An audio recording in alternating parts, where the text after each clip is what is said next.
I'm Scott Miller. This is my life living in Leon, Nicaragua. It's Thursday night, and that means we are live. It is time. It is time. I'm going to get the word out. I haven't shared this yet. Didn't tell anybody we're going live. Didn't even think about talking about it or anything today, so nobody knows. We're just surprising everyone. We're a little bit on the early side, which is always awesome. Hopefully everything is going well out there in expat land and stuff. Let's see. Oh, that's Matagalpa. That's not where I meant to share it. Very quiet on the groups today, so I don't know where everybody is. I have, oh, there we go. I have so many WhatsApp groups, it's impossible to let everyone know where I am. It's just a bit overwhelming. Yes, it is. All right. Well, hope everyone's having a good week. I hope everybody's jumping on the show. Hope everything's going well. It's good to be back. Good to have a little bit of time to relax and see what everybody's up to. And let's see, my dad know. All right, I don't need to keep this around.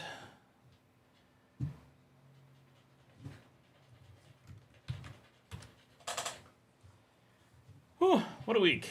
No, we just say that. I don't know if that's really true. Did anything happen this week? Seemed pretty chill.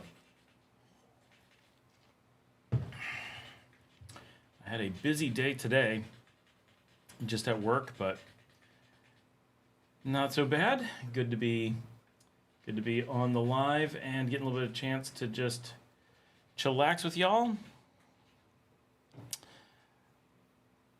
I really didn't think about the live stream at all today. I'm kind of like catching myself off guard just a little bit. That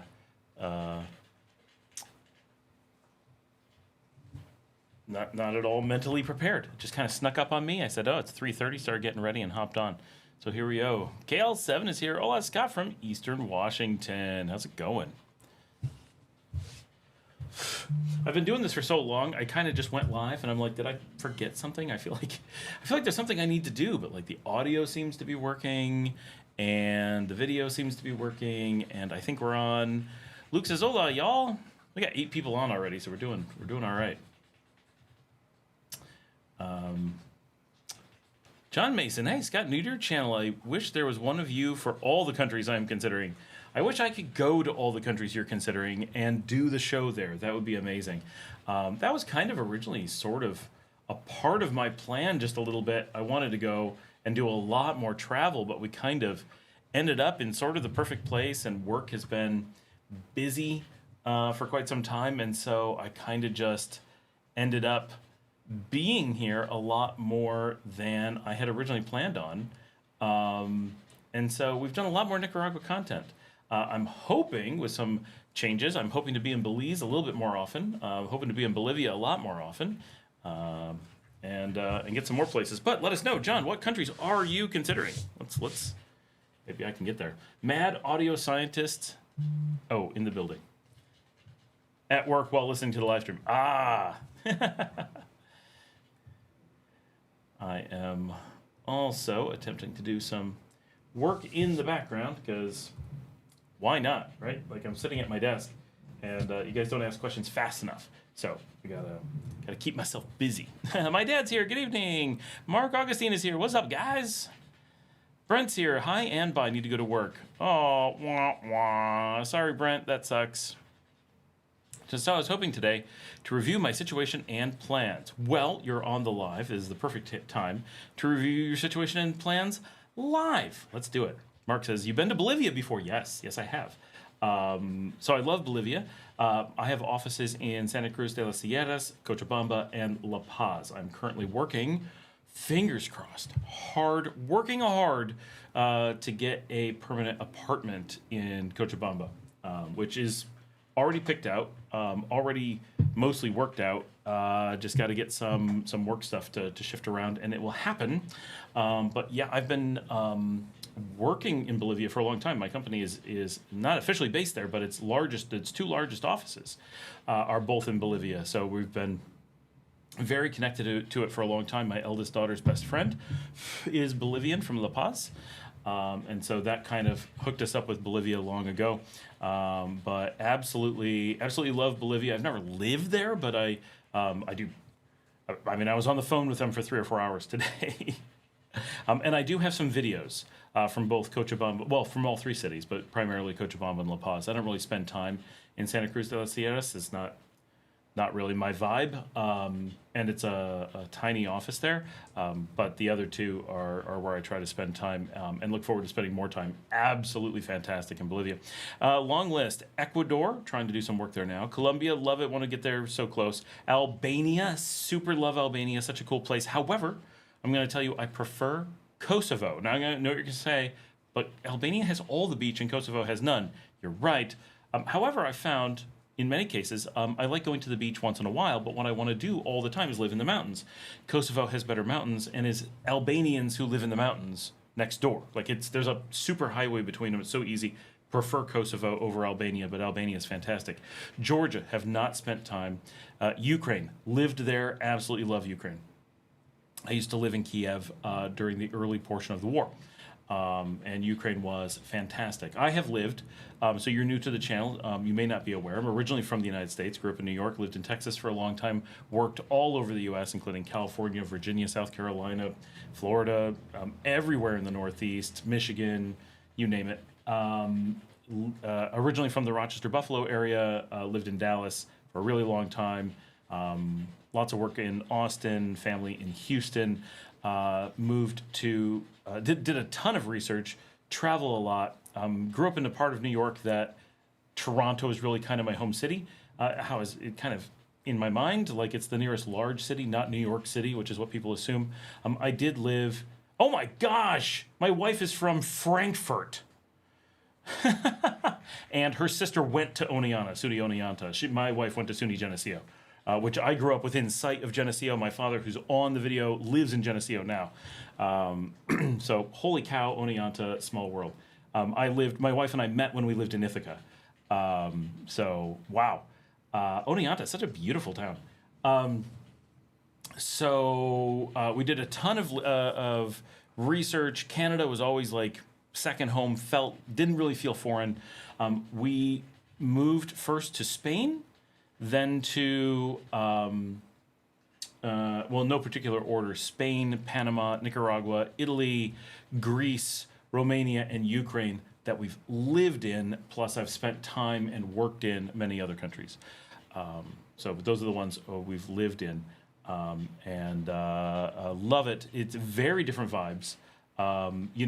Places like Albania and Ukraine compared to Nicaragua, they're very, very different. But there's something about them both that definitely makes some of us find them both interesting, right? It's easy to have these both work for us kind of vibe. And it's been tough over the years to really pick places that we want to be. You've got a pretty good list there and a pretty varied list there. That's a little bit difficult and we had the same problem, like picking from all across the world. Some factors for us, regional safety. Nicaragua really comes in spades with both national safety and regional safety. Like there's nothing in the region going on that's an issue. Speaking Russian does give that region a little bit of a benefit. If I was going to live over there, though, pretty sure I'd pick Moldova. Chisinau is just my vibe. Love Chisinau. Kiev was fantastic. For me, the Russian-Ukrainian language barrier would be like, that's not what I want to do. But Moldovan, because they speak Romanian, is enough that's like, okay, I can read everything. I pick it up with reason, because I do speak Spanish and Italian. You don't speak Spanish and then just go read Romanian by any stretch, but you can pronounce things and see the words and be like, what is that? Oh, okay, I get it quite a bit more. I can read, living in Ukraine, I could read things, but it was, what a pain trying to do that.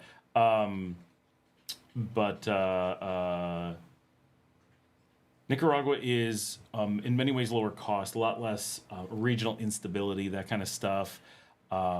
So that has been really big for us.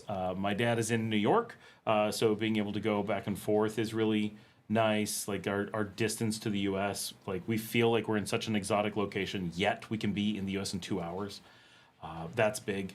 We have kids, so we have their school and time zone and interacting with their family and stuff. Those are all considerations, right? So those may not affect you.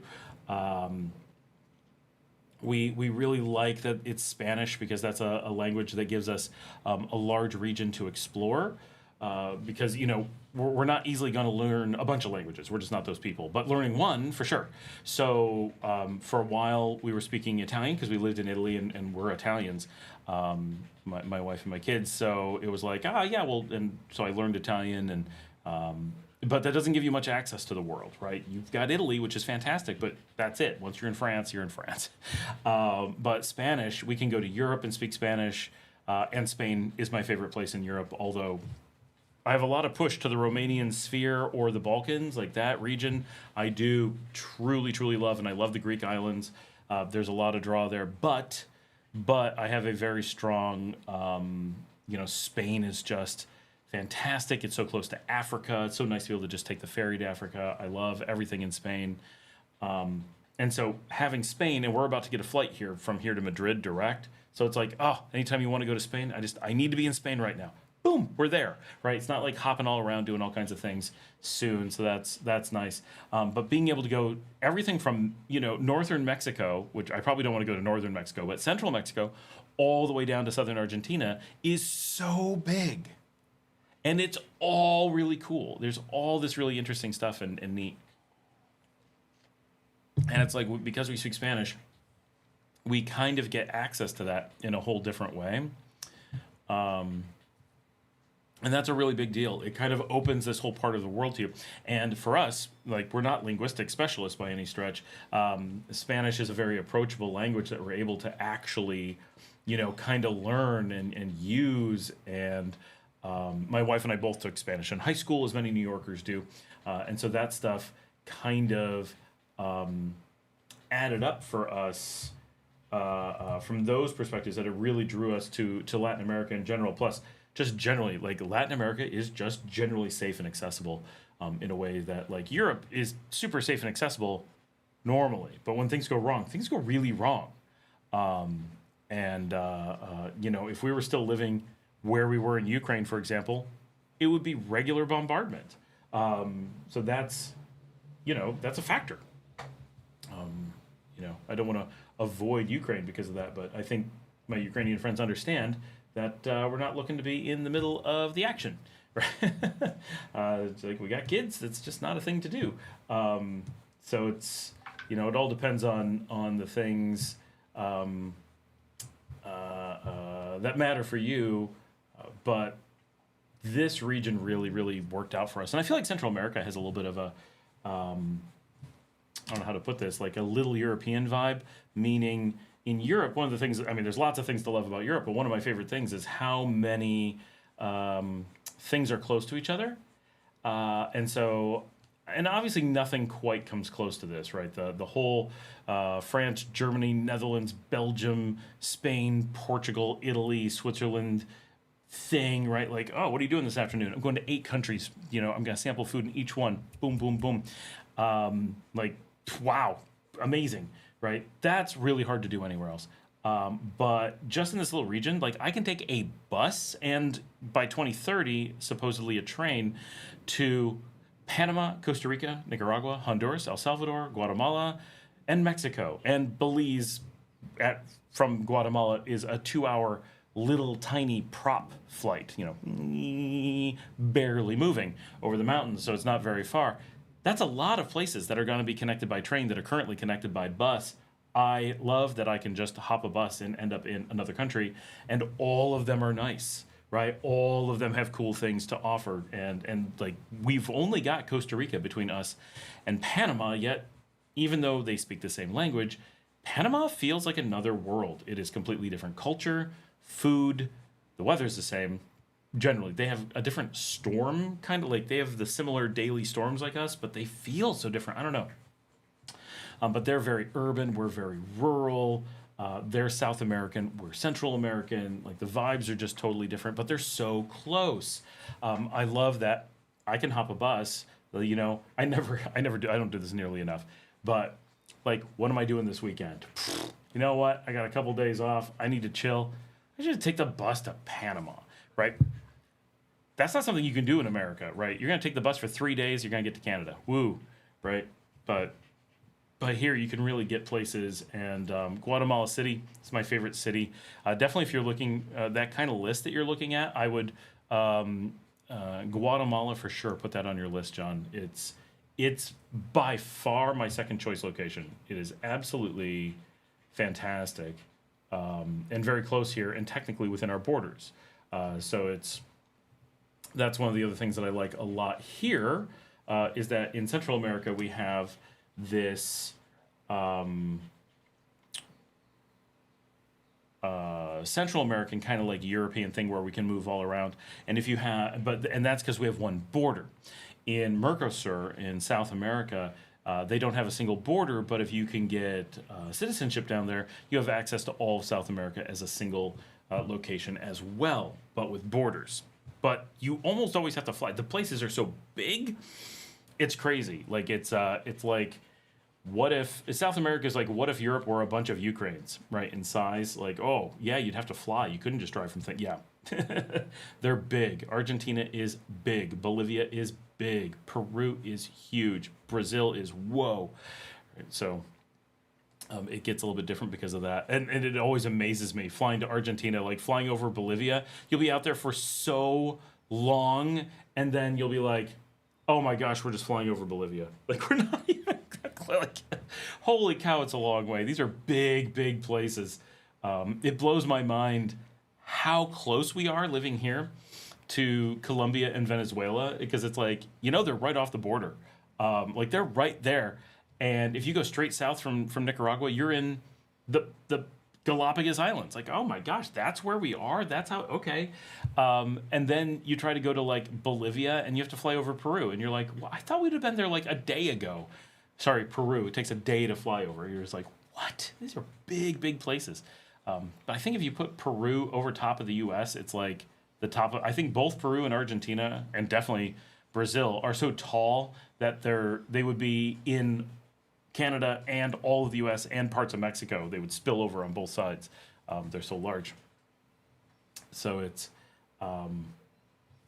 amazing, right? Just how big those things can be. So I would go check out Bolivia, though. It is fantastic, and quite often we have Bolivians on the show. I don't know if Ozzy's on, but he lives in Cochabamba. Sometimes he hops on.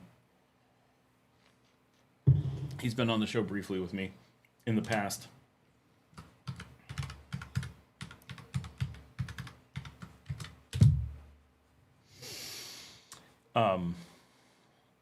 Have I been to the coffee growing region at the border? I've not. I tend to spend time in southern Guatemala, in the really heavy populated area. But if you go up to Shela, that's kind of where that is. We have a lot of coffee growing here, so it's not like, ooh, I got to go see coffee growing. Like, it's everywhere. But no, have not done the border region. Way up there. For us, that's such a pain, because you have to get all the way to Guatemala and then get all the way across it. It's not a small place. Like, it's doable, but it's already a 24-hour bus ride to get up there. Regarding Nicaragua, how are the temperatures in the coffee growing region? They're hot. I don't know what to tell you. We're hot.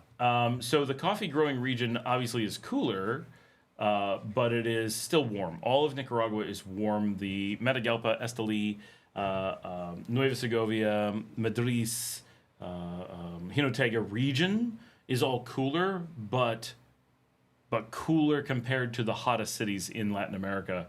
We rival Panama City and Merida down here, so you have to keep that all in perspective, that even cool Nicaragua is pretty darn warm.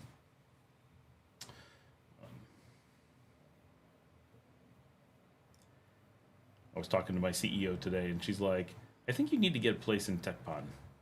Like, I do really like Tecpan. It's out there. Nice and chill.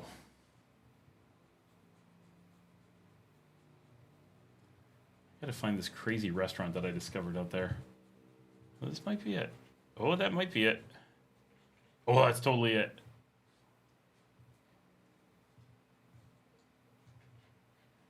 I'm going to share this with you guys. They keep changing the name. It's Paseo Shehazmin. Shehazmin. Paseo Shehazmin. And if you're going to be in Tech Band, definitely check these guys out. Neat little spot.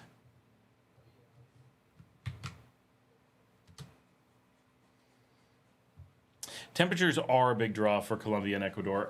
You'll find that Bolivia is even colder, for sure. And it is one of the reasons that I love it. Dry and chilly. Like, you can wear a jacket most days, going out for a walk. Oh, I love the walking culture in Cochabamba. It's so accessible. The city's decently flat. It's not flat, but it's decently flat-ish. You know, it's not this horrific up and down like La Paz. Very hard to walk. Good for you, for sure, but very, very difficult because of just how elevation how much elevation change there is, how much dynamic elevation there is. That makes it quite hard, but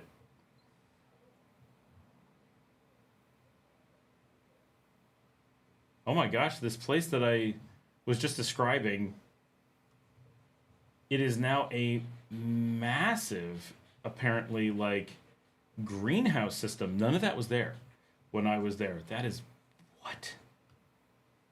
That is nuts. Like, like a city under greenhouse almost. That is absolutely crazy. I don't even know what's going on. Plantaciones. Wholesale florist. Interesting. But Tecpan, neat area.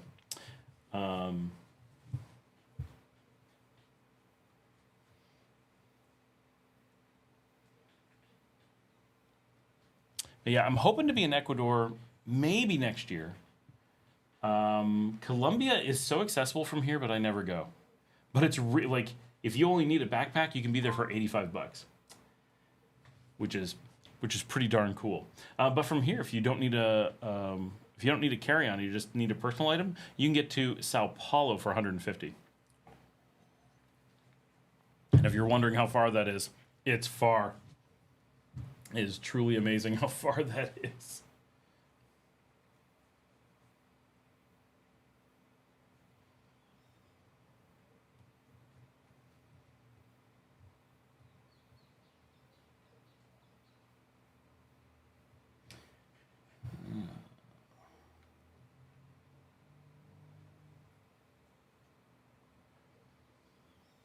$85 on a plane, yeah. That's out of San Jose, right? That's like, we're small places, so that's like our southern airport. But yeah, out of San Jose, you can do $85. No, not to Quito, to Bogota. To Colombia, not to Ecuador. Ecuador, I have no idea. It would not be expensive, but it would not be $85. Bogota is especially cheap. Janet's here. Speaking of flights, how goes the flight process, Janet? Janet is trying to get someone to flight back to Canada.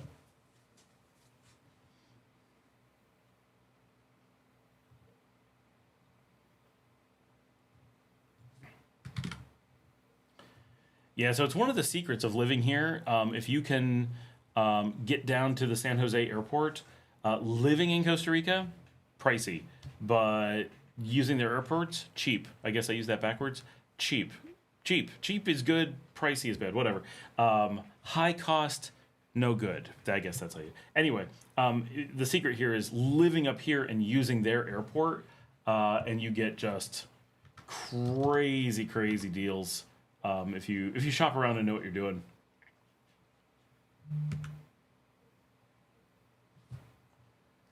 I also don't think that Quito is your cheap price. If you are going to be considering a flight to Ecuador, almost always Guayaquil is your affordable flight. If you fly to Colombia, does that count as a border run? Yeah, of course. Yeah, Colombia is 3 countries away from our border.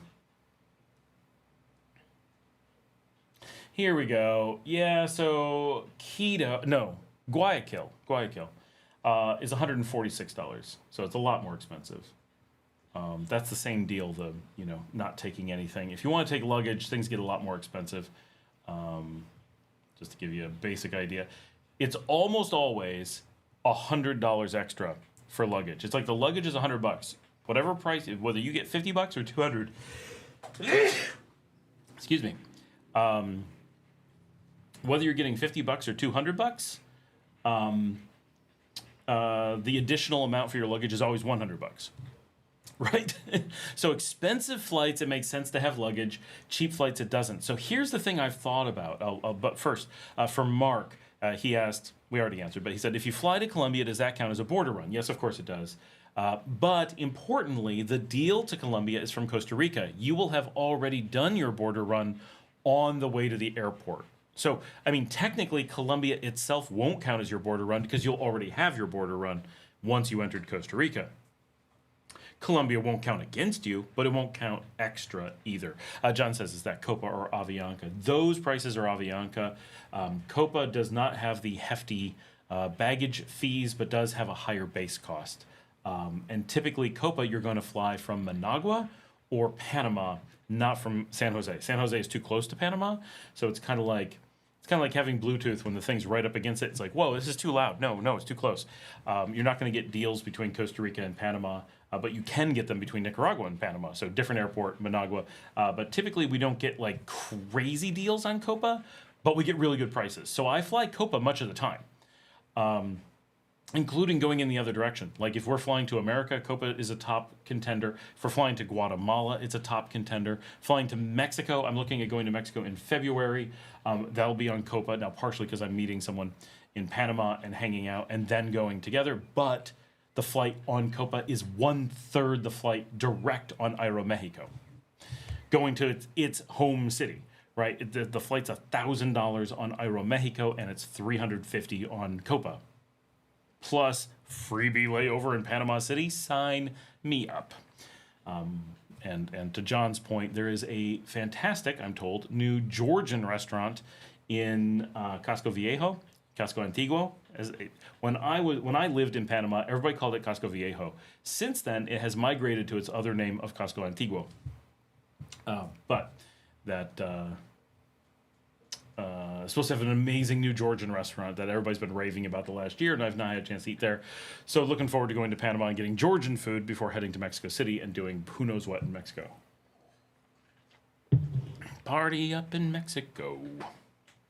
But anyway, the thing that I was going to say is, so part of good travel, especially in this region, is being creative, right? So let's just play with some ideas.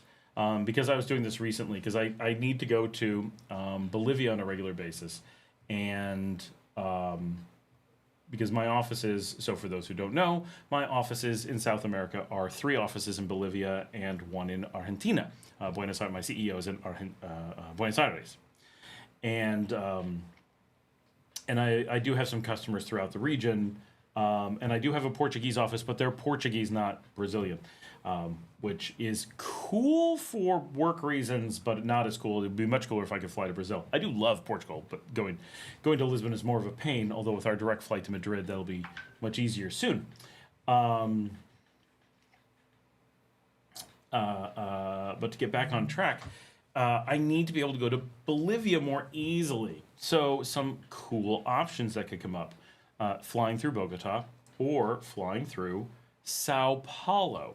In both cases, it's so cheap to fly to either one, 85 or 150, if you don't take luggage, that I need to consider the very real possibility of, now in my case it works out this way. It looks like I'm probably going to try to get an apartment in Bolivia and maintain a full wardrobe of things in Bolivia. A desktop, a set of clothing, many sets of clothing, full wardrobe, so that I can just take a bag, right, with like gym clothes, beat up t-shirts and stuff, just enough to sit on a plane for a while, and get to Bolivia. Get off the plane in Bolivia, get picked up at the airport by my staff, right? My buddy will just get me from the airport, which we've done before, drive me, and it's not a big deal. The airport's really close to the city. Drive me to the apartment. He lives in the same apartment building. And voila, I'm home, have all my stuff for next to nothing. Now, I can't get all the way there for $85, but I can get there cheap because I don't have luggage. And then traveling is so easy. All you got is a backpack. I got my laptop, one change of clothes, toothbrush. Like, I don't need anything special. Right? If I get stuck somewhere, I'll wash my clothes there. I have one change of clothes, right? Wash them at the hotel or just put up with not washing for one day. I'm sorry, yes, but maybe. Have a toothbrush just in case, but I'll have a toothbrush where I'm going, right? Like, I need basically nothing except my laptop. I'm not going to, go without a laptop. But that's like it. I could theoretically even go without a phone charger and just have a charger at each end. I would not do that, but I could, right? You could really, really get lean on what you're flying with and just have everything at the other end. And then suddenly those flights turn into nothing because I can go anytime. The cost is so low. So the same thing, you could stash a bunch of clothes or whatever, get a cheap apartment in Bogota or a cheap apartment in Sao Paulo, and potentially a cheap apartment in Lima. Those are the three big bases. And keep one of those places just full of all the things, an apartment for you to crash at. So anytime you want to fly through, Bogota being the obvious convenient one, you can fly, especially because their apartments are crazy cheap. Just go to your apartment in Bogota, a studio, I would assume, and change your clothes, drop off, maybe have laundry service, right? Send whatever you have out to do laundry while you're there. Make sure everything's clean and ready to go. And then if you're going to hang out in Bogota, just hang out in Bogota. If you're not going to hang out in Bogota and you're going to fly on somewhere, then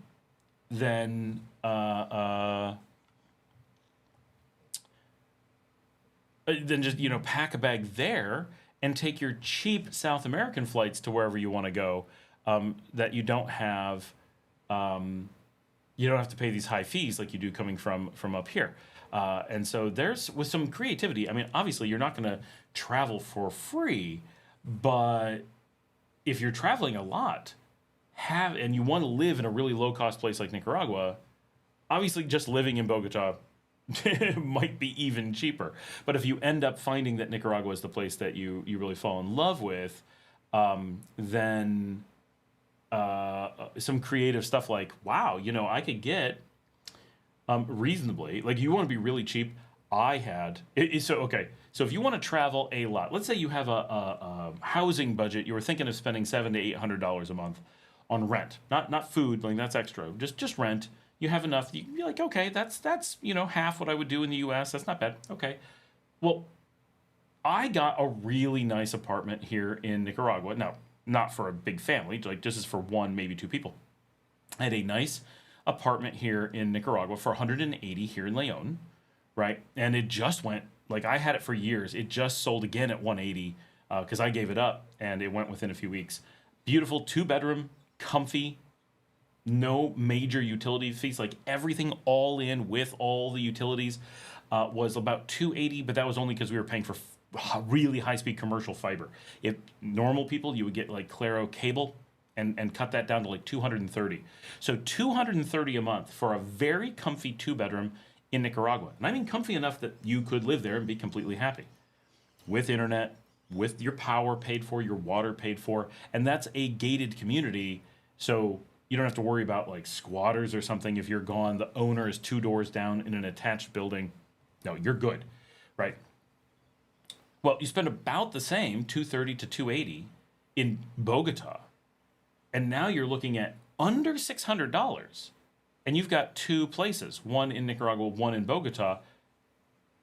If that's within your budget, right, suddenly you've got launching points for a lot of different lifestyles and get to be in your own place, and you may be able to get even cheaper, right, depending on what you're doing. But part of the secret is being somewhere near an airport, right? Leon is a ways from the airport, so it's kind of a pain.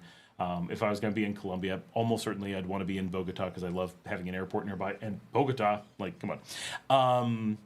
Mark says, so sorry, back to the cheap Bogota flight. What's the easiest way to get to San Jose? Well, the easiest way is to fly there, but that costs more money. The way I do it is to take the bus. There is, so I live in Leon, right? And most of you know, but John's new. I live in Leon, and there's a bus that will get us in the morning right here in town. Like, I don't have to go anywhere. Well, I do, but just I have walked there from here, and it's all the way across the city. Like, we're not talking far. Just go over there early in the morning. A big, comfy Brazilian bus pulls up. The Nika Expresso is the one that I use, and it'll take me not just to San Jose. It will drop me at the airport. It's that easy. Like, they will take me to the airport, and there I am, good to go. Right? So very, very convenient in that way. Is it a long bus ride? Yes. Do a lot of people go, oh my gosh, a bus ride? Yes, they do. But this is, seriously, those of us who do it are all like, what is wrong with people? This is so easy. And people who don't do it are like, I'm not taking a bus anywhere. Basically, two types of people in the world. Those who think buses are easy and those who will never take them and don't know for sure. But it really is, as long as you can sit on a bus for most of the day. For me, part of me is like, oh, it's so long, it's so far.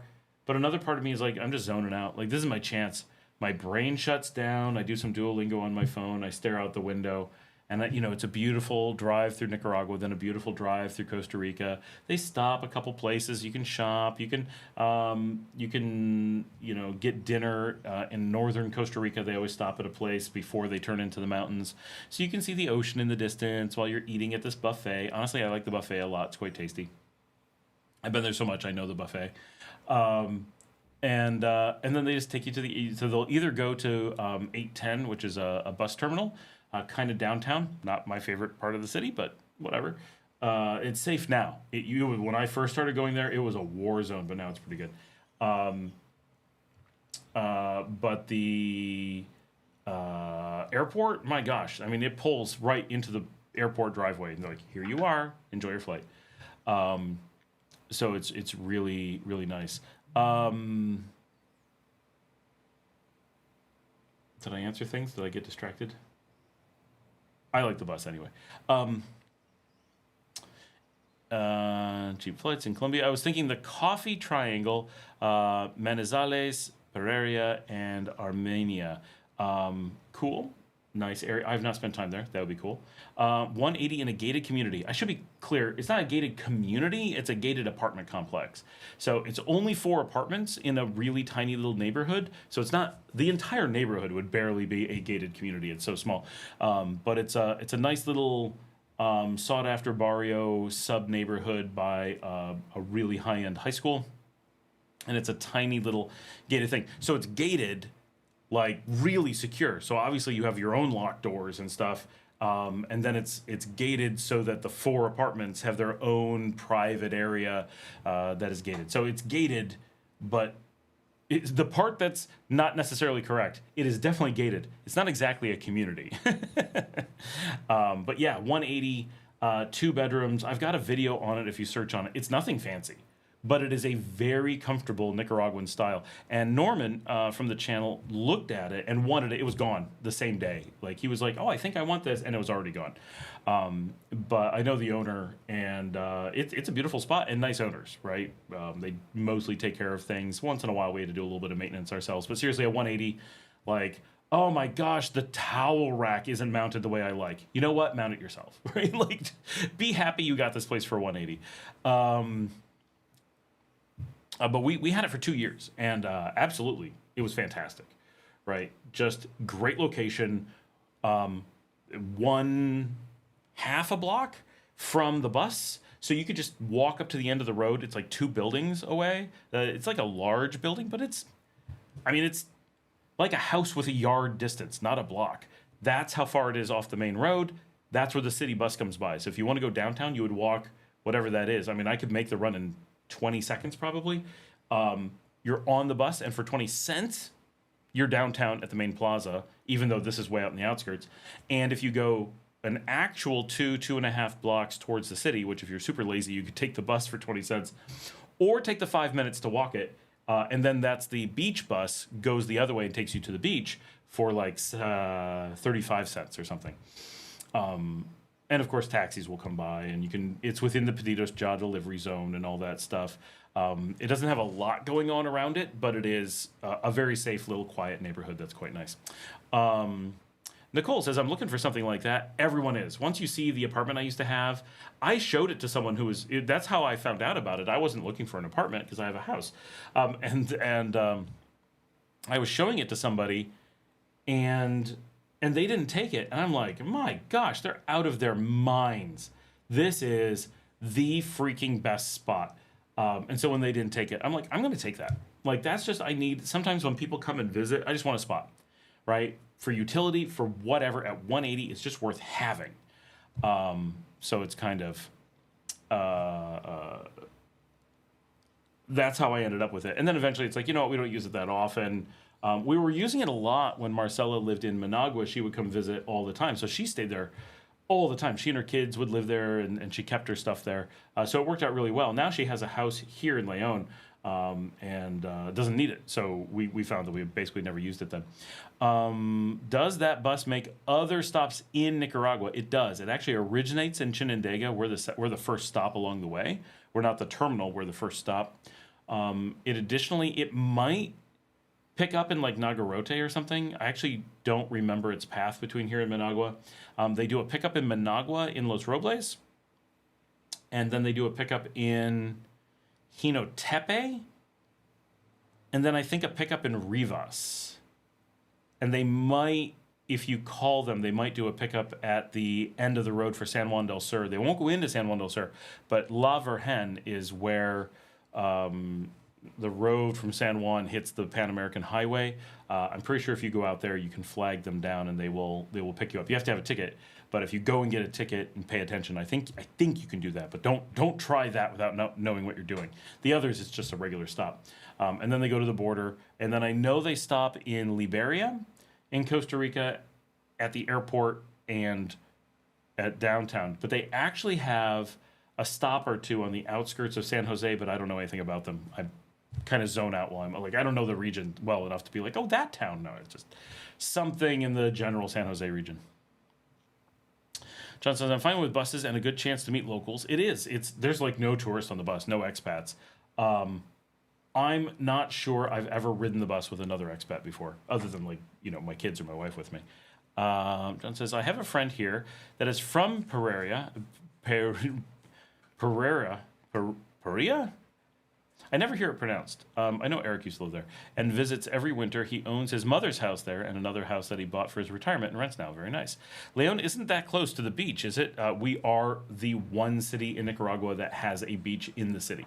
So we are very, very close to the beach. From the edge of Leon to the waterfront is 12 minutes during the day with no traffic. Traffic, obviously, anything could be really far, but no, Leon is the only Nicaraguan city that has city beaches rather than associated beaches.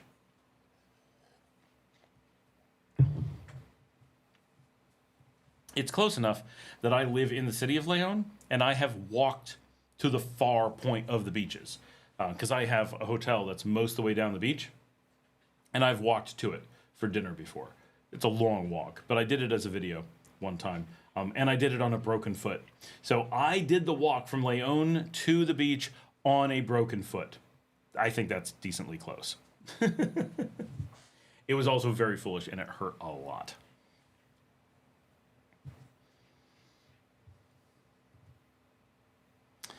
Guess we better take another look at that map. Yep.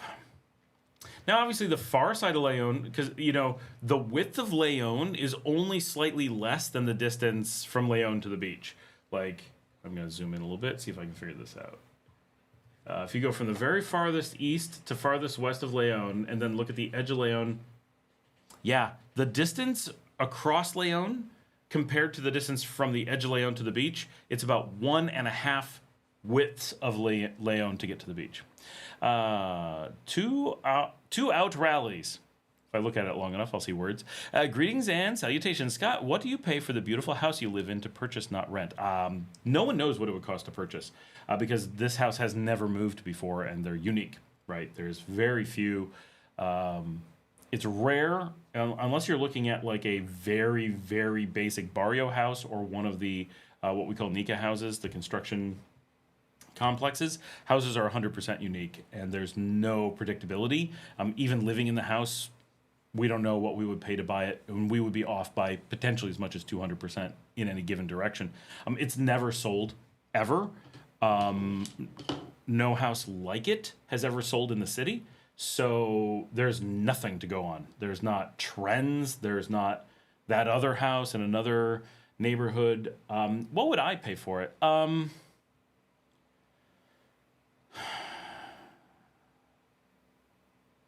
mean, I'd probably pay $150. I might pay more than that, depending. But if you said I could have it for $150 today, I'd still be like, I don't know. I got to really think about it.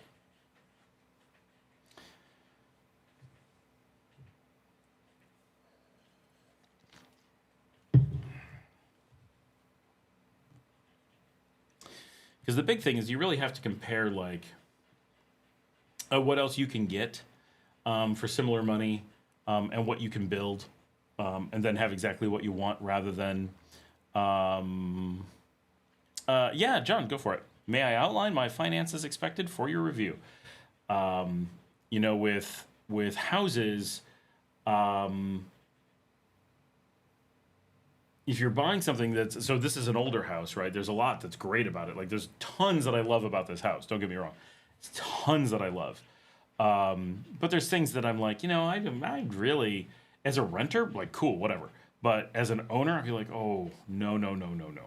Right? I don't want to, like buying in a gated community, very, very difficult for me to do that as a purchaser. As a renter, I love it. Right? We got shared things, people next door. If I don't like them, I move. It's as simple as that. But if you own here, that's it. This house hasn't sold in over 50 years. Right? So, you know, that's not a realistic thing. No one's going to buy anything here. So you're stuck. Right. Now you could go buy somewhere else and just leave it empty, but I don't know what the square footage is. Probably around 5,000 square feet. That's probably realistic. It's 9 bedroom, I think 5 bath. 2, 3, 4, 5. Yeah, 5 bath, 9 bedroom, 2 large gardens, giant garage, big driveway, outdoor bodega. So we have a completely separate bodega, completely separate. So when we're talking 5,000 square feet, that doesn't include our bodega, which is a full building. It doesn't include the laundry, which is a different building. So we have quite a lot going on. And our security guard has his own building that is not part of our structure. He's outside our gate, but on our property. So it's he has a booth kind of thing, which is nice for observation and stuff. So it's quite large. We have a lot of space. And we like it. The gardens are fantastic. Some of the best gardens around. We got great drainage. Like we can be in some pretty major things. What do people mean by digital ID?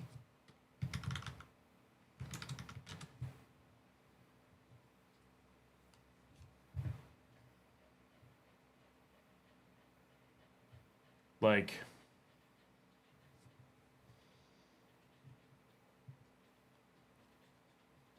I see value now. 75,000 was out of hand. Was of hand number. Yeah, 75,000 would be super cheap. At 75,000, I would certainly buy it. Right? Like that's just worth having it and not paying rent at some point. But no. It's this is a named house in the city. This is one of the landmark houses. So definitely not in a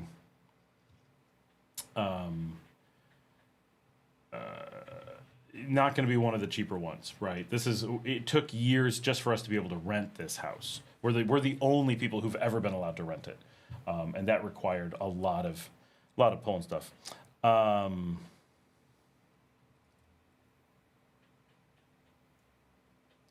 No, Nicaragua. So So digital ID meaning something that you can carry around on a phone? No, we're not getting that. Nicaragua really doesn't have that much computerization for government stuff. So like that would leave people with the problem of not being able to check things. Like it would be a real problem. It would be neat if we got that. It'd be nice to update, but even if you bring a digital ID from elsewhere, it can cause problems. Legally, your digital ID, like Utah, for example, has a digital ID for driver's license. Legally, it's supposed to work here. By law, they have to accept it. But they're so confused that they can't. They're like, what the hell is this? So it's certainly in a position where it's causing a lot of problems. But we don't really have the same needs for those things here as a lot of other places either. Oh my gosh, New York has a digital ID? Weird. So I've been a Texan for a long time, so they're very far from. They don't even have working computers. Last time I was there, like for real, the DMV couldn't give me couldn't print a driver's license because they had no computers. Anyway, I expect to retire in about a year and a half. Social Security would be between $14 and $14.50 a month. Interest and dividends about $200 a month, and between IRAs and 401s about $65,000. Rocco's in the house. I would start in a city, but would ultimately like to get 1.5 to 1 acre finca, like to garden. Why would anyone want a digital ID so you don't have to print and carry around regular IDs? Let me tell you, as a traveler, dealing with paper IDs is a real big expense. I flew to the United States twice to deal with print IDs in the last 12 months. My wife is doing it again soon, right? The real question is, what possible reason would anyone want for paper IDs? Paper IDs are difficult to deal with, expensive, and much easier for someone to pretend to be you. But really, digital IDs are just a convenience, right? They just make life cheaper and easier. Same reason that you want digital airplane tickets and things like that, like just way better. Is there any downside to them?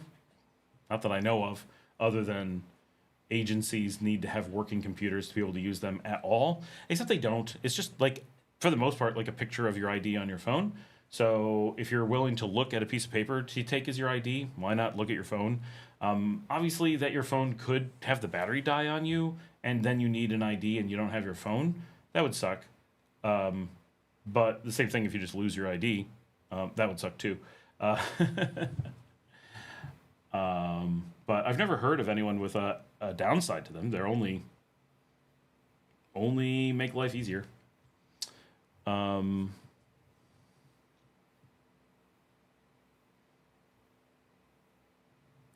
Yeah, retiring in a city. Oh, sorry, I was confused with real ID. I mean, real ID is just like your passport. Like, if you're a traveler, every country in the world requires you to have the equivalent of a real ID already, and the U.S. always has. So it's only for people who were trying to stay within the United States. Well, I mean, obviously states did this, not people. But so real ID is weird, right? It's a specific American thing to not know who people are. And I know of no other country, quite literally, on Earth that doesn't track their citizens officially and just tracks them by reputation, which is why you have identity theft like you do in the U.S. It's a terrifying thing, really, because we have no way to identify someone completely. If you're like, well, that wasn't me, they'll be like, well, they had the same name as you, so what's the difference?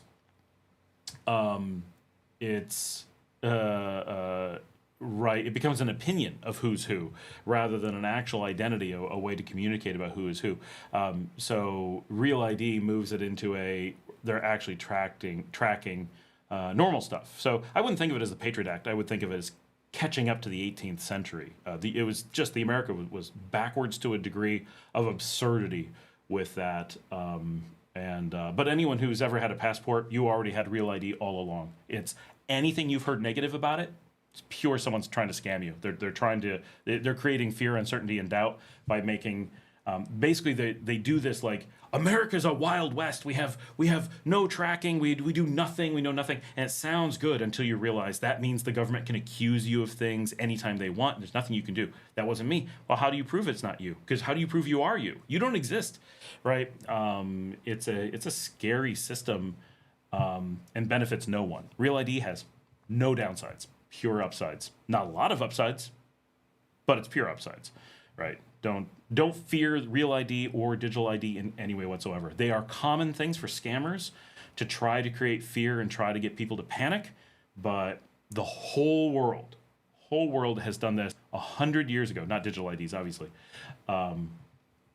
but why do you need a second passport? You don't need a second passport. Absolutely unnecessary. Your passport is your Real ID.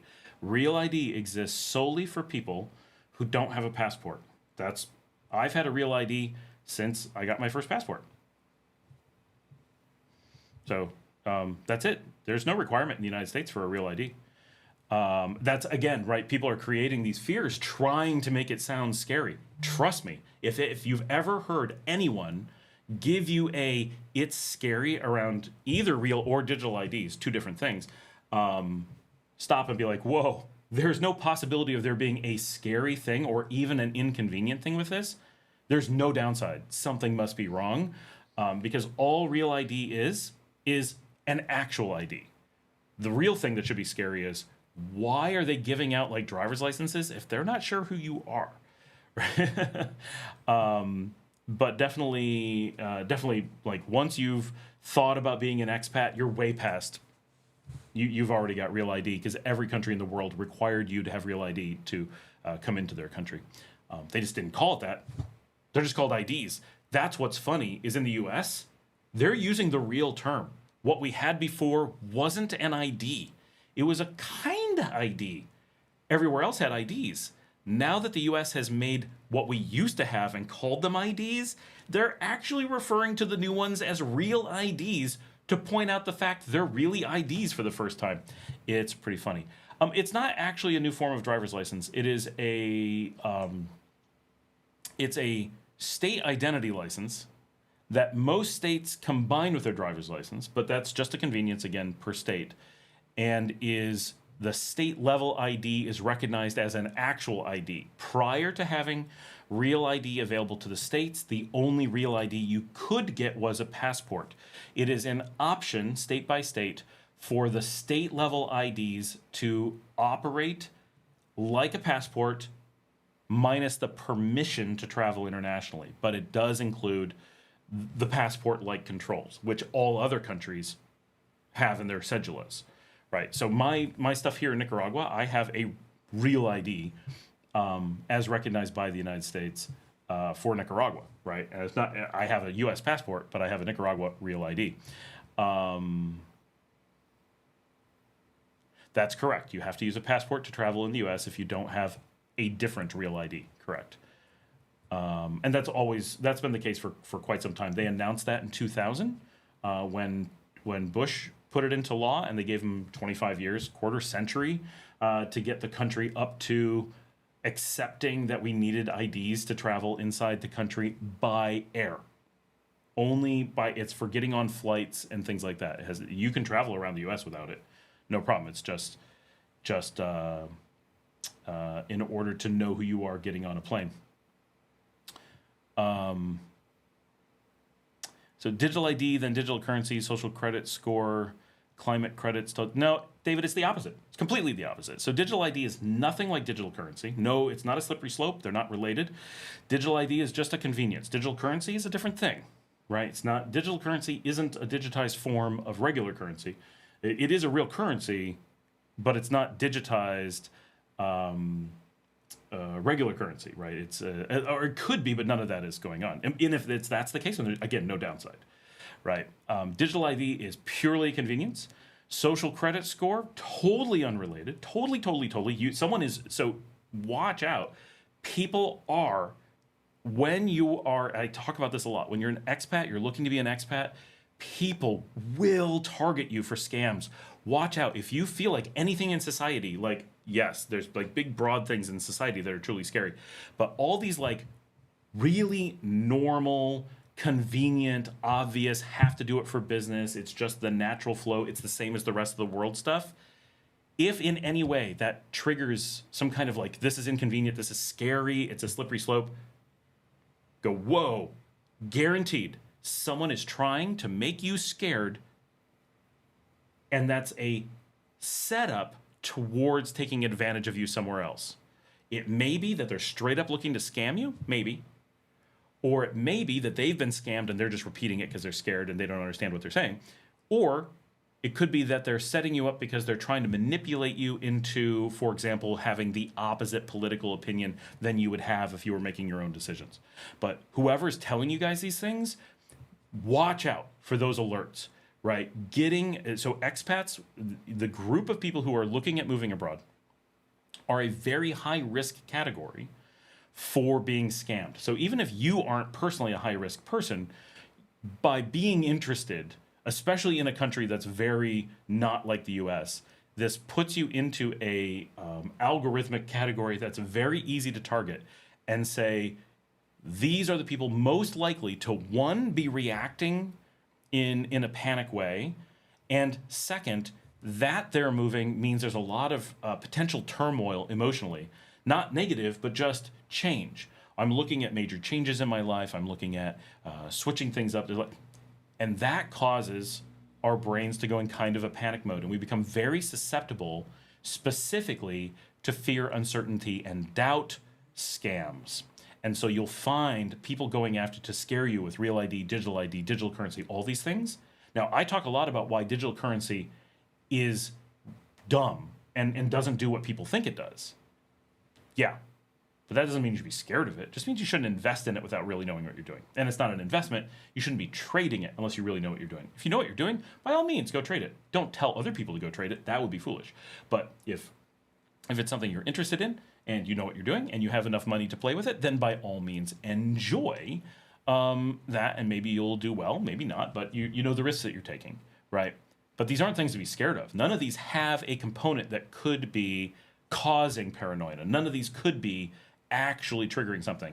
These are all just very basic things that are not universally well enough known that that people will use them and have always done this to target those who are feeling unsure about them, right? And they'll mention a lot of these things. So just watch out for that. That is a signal that you've got people in your ecosystem that are setting you up, maybe just to start creating panic and then use it in who knows what way, or maybe for very specific things. But watch out for that. John says, oh, and I didn't mention I trade FX and futures and energy, so I can expect some additional income so long as I don't do stupid shit. You know, could be problematic, of course. I actually come from the FX world, so that's pretty cool. By the way, I'm a Linux guy. Very nice. Just because you aren't paranoid doesn't mean they aren't out to get you. People are out to get you, right? The difference is, don't be paranoid about the technologies. Be paranoid about the people who are trying to deceive you, right? But it's not paranoia. They're actually out to get you. That's the thing, right? I think that's a huge portion of my channel is stop blindly believing people who are telling you things to make you scared, and stop being blindly scared of things that have no scary component to them. But that's an amazing amount of something about, there's, you know, first of all, we're an expat community, so there's this life change, and a lot of people who are looking at being expats are also nearing retirement. So retirement is also a scary life change. And if you put these together, you have an incredibly vulnerable demographic where there's just a lot of life upheaval going up. And so what we find in huge numbers is that our audience and people writing comments on the show have a really high tendency towards both being targeted and obviously having scams run on them in a frequency that I've never seen elsewhere in life. I see a lot of scams because I work in business consulting, but the number that are done on personal stuff is unbelievable in this category. It's 5 to 10 times the frequency as the main population, combined with a frequency of simply blindly trusting scammers at a pace I've never seen in the general population. So something about the combination of things has a tendency, from what I've seen, and I think this plays out in psychology circles, that there is a high tendency towards fearing things that are perceived as change. And because things in our life are so much in upheaval, we have a tendency to overly trust people who fake identify with us. They try to say that they're also, going through the same things, or worried about the same things or whatever, and they use that for confidence scams. And they get that confidence by trying to make a shared feared component out there.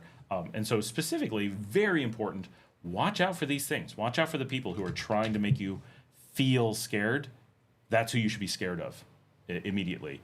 So you're right, John. The wall should go up the moment that someone tries to sell you something. The thing that I've noticed is that so many people, for obvious reasons, can't identify when they're trying to sell them something because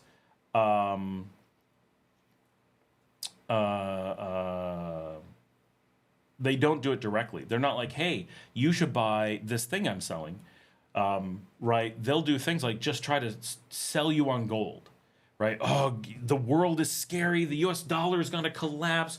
All these things scary, scary, scary. You know what's not scary? Gold. You should be on gold. Oh my gosh, can you tell me where to buy gold? Oh, well, you've never done it before? Yeah, it's easy, And then suddenly they're handing you, like, they create fear. You'll prompt the sale in many cases, right? Oh, you're moving to a new country? Oh man, that's awesome, awesome, awesome.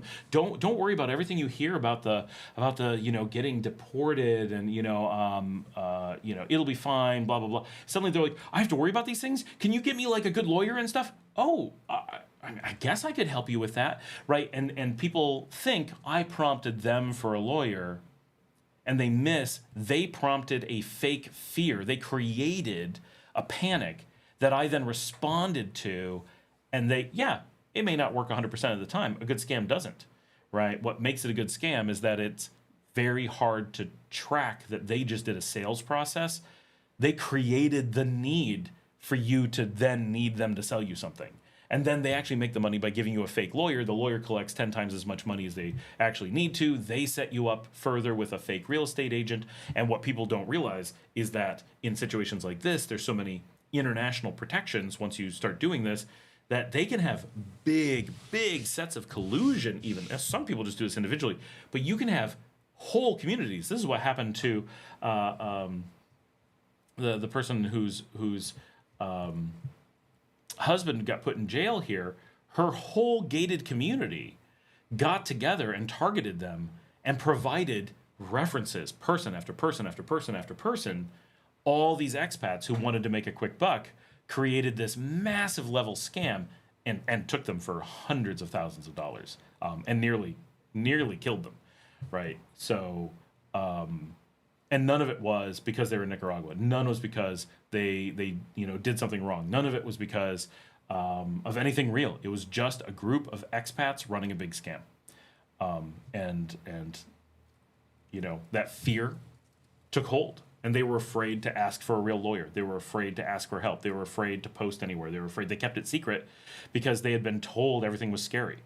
Had they come on our show, had come on the Thursday Night Live and said, hey, my husband just went to jail for this. I was told to ask to keep him in jail. I'd be like, whoa, stop. 1, where's your lawyer? 2, did you check that they're a real lawyer? 3, you told them to keep your husband in jail without a crime? Why would you request that your husband go to jail? Right? Oh, my neighbor told me to.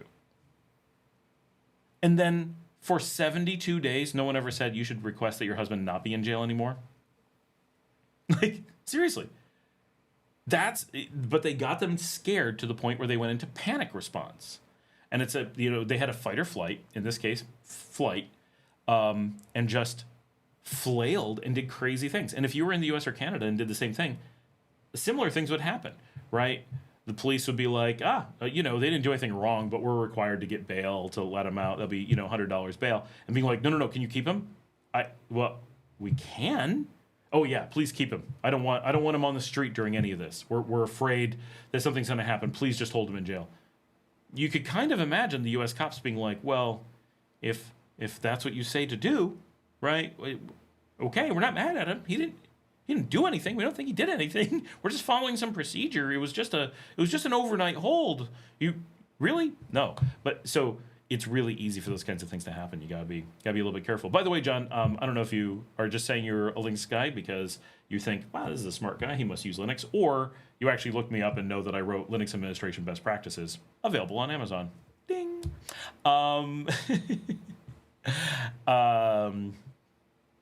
My house is super dope. 150,000 is amazing. 1.5 million in Austin. Bums everywhere. This place would be way more than 1.5 million in Austin. This would probably be pushing 10 million in Austin. I would think. Like this is big. This is an estate, right? I have staff. I have a gardening staff, which is a lot of people. They come out to the equivalent of one full-time person when you add up how often they're here and how many people are here and what they do. It's a full-timer. I have 24/7 security, which is, people are like, is that because it's scary? Do you really think that we need to have because it's scary? Like, do you go to big estates in the U.S. and go, oh my gosh, it's so scary, they have a gate? No, you go, wow, this is luxury, right? Every time I get food delivered, the guys, bring in the pizza. Anytime we're not here, they watch the house. They take care of the dogs. They do deliveries. They let people in and out of the gate. In my gate, you have to have a key to get in and out, right? It doesn't open on its own. Someone has to go up there in the rain, open it up, close it. Like, I don't want to do that. I have a security guard for that. And it's a nice job for my security guards because nothing bad ever happens. Right now, I did have a bird nest get knocked out of a tree. Some birds died. It was very sad.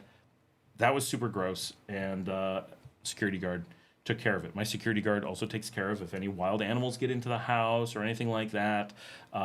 If when we come home with groceries, he unloads the car. Like, these are little things, but they add up throughout the day. I wouldn't be able to work if I didn't have a security guard. So having 24/7 security is one of the best things ever. I can't imagine how so many people are like, why would you have that luxury if you can afford it? Like, why wouldn't you?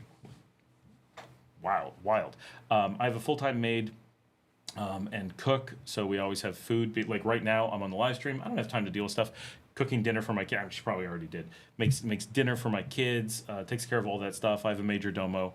Right, so we have a big spot that has a lot of staff. I have not a full-time handyman, but I have a dedicated handyman that handles a couple of my places. So this is one of them.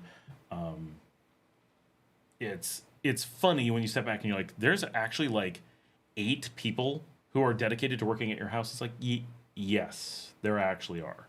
And none of them live here. For a while, some did. And then right now, no one that we have working here lives here. So we have a 9-bedroom. We don't need that much space from a bedroom perspective. But it's... this would be crazy expensive in Austin for sure. Rocco says, I'm heading your way the end of October. Any recommendations on hotels in San Juan del Sur? I never stay in San Juan del Sur, but when there, the problem is everything closes, like goes out of business so quickly in San Juan del Sur that it's every time I go there, it's like, is that still around? Is that still around? And I never remember the name of the place that I like. 404 office not found. Haha. What is the name of the place that I like? So I'm really close to where it is.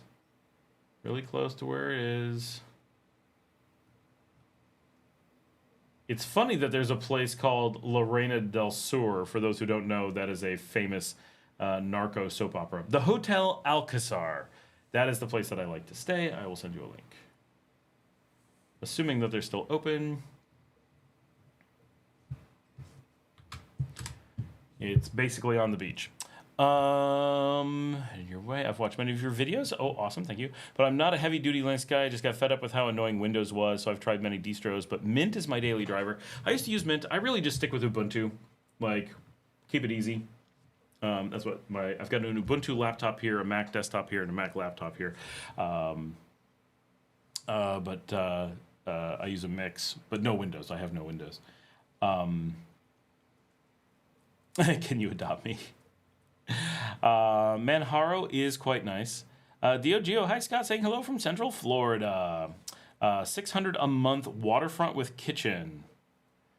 Hotel Mazante in San Juan del Sur. Wait, Mazante in San Juan del Sur. I know Mazante in Managua. A lot of us use it. I don't know the one off the top of my head, at least. Oh wait, is that? Nope, I don't know where it is.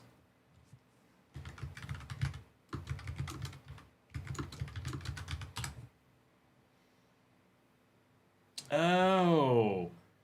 So according to Google Maps, so I knew that place before it was the Hotel Mazante. It was built as a house, and it's already gone out of business according to Google Maps. It's a nice looking spot. It's not beachfront. It's in the middle of. It's not really San Juan del Sur. It's the other village. I never remember its name. Wait. Or do they have the map in the wrong location? Oh. Yeah, the map's got it in the wrong location. They're showing it not on the beach, but it's actually on the beach, right? That is the one. Yeah, I'm looking at the photos of it. That's the one that they offered to sell it to us. When Paul and I went there, this is the one so it's out of business. So that shows they weren't able to sell it. So for those who want to know, this is the ultimate in how cheap is Nicaragua. The Hotel Mazante, I can't believe I forgot that was the one. Paul and I went because we were told it was for sale. We went and looked at it. Everyone told us they were asking $2 million. We got to it. It was 9 bedrooms, the same as my house here, which is a common number here. There's a legal reason why 9 is a really popular number. It's a tax thing. Hold on. It is. The hell's the name of the town over there? So it's not San Juan del Sur. It's no, there's a name, and I can't think of what the name is for that town. And Google is terrible at showing you the names of things you want to see. They choose which things to show you. Anyway, so that place, 9 bedrooms with a kitchen, a little restaurant, and a pool directly on the water in essentially San Juan del Sur. Not quite San Juan del Sur. And immediately we walked in, and they're like $250,000. It went to 1/8 the listed price before we even said anything. They opened at $250,000. That they're closed means they were unable to get $250,000 for waterfront San Juan del Sur. So that's if you're ever wondering just how much you're being scammed on prices for things. We were unwilling to buy it at $250,000, just to be clear. We considered it, and we thought it was probably worth about $200 to $220. But the issue was, even if we got a good deal, we don't want to live in San Juan del Sur, right? So owning a hotel in San Juan del Sur as our first place, because that was before we bought our first hotel, we would have been very unhappy because we didn't want to have to spend time there. Like, visiting once in a while is cool. And like, would I like to have my own hotel there? Yeah, sure. It's a beautiful town. There's reasons to hang out. But do I want to feel tied to San Juan del Sur and be stuck needing to go down there? No, absolutely not. So that made a seemingly good price not nearly as attractive as it might have been, because we'd have been, realistically, we would have had to have lived there and done a lot to operate, at least be nearby. And it's just not what we were looking for. Las Bonitas is definitely cooler. But it was a nice place. I've seen every room, right? We were looking at buying it, so I've toured it significantly. And but yeah, so I use that one as an example often, that probably they were unable to get $200,000 for it. I assume they would have taken $200 if their opening was $250. And if they closed and just went out of business without selling, at some point you think they would have taken $100 or $150 before just completely giving up. Because once you close, your value plummets. If you stay open, at least you have that. Well, maybe San Juan basically just a party town. Yeah, pretty much. It's two things, right? So San Juan has two really obvious cultures. One is the party town. It is the backpacker, It's famous for Sunday Fun Day. You just get completely wasted. It's full of drugs and Europeans who are 20 and don't want to be in Nicaragua. They just want to be wasted for cheap. So it has a really bad party reputation. Now, some of that's kind of cool. Like, okay, there is kind of a party all the time. Although a lot of that has died down. When I was there in 2019, it was still vibrant. The parties were huge. By the time we were back in 2021, it had died down some. By last year, Las Piñitas had the bigger parties. So it isn't as dramatic a party town, but it's like a party all the time kind of thing. But when I was there in 2019, man, you would walk the streets and it would just be people leaning up against walls who had been partying all night everywhere, right? And now it's not like that at all. And then the bigger thing is that it is essentially a big enclave, right? So it's where, and I know we've got some people who live down there. Some people just love it. The bay is beautiful. It's got some unique stuff. I don't want to rag on San Juan del Sur too much because it does have some really cool stuff. And if you were like, hey, we're going to give you a house down there, I'd be like, cool. I would love to have a reason to be down there from time to time. But I don't want to live down there. I have no interest because we call it the other Nicaragua, right? It's an enclave that doesn't share much of anything with Nicaragua. And for those of us who love Nicaragua, why would we want to go there, right? And besides the beautiful bay, which it is beautiful, like it's a unique bay for the country, that's gorgeous, right? But by the time I'm going to San Juan del Sur, I could have gone to Costa Rica. I could be on my way to Bolivia. I could be on my way to Guatemala, right? Why go so far just to be in a town that doesn't have a Nicaragua vibe? It's basically an expat enclave. Some people love that. Some people want to live in an expat enclave, in which case it's perfect. It's your place, right? But for those of us who don't want to live there, there's very little upside to visiting it. And every so often someone is like, I'm going to go to San Juan del Sur. It's so cool. And then they always come back and they're like, why did I do that? 4 hours and I didn't even really enjoy it that much. And everything's more pricey.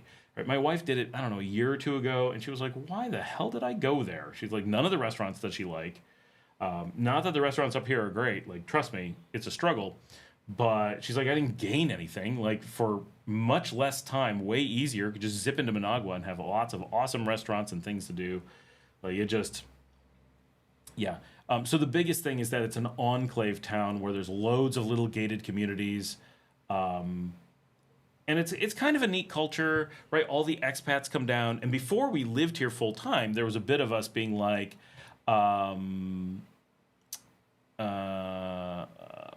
like you would go to a couple restaurants, be like, oh, there's a whole bunch of expats, and you'd like meet up, and you wouldn't necessarily see them like during the week, but on like Tuesday nights, they'd be here, and you could be like, oh, it's easy to go find them. But some of that is like, that's, you know, I don't want to avoid expats, but I'm not looking to create situations where I'm actively using the expats as my crutch for not becoming part of my general community. And it's so hard not to do that in San Juan del Sur because it's so easy to be like, well, I went downtown and we're at the taco place, which is now gone. Everything's gone, right? But you go down to like Dale Pues, go to Dale Pues, they're still open.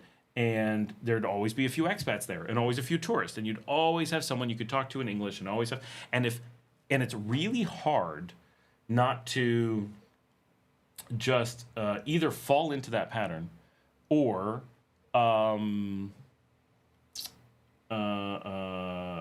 get really tired of like, oh my gosh, I didn't even realize it's a different person every day if you're talking to the tourist. So either it's a tiny expat community and you're just in this expat group, or you're talking to tourists. It's hard to get away from that. Some people do, like it happens. There's some people who love it down there.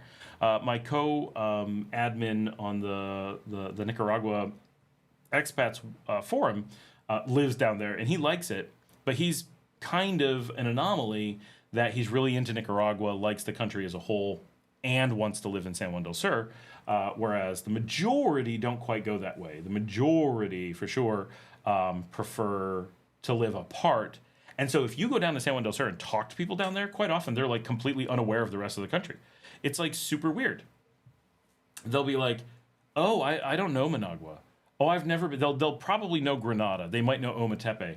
But outside of a couple tourist spots, they'll be like, oh, Leon, no, I don't know. I don't know the other beaches. I don't know Nicaraguan food. I don't know Nicaraguan culture. I'm not used to, you talk about like normal festivals and just things that everyone does and different parts of the country. And they'll be as, lost as someone from Canada who's never visited Central America before. And it's like, how long have you been here? And they'll be like, 15 years. And you're just like, oh my gosh, right? When I first lived here a decade ago, I got more than that in my first few weeks traveling around the country. Like, wow. I can't imagine being in a place with so much to offer and going to a far off corner and avoiding the rest of it. Now, in their defense, when I first came here, I lived in Granada, and we never really went to Managua. And now I'm like, what? I was insane. Everyone lied to me. So many people, oh my gosh, it's so scary. You can't go there, blah, blah, blah. We're like, okay, we're not going to venture into Managua. We got other places to go and things to do. We just never went. But now that we live here, we're like, why the hell would someone have told us that? And like lots of people told us that. And we were in Granada, which is basically like the outskirts of it. Completely insane. People would say anything to guide people places. I don't know. This summer, just jumped on. Oh, wait, did I miss anything before Larry jumped on? Oh, just 404. Oh, wait, a few things. Mazante, San Juan del Sur is nice. Thank you so much. Tortuga Familia. Oh, I don't know that one. It's on the other side of the river. There's a guy that runs a rope with a boat to get across the Main Street area. There used to be a bridge, but people jumped on it until they knocked it down. Santa Claus, just looked it up, was a decent place. Las Piñitas is definitely cooler. Party Town, yeah. Larry's here. Just jumped on, refused to watch Cubs versus Brewers playoff or on Thursday night football. They should have changed the schedule so it doesn't interfere with your show. Thanks, Larry. Glad that you're here and looking forward to baseball season coming up soon. And I talked about you on the show. What did I... Oh, I think it's out tomorrow. Rocco says, not my idea. Maybe I need to reconsider. I mean, you can have fun down there. Just the thing that I encourage people to do, don't go there and think you went to Nicaragua, right? Because it will either, you'll love it and you'll be like, oh, is all Nicaragua like this? And then it's not. Or you'll hate it and be like, no, Nicaragua's not the place for me. And then you never actually saw it. Right? And you're like, no. And it could go either way. So I really encourage people, get to know Nicaragua. Then for sure, go visit San Juan del Sur. Then you have some context and can be like, this is the Nicaragua I was looking for. Good, fair game, right? Or, oh, I see what he means. I understand. Yeah, no, not the place for me. But if you go there first, I think it's very hard to like get a handle on what it's like because it's so... weird. It's kind of like you're coming to the United States, you're thinking about moving to the United States. You're not on vacation. You're thinking about moving to the United States. And you go, you know what? I'm just going to spend my first month in Disney World. And, I'll acclimate by going to Disney World every day and living on property at the Contemporary Resort. And then I'll see if I want to move on from there. And later, when you try to discover the U.S., you're like, wait, it's not like a resort? Like, no. Like, it's like a normal place, more or less. And if you decide to stay in Disney World, everyone will be like, that's expensive, right? So it doesn't make sense to just jump right into it and be like, here's where I'm going. And I also always have the question of like, if you're just coming to Nicaragua for San Juan del Sur, why? Like, but fine, but odd choice, not easily accessible for that kind of thing. KL7, this summer it was civil for most part. I spent a few weeks there. Yeah, it's died down a lot. It really has. John says, speaking of wasted, what does a decent local beer cost in the market, Tiendas? I saw it yesterday, drove past, I think it was at like Super Express, right? Just the mini mart. I believe a 6-pack was $238. Sound right? I think that's right. Let me tell you what that is in dollars in a second. So obviously that's a 6-pack. So 238. It's not super cheap. So that's $1.10 per can of beer. We're not like a whopping cheap beer place. It's not expensive, but it's surprisingly sometimes more than you expect it to be. In a bar, it might be like 45 Cordoba, so like $1.20, $1.25. A lot of the bars only make 5 to 10 cents on a beer. It's not a moneymaker here. You have to do it because everyone drinks it, but they keep it at an unbelievably low price. So, it is what it is, right? John says, that is my problem with Costa Rica. They're trying to create a cheaper America and have no interest in the local culture or people. And San Juan del Sur we often refer to as I couldn't afford Costa Rica. So there's a tendency, and I know this is wrong sometimes, right? Like, there's plenty of people who research San Juan del Sur and it just has the right weather, mountains down to the water, bay, isolation with this kind of touristy vibe. Like, there's a number of things that are unique and there's reasons to love it. And I almost moved there myself at one point in 2020. So, like, I get it. But there is an undeniable one group of people who are just passing through, like backpackers, right? They show up, they're there for 3 days as part of their Central American tour, and they move on. There's just a lot of that. I mean, that's just a tourist town. The second thing is that there is a fair number of people who are there and grumpy because they wanted to be in Costa Rica and either didn't qualify monetarily or got kicked out. That's pretty rare. And then San Juan del Sur is their fallback. And so being a fallback city for a lot of people, and again, plenty of people choose it, and it is the place they want to be, and they would never even consider Costa Rica, even though so many of their neighbors are like this. But you will have a noticeable amount of culture are people who like flunked out of Costa Rica. And so San Juan del Sur is like Costa Rican detention zone. And so it's a little bit weird in that way, and it creates kind of a cultural undertone of people who are unhappy because they're like, oh, this isn't as nice as Costa Rica. Oh, why don't you live in Costa Rica? Well, I can't afford Costa Rica.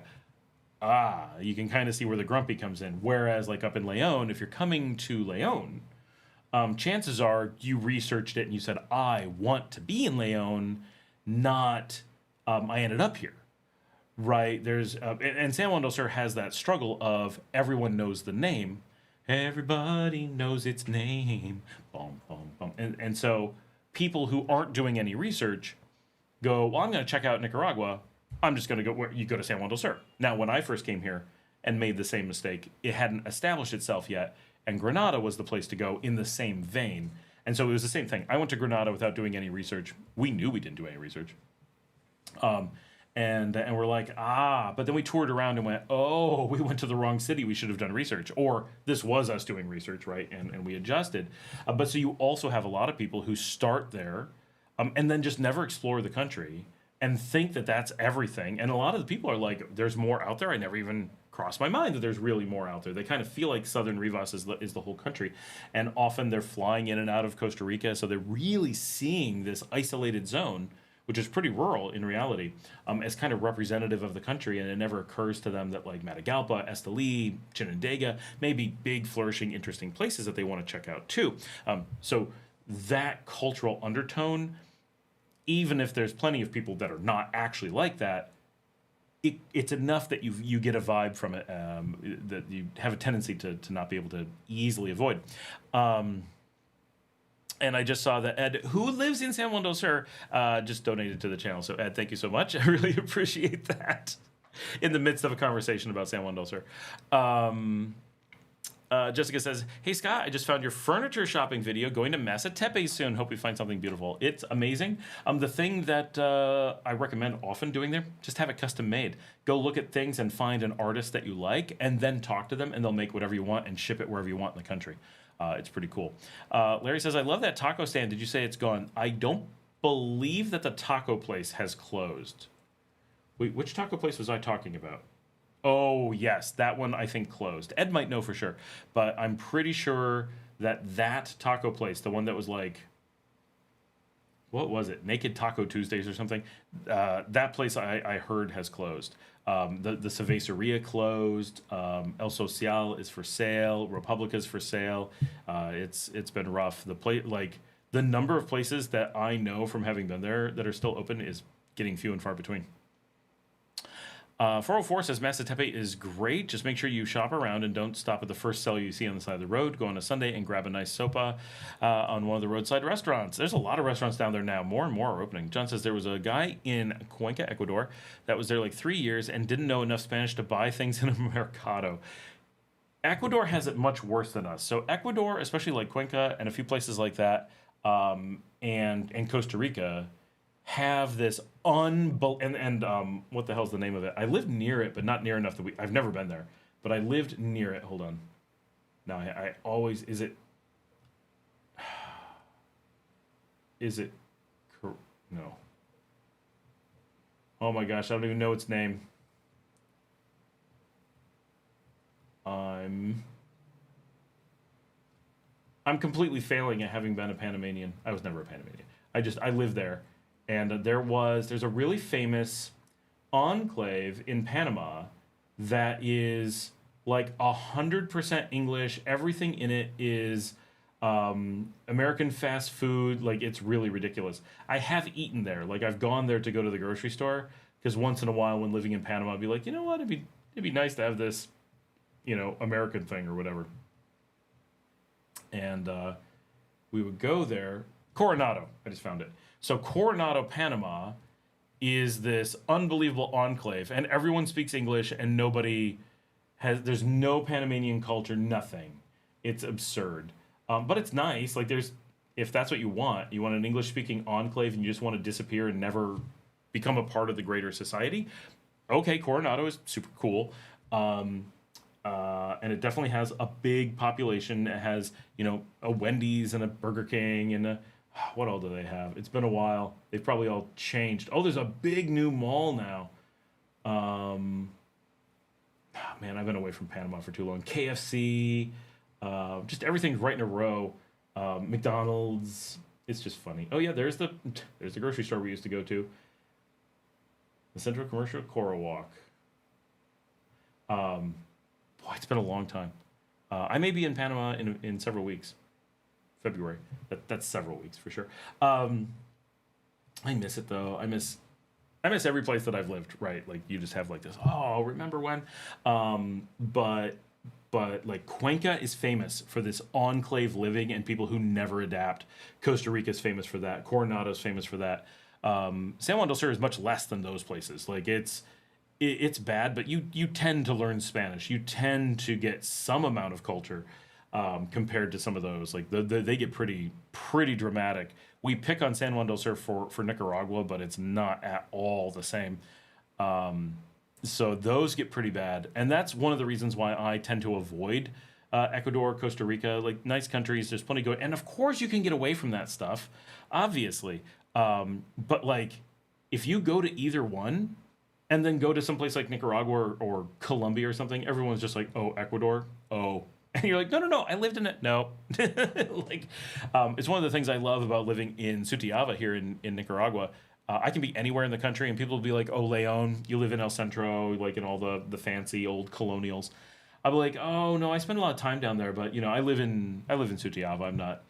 I'm not baller. I just live in Sutiaba. And instantly, you have street cred anywhere in the country. Everyone just stops, and they're like, oh, you live in Nicaragua. I'm sorry, I didn't. Of course. And like everything changes. Suddenly they'll speak to you in Spanish. Suddenly they will give you normal prices. So, like if you just whip out, I live in Sutiaba, everything changes, including the police. I've been pulled over by the police and legit, I didn't have a driver's license, right?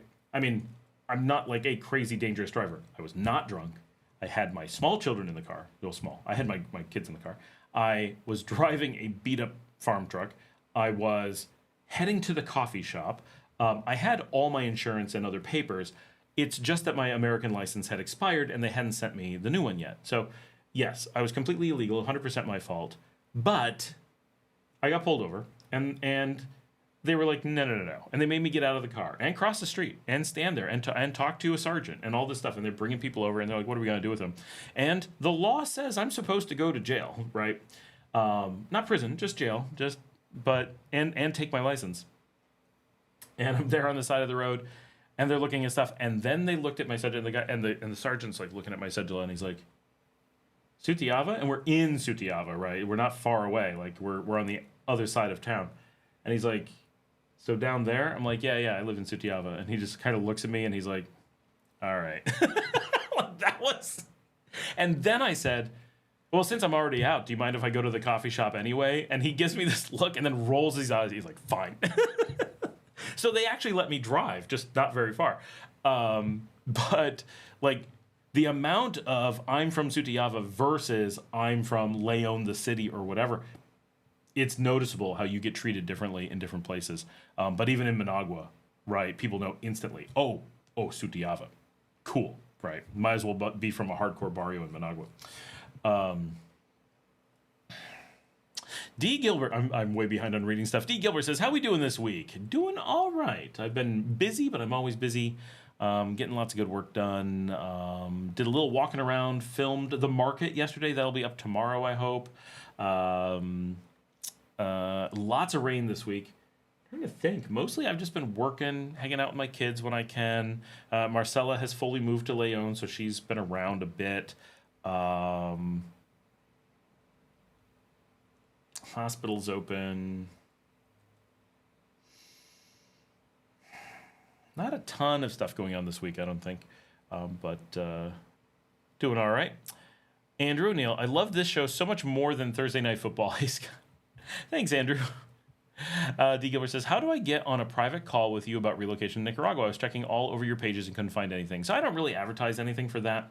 I try to be pretty low key. If people want to seek me out, like, it's cool. Like I like doing the calls and stuff. But I really don't want to be I do my show in order to get people to pay me to be a travel advisor kind of thing. Like it just turns into like those people from Ecuador that do that. Like I don't want to be those people. I would love to spend my entire day, every day, helping people relocate, not just to Nicaragua, all over Latin America. My dream, and I say this and I'm completely BSing because I freaking love being an engineer and building stuff. And so I actually have a hard time getting out and doing other things because I actually love being at my desk working. I love standing up and moving around, but I love that I build products and deploy them and get them out. And I always have more, like my brain never stops. I'm always like, well, I want to get this thing done and I want to get that thing done and I'm not like stuck and need a break. I don't have enough time in my day to do the things I want to do. So I'm always like, so I'm caught between wanting to do cool work and get cool things done and wanting to hang out with all you guys. And I wish I had 1,000 of you who could schedule to have me take you all over Latin America and check out all kinds of different regions and do like the most amazing all over Latin America relocation shopping. That's kind of my dream job. Right, but I need to get paid a certain amount, which is relatively costly for anyone to. I mean, someone could pay me for a day or two, but it would be extreme. You'd have to fly me all over the place, right? I would have to be booked all the time.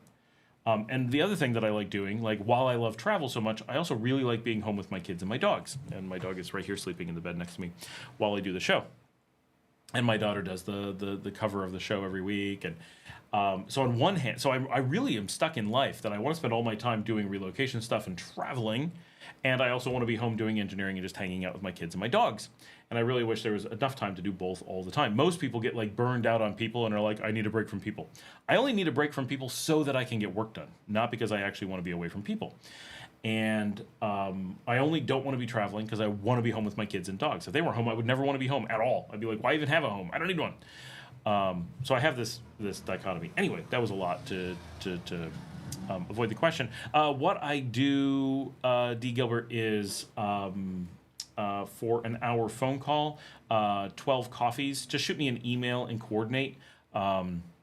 And we'll just hop on WhatsApp and we can do a call. That's cool. I just don't want to advertise it and be like that guy who's like, watch my show so you can get my travel advice stuff. Like, you know, I mean, obviously I really appreciate when you guys buy me coffees and help make the show possible and help pay the bills. And it's costly to do this and stuff. So I really do appreciate just when you give me a thumbs up and watch an extra show too. Don't forget thumbs up on the shows. Only 21 of you have given a thumbs up on this show, and there's 32 of you on right now. So if you could take a moment and hit a thumbs up if you haven't done so already, that would be much appreciated. However, it's I feel awfully dirty actually doing the show for in anything that could be perceived as doing it for the purpose of getting paid. So I try to keep it at donation, and most people asking questions, I just do responses in videos. Plus, I need those too. But anyway, so we can definitely do that. Ed from Queens, who's also in San Juan del Sur, says, "Hey Scott, not much partying here in San Juan del Sur anymore. There definitely was in the past. My big question is, how do all those shops selling the sandals and shorts make enough money to pay their light bills?" I assume, Ed, you mean the local ones, right? The Nicaraguan ones, or do you mean like expat ones? But if it's local, so in most cases, because there are sandals and short shops all over the cities too, not just San Juan del Sur. So in most cases, they get essentially free electric. They're not running air conditioning, so they because they're not expats and they're not air conditioning, their electric is just a few dollars up for real. Normally the shops are relatively small. Sometimes they don't even turn on the lights, and it's really not much. They earn extremely little, but they pay basically no taxes, and it's mostly run by family, and so and it's not uncommon for them to be getting the clothing to sell as a donation or at just a few dollars for a pallet, and so when you look at it from that perspective, it can be like, oh, okay, that's, if you sell, I don't know, one pair of shorts a day, what were they going to do otherwise, right? They may not have had work, so they may not be trying to reach minimum wage. They may not have to. It may be that, if you're a two-income household or a two-person, one-income household, that's what I meant to say, and you have a person, you don't have enough money to make ends meet, or you're really riding the line, but you have a spouse or a kid or something who is not working otherwise, and you're like, well, we could set up a shop, and sure, you may not bring in $200 a month, but you're also not having to, which is minimum wage, that's why I mentioned that, but you don't have to go anywhere. It's going to be right around the corner. You're going to walk there, so no commuting cost. We're not going to pay any taxes because we're not even going to make minimum wage, right? It's all under the table because it's so tiny. Even Nicaragua's like whatever, and you only make $100 a month, but you don't have to go work for the man, right? You don't have to go deal with anybody. You just hang out in this shop. Your friends can come by and talk. If we get lucky, we sell a bunch of stuff, but realistically, if we bring in $100 a month, that's $100 we didn't have before, and that will make a noticeable difference in our house finances. And if you ever find a job, well, we just close the shop and move on, or whatever. And so I think in quite a lot of circumstances, that is actually kind of the situation that they're in. They're just trying to add to any income that they have. And of course, if you're even more desperate and don't have the first job to lean on, and the shop is the only thing, well, if $100 is all you can get, then $100 is all you can get. It's just, can you beat the cost of keeping the shop open, which is honestly quite hard. But the rent for a lot of those places is maybe $100, maybe not even. A lot of the inventory is close to free, right? You put it all together, it's like, okay, I can see how a local who might be happy-ish, acceptable to bring in $100, $150 profit per month. And not even profit, like, that's what they're being paid. There's no profit. The business doesn't make money. The business doesn't even manage to pay minimum wage to the person working there. But if there's no job otherwise, less than minimum wage might be acceptable, because at least it's something. So if you or I were to go do that, we would post it as a loss. Oh, we had one minimum wage employee and they make more than the shop can bring in. But if you're that employee, then you say, well, I didn't have a job otherwise, but I'm happy to get less than minimum wage just because it gives me something. So that easily might be that they're technically taking a loss, but it's their own loss for their own payment. Many of those shops in San Juan del Sur you were talking about are hobby shops and profitability is not too important. Yes, if you're talking about the ones down there, and they're owned by expats, in most cases they're losing money, and that's just how it is.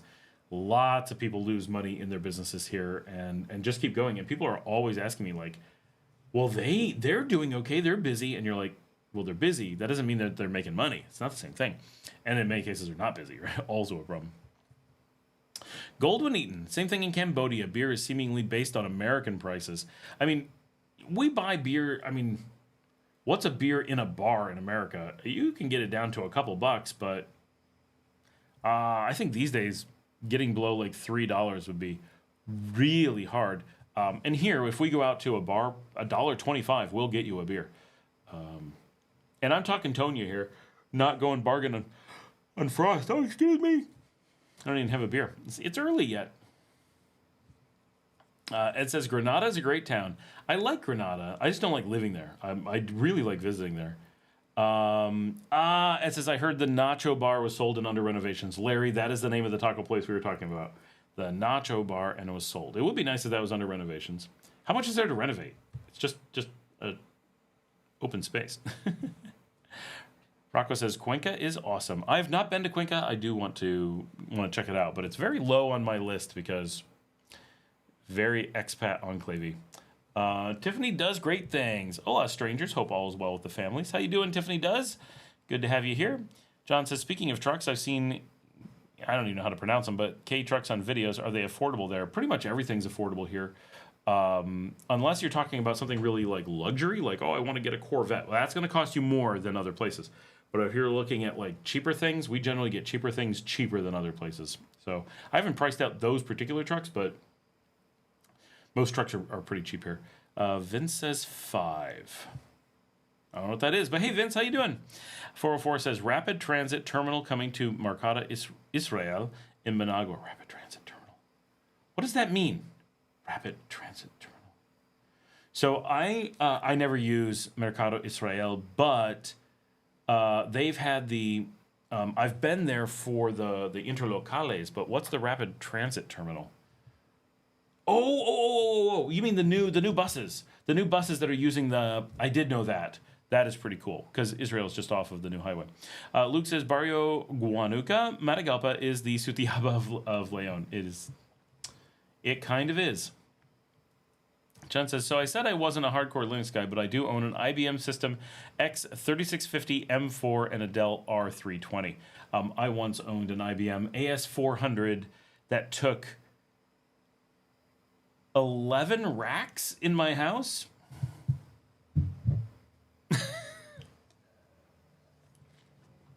I have a problem. I used to be head of IT for a sector at IBM, but that's pretty cool. I used to have so many servers at home, so many.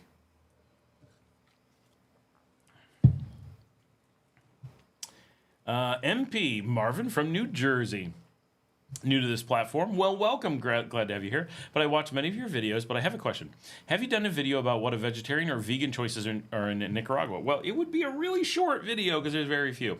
So I'm ovo-lacto-pescatarian, traditional vegetarian sort of. When I was a kid, that was called vegetarian. Now it's not. But it's tough for sure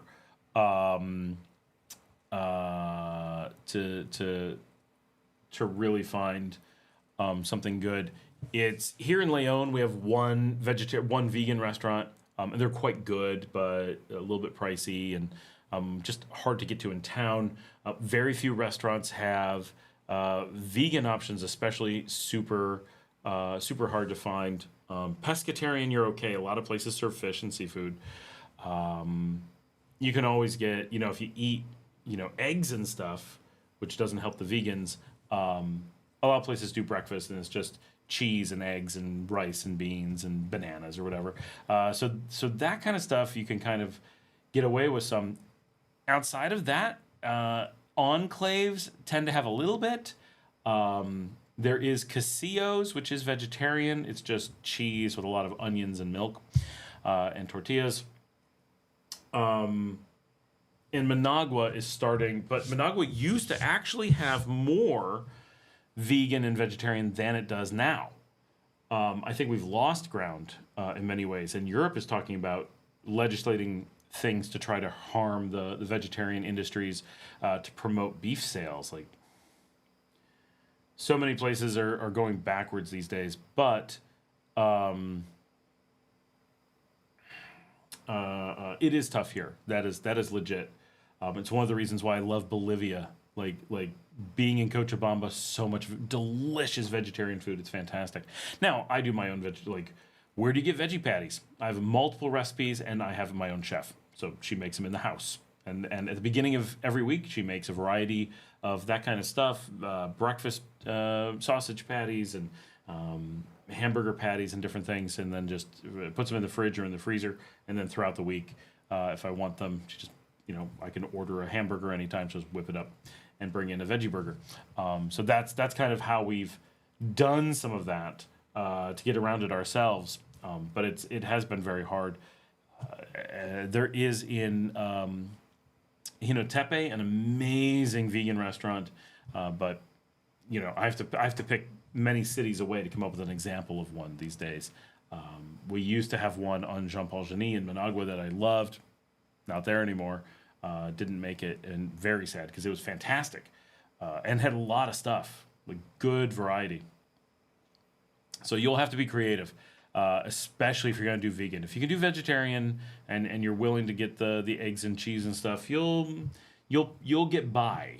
But it's been hard. Luckily, we eat fish, so that really is important for our diets. Just what would we do otherwise? And thank you so much for the donation. I really appreciate it. Richard says, my better half is from Huigalpa, and it's always an argument on where we should eventually settle down. I find there isn't much there compared to Granada, where I would prefer. I mean, definitely Huigalpa, small town, and with no tourists, like, you tend to miss out on some things being out there. Just, there are advantages to having some expats around, right? We encourage a few more restaurants to exist, although if you took every expat in Leon, maybe one more restaurant. We really are. I was out at En El Vivero last night in the Zona Viva, the new one here in Leon, and it was decently busy. We were the only expats in the Zona Viva. The only ones. Wow. We represent such a tiny percentage of the market. We can go out, except for Friday nights when we have kind of the expat outing. And even that, we're maybe on a good night or a bad night, depending on how you look at it, 10% of the bar in Leon for expat night. We're very underrepresented. And that's when people are coming out from the beach. We come from all over. We know that Friday nights are the place, the time to hang out. But on a normal night, we could go to basically any restaurant in town. 0 expats, right? So we do not move the bar. Night, Dad, love you. On the restaurant scene, right? So it's tough. But Granada definitely has a lot. Although I would tell you, to settle down in Granada, high cost, and you could marry a Nicaraguan from Huigalpa. You can speak perfect Spanish. I guarantee you are going to feel like a tourist for the rest of your life. And at first, it's going to be like, this is cool. And that will really quickly stop being cool. And then you'll be like, what have I done? Visit Granada, yes. Live there, really think carefully about it. Luke says, Farmacia downstairs, 200 square feet, and electricity bill was $5 US. Boy, that's cheap. John Mason says $5 to $8 US in a bar. Yeah, so here we can get all the local mainline beers for a maximum at like a party place of maybe 50 Cordoba, which is under $1.50. 37 Cordoba is, that's like $1.30, maybe $1.35. And then if you're getting a really, really, really good deal, you could get it for $1, but that's really rare. But that's kind of the range. It never hits $2. Maybe it's some special party event where like it's exclusive to get in and there's no other option or whatever. But that's like it. John says it's an X2. The 320 is a 1X. That's his servers at home. Vince says 5 was a misprint. But hi, Scott.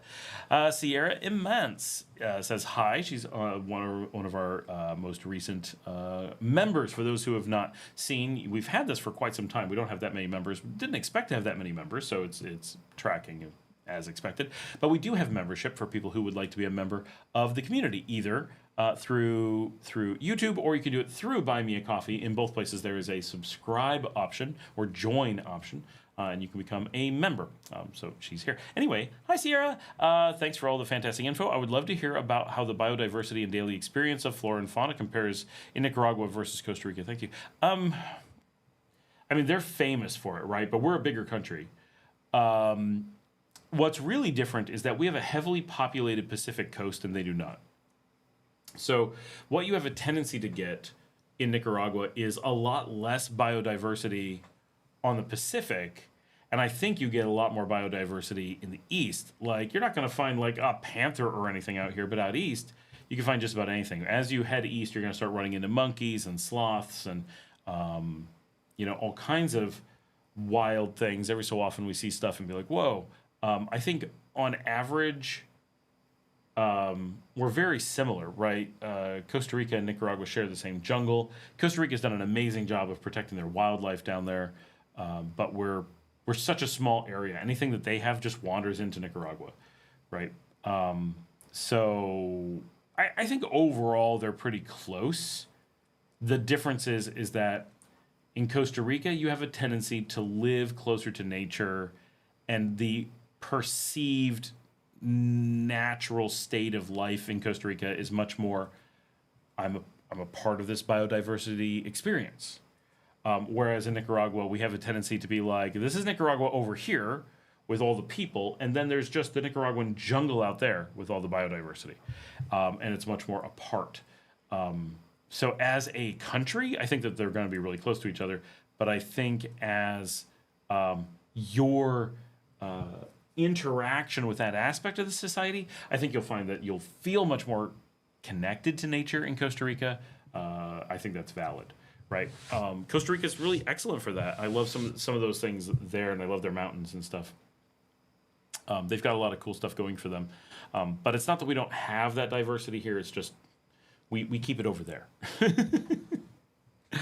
Mike says, hey, Scott, I made a border run yesterday. I was done in under 2 hours. Took a chicken bus the entire way. Great adventure. That's pretty awesome. Where did you start from? Was that just from San Juan del Sur, or did you go really far? I don't know if you guys can hear it. My dog's stomach is rumbling so much that it's noisy. Richard says, not to settle down right in town, but I like the countryside between Granada and Messiah. Oh, the countryside between was pretty fantastic. I agree. Yeah, that area is really nice. Avoid the downtown tourist area for sure. Jessica Bravo says, slightly off topic, a friend of mine that lives in Costa Rica just advised Costa Rica is requiring malaria test for entry. She's returning from the Panama border run. So they're requiring it because she's coming from Panama. Not because Costa Rica is requiring it in general.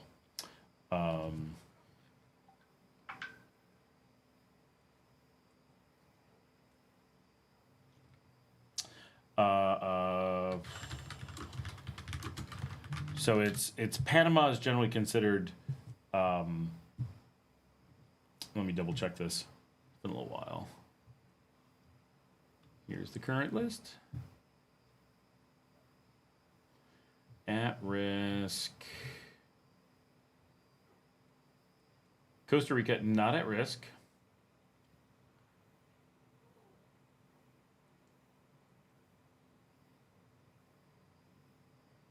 Hold on, make sure I'm reading this right. Yes.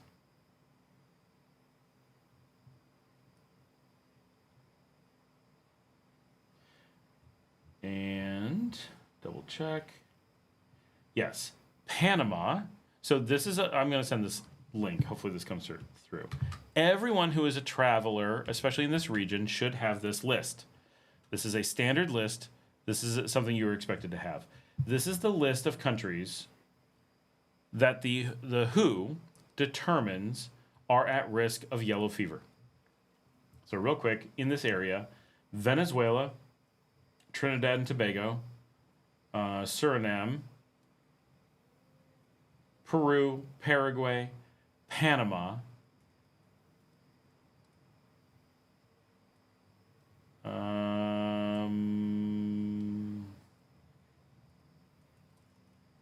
Ecuador, Colombia. It's all the ones you'd expect. Brazil, Bolivia, and Argentina. It's surprising that but Argentina is only the Misiones and Corrientes provinces, not Argentina in general. That one is tracked. So because Panama is solidly on this list, then you have to have yellow fever vaccine to show that you are returning from it. So that's standard. I don't think Panama was on it 10 years ago, but it certainly is now. And so anyone passing through Panama on the way here, if you're just going through the airport, you're okay. But if you're stopping in the airport, if you're getting out of the airport, which is very easy to do because Panama encourages that, then you're going to have yellow fever to come back into Costa Rica or Nicaragua, right? So this is not a Costa Rica thing.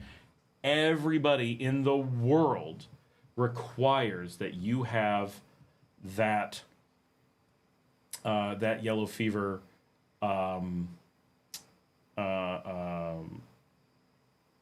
vaccine, right? I am checking to see if there is an exception to that.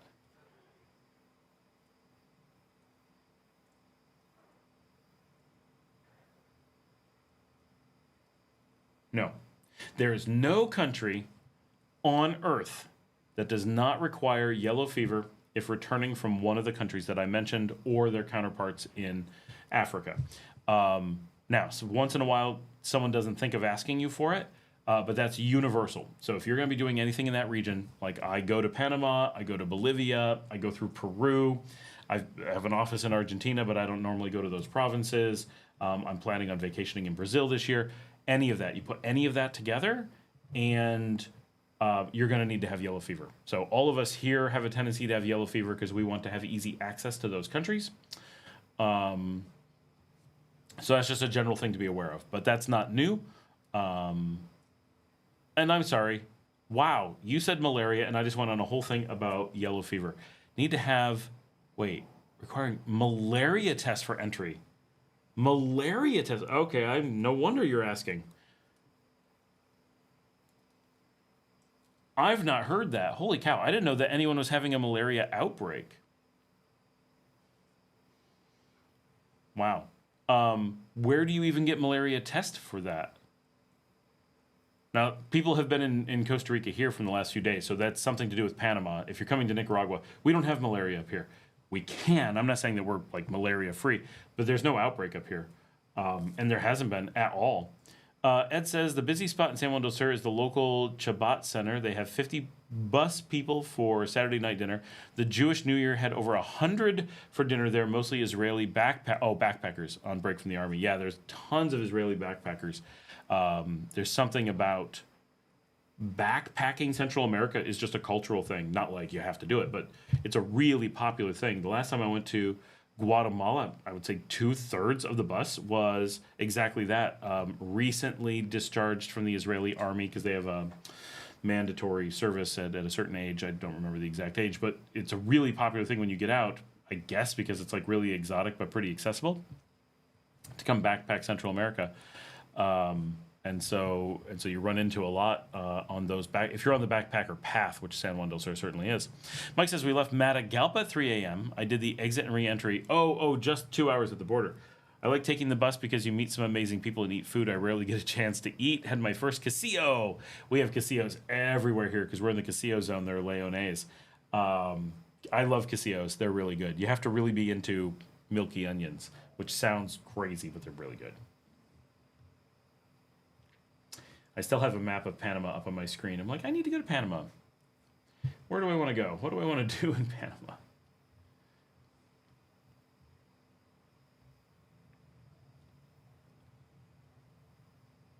I wish it was easier and cheaper to get more places because I love traveling. I love seeing places. I wish I could take my dogs everywhere. Huh. Silly dog. Yes. You hate it when I leave. She's like, oh, you're talking about me? I'll come over and say hi. She's stretching. Are you going to come say hi, or are you just going to move to your bed? Well, you are coming over to say hi, baby. Sweet girl. You're so sweet. We're on the show. Yeah. You have a rumbly tummy tonight. Yes, you do. This is my 7-year-old blue heeler down here. Huh. You're such a good dog. Oh, and then she went over to it. She has a giant. I went to PriceSmart and got her, this is a year ago, got her giant, like, dog bed. And it's nice and thick, and it's real soft. And so it's been fantastic. If you're here and you have dogs, PriceSmart has stacks of them all the time. They are fantastic. Really worth it. Hold up well. The dogs love it. The cat loves it. Yes, I'm talking about you. You're the topic of conversation. Yes, you are. She's a very funny dog. Anyway, need to get to Panama. How many of y'all been to Panama? John says, so opinion, will I do okay with $1,600 to $2,000 a month in Nicaragua or Colombia or Ecuador? No, that's very doable. 2,000 especially, you're in really good shape. But obviously, if 1,600 is feasible, 2,000 is. So here's the thing, right? We're the cheapest countries. Nicaragua is generally considered the cheapest. Colombia is basically the same. Ecuador is really close. They all balance things a little bit different. One has more food cost, one has more rental cost, one has more travel cost, whatever. But they're really, really similar in overall cost. So if you think about it, if you can make it anywhere, you can make it here, right? We're the easiest. Now, the advantage you have here in Nicaragua compared to the others, now it depends where your income is coming from, right? So for the most part, it doesn't matter because the U.S. is going to tax like Social Security and your dividends are taxable. But if you do anything that qualifies as a salary, then the U.S. won't tax you if you're living in any of these. And I don't know what, I've never had to earn money in Colombia or Ecuador. I don't know what happens there as a long-term resident. But here in Nicaragua, you could live here forever and never incur taxes, right? So living tax-free in a super cheap country really brings some benefits to a lot of people. So now, mostly if you're doing trading and stuff, those things end up showing up as non-salary. But you can put that trading into a business in the U.S. and then take it as a salary that would be tax-free, depending on how you do it. So some of those things do exist for you as options if you're being creative. It depends, right? If you're bringing in $200-300 a month, it probably doesn't matter. They're all going to be very, very similar income rates. But if you start doing really well and bring in more and you're like, oh, I'd like to reduce my taxes, turn it into salary, and you'll very likely be able to make that go away. So none of those things that you mentioned, I just point out because I'll jump around a little bit, none of those things that you mentioned are taxable in Nicaragua, but most of them are taxable in the U.S. So it's avoiding U.S. taxes as a non-resident is the real trick in some cases. Nicaragua just doesn't tax you, so nice and easy.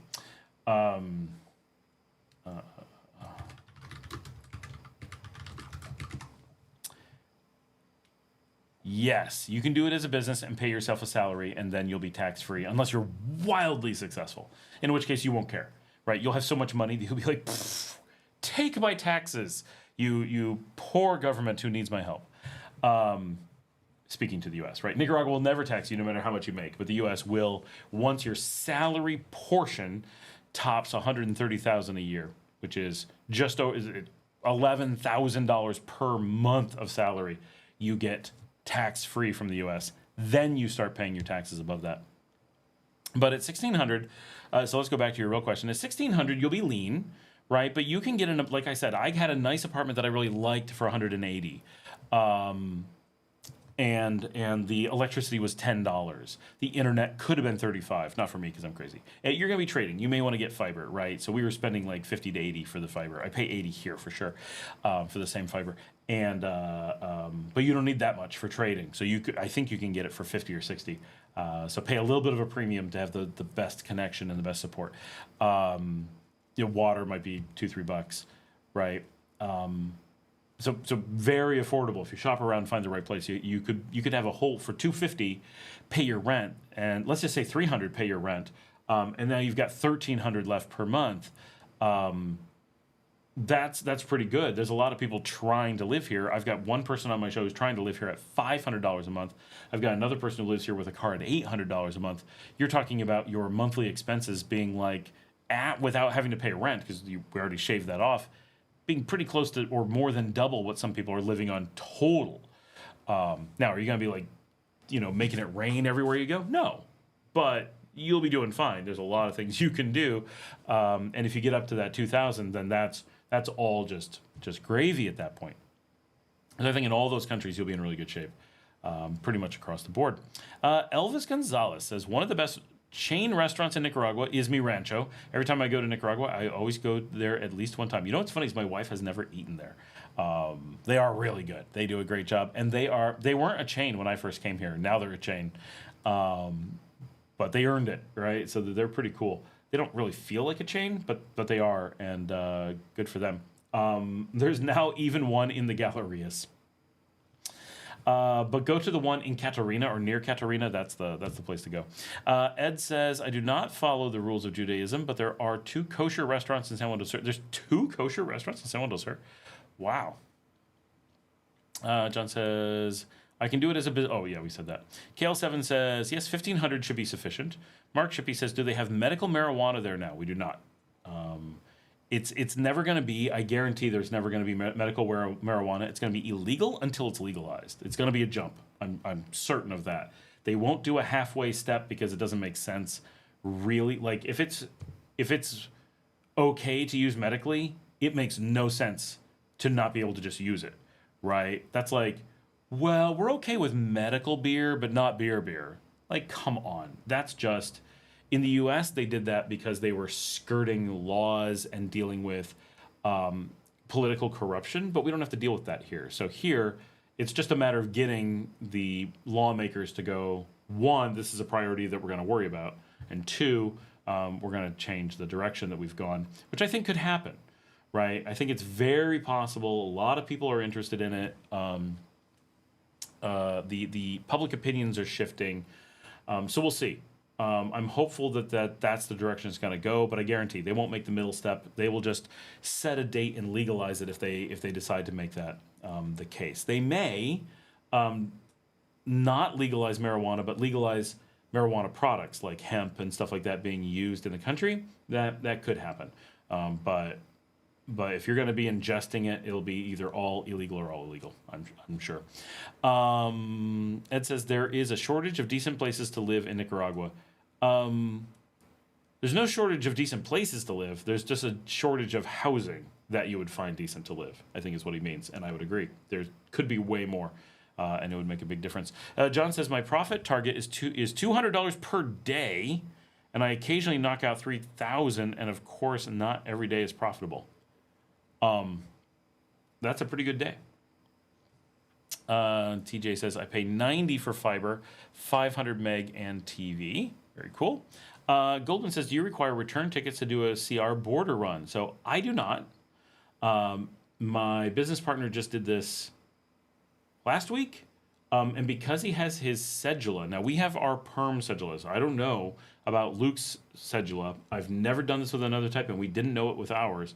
But we can go into Costa Rica without a return ticket, presumably because we can walk across the border and we're home. So it doesn't make any sense for us to require to, like, you have to have a return ticket. A return ticket to right there? Like, I live right there.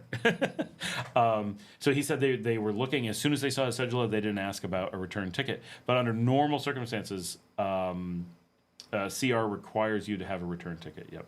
So if it's a border run, you do need one because we don't have to do border runs. We just go to Costa Rica, right? For us, it's pure, I'm just visiting Costa Rica.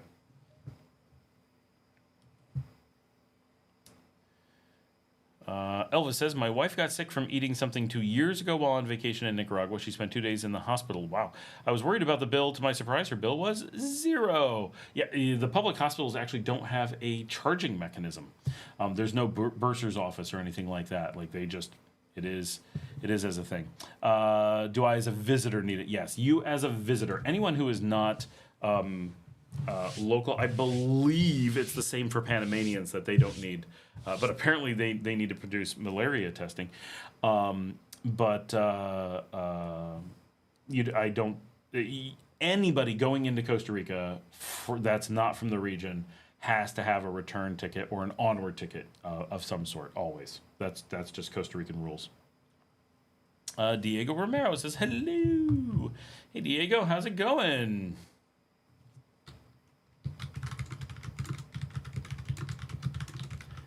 Actually looking up to see if there's an actual law I can.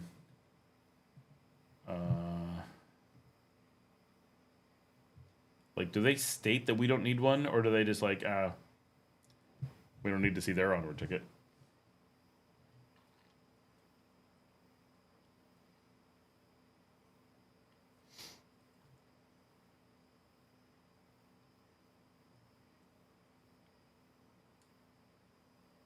Yeah, but this is just Visit Costa Rica. Like, that's not, I think that's a government website, but yeah. The Costa Rican Tourism Board states that we require one, but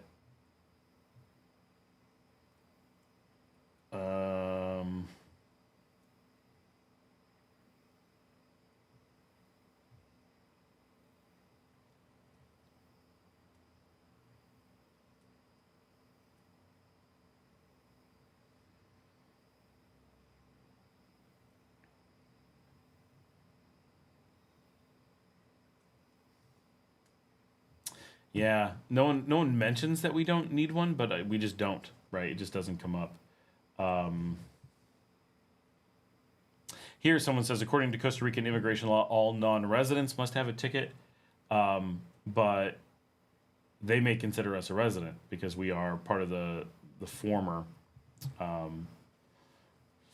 region. Who knows?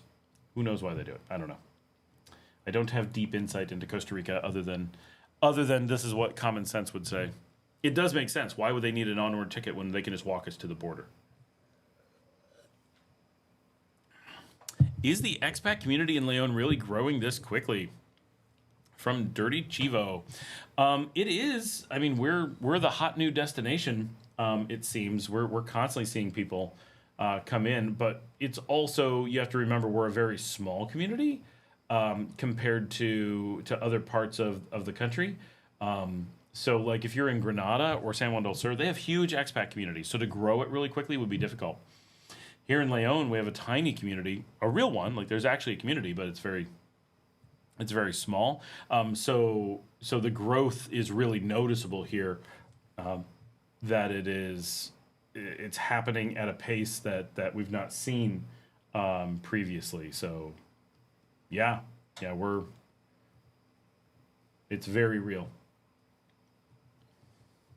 Sierra says, I've got to run. Thanks for the live streaming, Scott. We will be first time visitors in February, so many more questions to come. Awesome. Looking forward to talking about that. Hopefully we see you on next week's live stream. So thanks so much for joining the community. And I may be gone in February, just to warn people. I have at least informally on the books. I've not bought my tickets yet, but I am going to Panama and Mexico in February to hang out. Just vacation. I don't take vacations very often. Anytime you guys hear me traveling, it's always for work. This is a just fun getaway weekend kind of thing. Used to live in Panama, so looking forward to going there and never get a chance. Like it just never comes up to hang in CDMX. So just going to CDMX to do the city thing. Dirty Chivo says, my parents live in Costa Rica, and from the look of it, it's not as easy to make that move. You're right. Yeah, Costa Rica is much harder than Nicaragua. Costa Rica is still pretty easy. I mean, nowhere is easy like Nicaragua. Like we are the easiest pretty much place on earth to move into. So that's just extreme.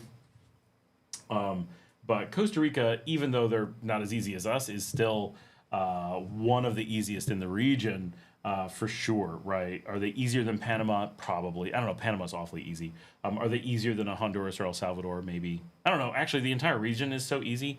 All of us are way easier than Mexico. Let's put it that way. Interesting. I truly love Leon. Went once a few years back. Leon has really popped up. I think. Sorry, I'm typing over here. I was here 10 years ago. I didn't live here. I lived in Granada.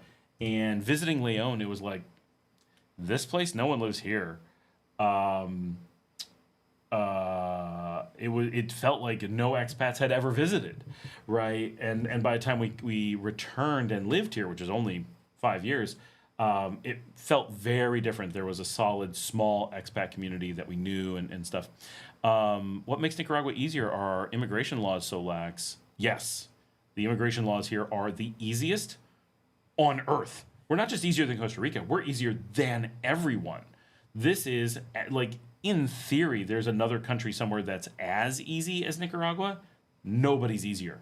Like, there's just nothing to compete with it. So Nicaragua has, it's not just, hold on, I have a copy of my birth certificate with the seal. Is that good for the retirement visa? No, TJ, I think you have to have it in apostille. It can't just be an authorized copy. It's got to be an apostilled copy. A big pain in the ass. So Nicaragua has no taxes, so you don't have to worry about any of that. Like, is it a big deal other places? No, not necessarily, but it's a thing you have to generally worry about. We're one of just a handful of countries that is tax-free for foreigners. So there's a whole thing. You don't have to file. You don't have to look it up. You don't have to research it. You don't have to do something. Even if you don't have to pay, most places you have to like do something or whatever. Here you do not. That alone is a big deal. 2, you don't have to have a visa for most people to be able to move here. You don't need to have residency. So for most of us coming from U.S., Canada, I think Mexico, much of South America, Europe, and a few other places, the paperwork to move here is nothing. You literally show up and get to live. It's that freaking easy. You may, over a period of time, determine that you want to have formal residency, and that is a very big if. Some people, like Luke, want it right away. Some people, like I know, I won't mention him just in case he's hiding. He mentions it publicly, but just in case. Is that 15 years just doing border runs? Like, you can do a border run potentially indefinitely. You can buy a house or a car, start a business, do anything you want. There's essentially nothing you can't do as a tourist, or even not being a tourist. If you wanted to buy a car, that would be tough. If you want to buy a house, start a business, and run a full and rich life in Nicaragua remotely, having never visited the country, you'd be insane. But you could do it. That is completely an option if that's something you want to do. So there's no restrictions at all, except for, tourists or non-nationals are not supposed to be investing in property within a certain distance of the borders for the border control zone. Okay, pretty freaking minor, right? Nothing out there except for San Carlos that you might even have the remotest interest in. So not a big deal. And almost every country has that stuff. The country is safe and cheap in general, so even getting away from the legal requirements, you have just this low friction system of getting into the country. Really, the only barrier we have in any sense whatsoever is generally a lack of what we call mid-tier or mid-process short-term housing. If you're looking for hotels, hostels, or Airbnbs, you're good to go. If you're looking for midterm furnished rentals, you're going to struggle quite a bit. Once you want to take on that 6 to 12 month lease and you're looking at buying your own furniture, you're golden again, nice and easy. So it's just this in-between part of the process that a lot of people are looking for, can be kind of challenging, and is sometimes its own little piece of complication, right? But that's really kind of it. Like it's hard to describe just how easy it is to move here. And so it gives us a leg up, even in Costa Rica, which is super easy, they still have like digital nomad laws. Like, oh, you need to work and you're gonna do some things. Your activities are gonna flag.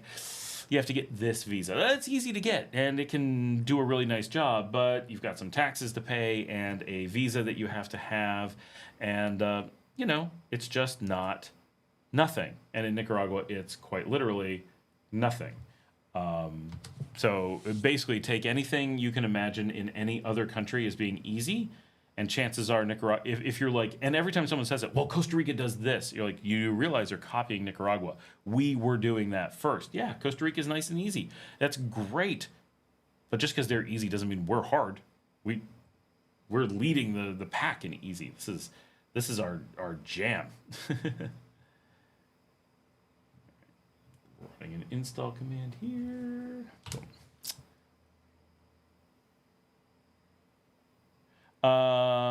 It's easy to have a couple. TJ says, I don't know. It wasn't easy when I wanted to extend my visa in Managua. It was a pain in the ass. I was treated like a spy. That is always a pain. You should be able to do it in Grenada, I would think. But you can always just go to the border and extend, right? Like it's weird. We do ours in Leon, and we don't have to do it anymore, but we did it for years, and it was so easy. Just show up a couple of minutes, no questions, and just extended. And everyone we know does. Like, almost no one has residency. Elvis says, Nicaragua is easy, relaxed, so is different than the USA. I even gave a ride to two police officers that stopped me for a ticket somewhere between Esteli and Managua. 10 by says, I grew up in Nicaragua because of not being able to import my pure nicotine. Oh, I gave up Nicaragua because of not being able to import my pure nicotine. I still watch your channel consistently and wish like hell there was a way. I know they sell stuff there, so there must be a way. I have no idea. No idea what could be done. But thanks for watching the show. Sorry that that's a showstopper. No one I know of has figured that out. If anyone has, they're keeping it secret. Elvis says, it was strange, but they're cool. 10 by, sell vape stuff there. Yes, they do sell vape stuff here. You're right, they do. But I don't know. I have no idea what the processes are. Dirty Chivo says, is it truly that much cheaper than Costa Rica? Oh my gosh, yes. I spent a stupid amount of money during my last extended stay. Yes, Nicaragua is so much cheaper than Costa Rica. Now, it's true. If you live in Costa Rica full time and know what you're doing, it can be reasonably cheap. But there's a reason why Nicaraguans are like, we don't want to become Costa Rica, because Costa Rica is outrageously expensive for Costa Ricans. And as Costa Ricans like to brag, and good on them, they earned it, they have a drastically higher minimum income than Nicaragua does. And yet they're struggling to pay to live there. Nicaraguans are not having a problem affording living in their own country, even though their income rate is a fraction of Costa Rica's. So not only is Costa Rica more expensive by the amount more that their minimum income rate is, which is met quite a few times, but that's not enough. Whatever their cost of living increases, it's more than that.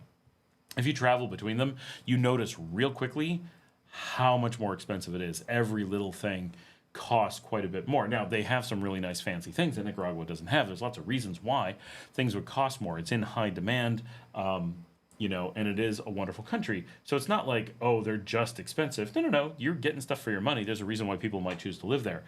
But Costa Rica is the most expensive Latin American country. Nicaragua is the least expensive least expensive Latin American country. So having them side by side, you really do notice that the cost of normal things is wildly different. Even just cars could be twice as much in Costa Rica. I could have it in Grenada, but I didn't want to give up my passport. That's why it's hard, right? If you don't want to do the Nicaraguan processes, then things get hard. And then they're like, why would you come to Managua? Then they do question you hard. Because it's like, what are you doing? Because the passport thing is so easy, but I mean, I would give up my passport for 6 months to avoid going to Managua. Like that's reserved for problem people. So that's part of the problem, right? If you're going to Managua to do your extensions, the assumption is if you live in one of the towns, If you live in Managua, it's different. But if you live in one of the towns, you're expected to do it locally because it's one of the big benefits they give for being an expat who's living here, doing the border run system. They make it really nice, convenient. It takes minutes. There's no effort. You don't have to deal with anything. It's so easy, or at least that's been our experience, and that's like the goal of it. But if you get into trouble and they're like, we don't know about you, they send you to Managua. If you slip up in any way, suddenly they're like, no, you have to do Managua. So Managua sees people coming in from the other offices as, something went wrong. And so their approach to things is a bit different. Diego says, I think that explains why so many immigrants lately, lots of Cubans and Venezuelans lately.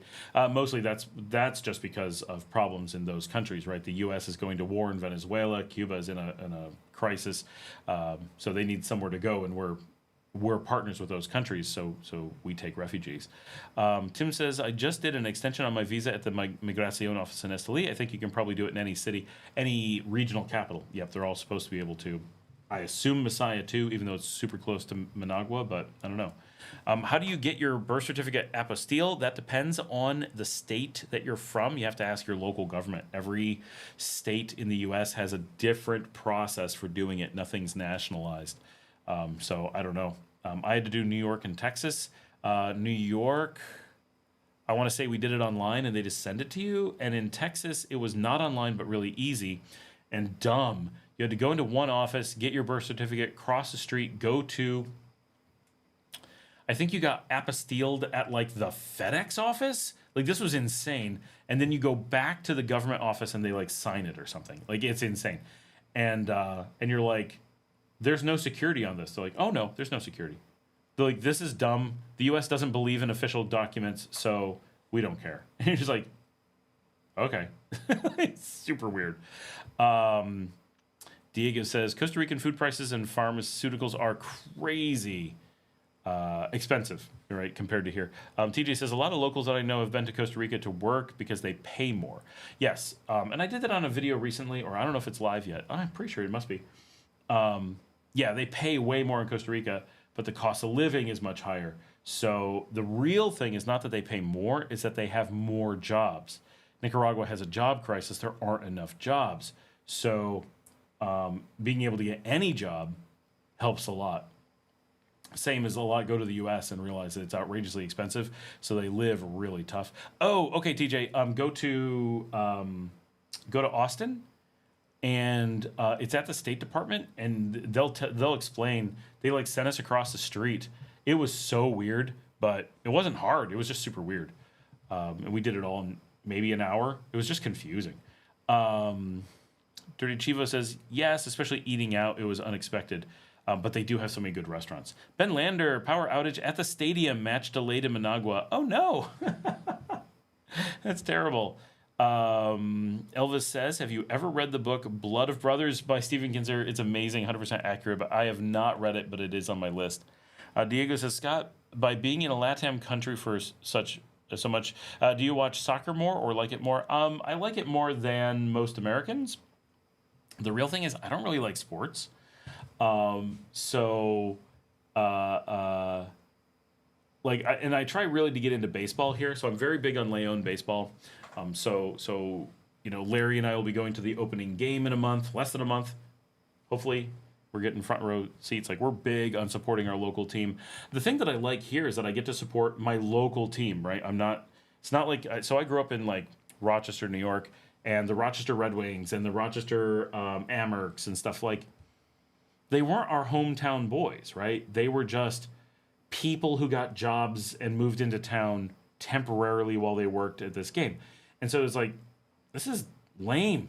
Like, this is just one big franchise. It's not a sports team. It's a business franchise. I might as well be rooting for the fry cook at the local McDonald's versus the fry cook from another McDonald's. Never made any sense to me. But here, our Leon team is mostly people from Leon. They live in Leon. We see them at the bars. Like, they interact with us out in town. It's very different.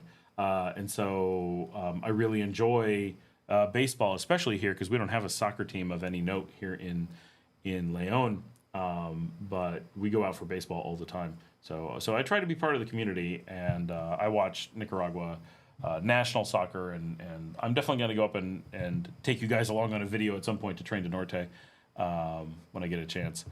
John says, I recently, within the last week, watched Carla's song. Oh, okay. When are you going to do remote guest? I know, TJ, I never get a chance to leave here. Remote on here. When my OBS actually works. John says, it was a movie about a refugee from the Sandinista Contra Somoza Wars. That's separate wars. Normally you're only a refugee from one of them.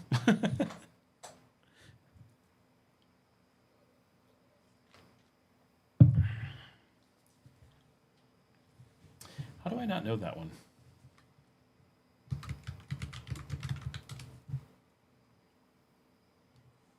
Oh, 1996. About the Contra War. Yep.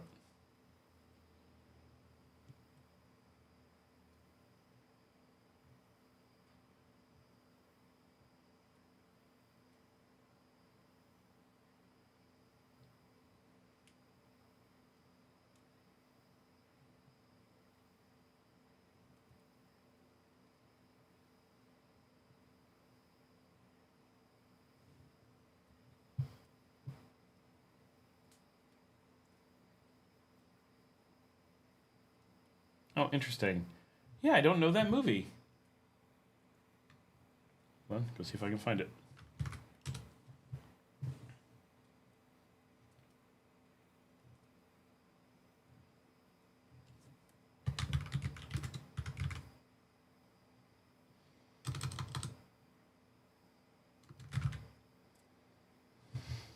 Not as easy as you might think.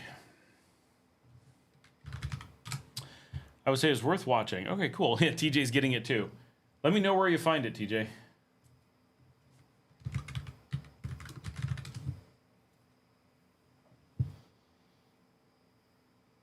Got it. Easily available on Pirate Bay. Ooh, a 2024 copy. Nice.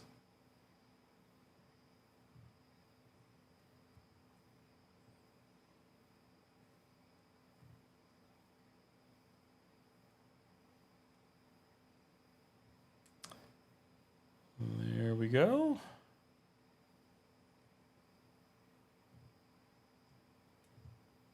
So 1996, Polygram Filmed Entertainment about Nicaraguan refugee living in Glasgow.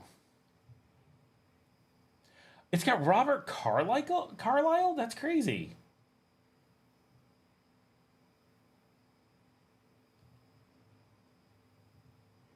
And Scott Glenn.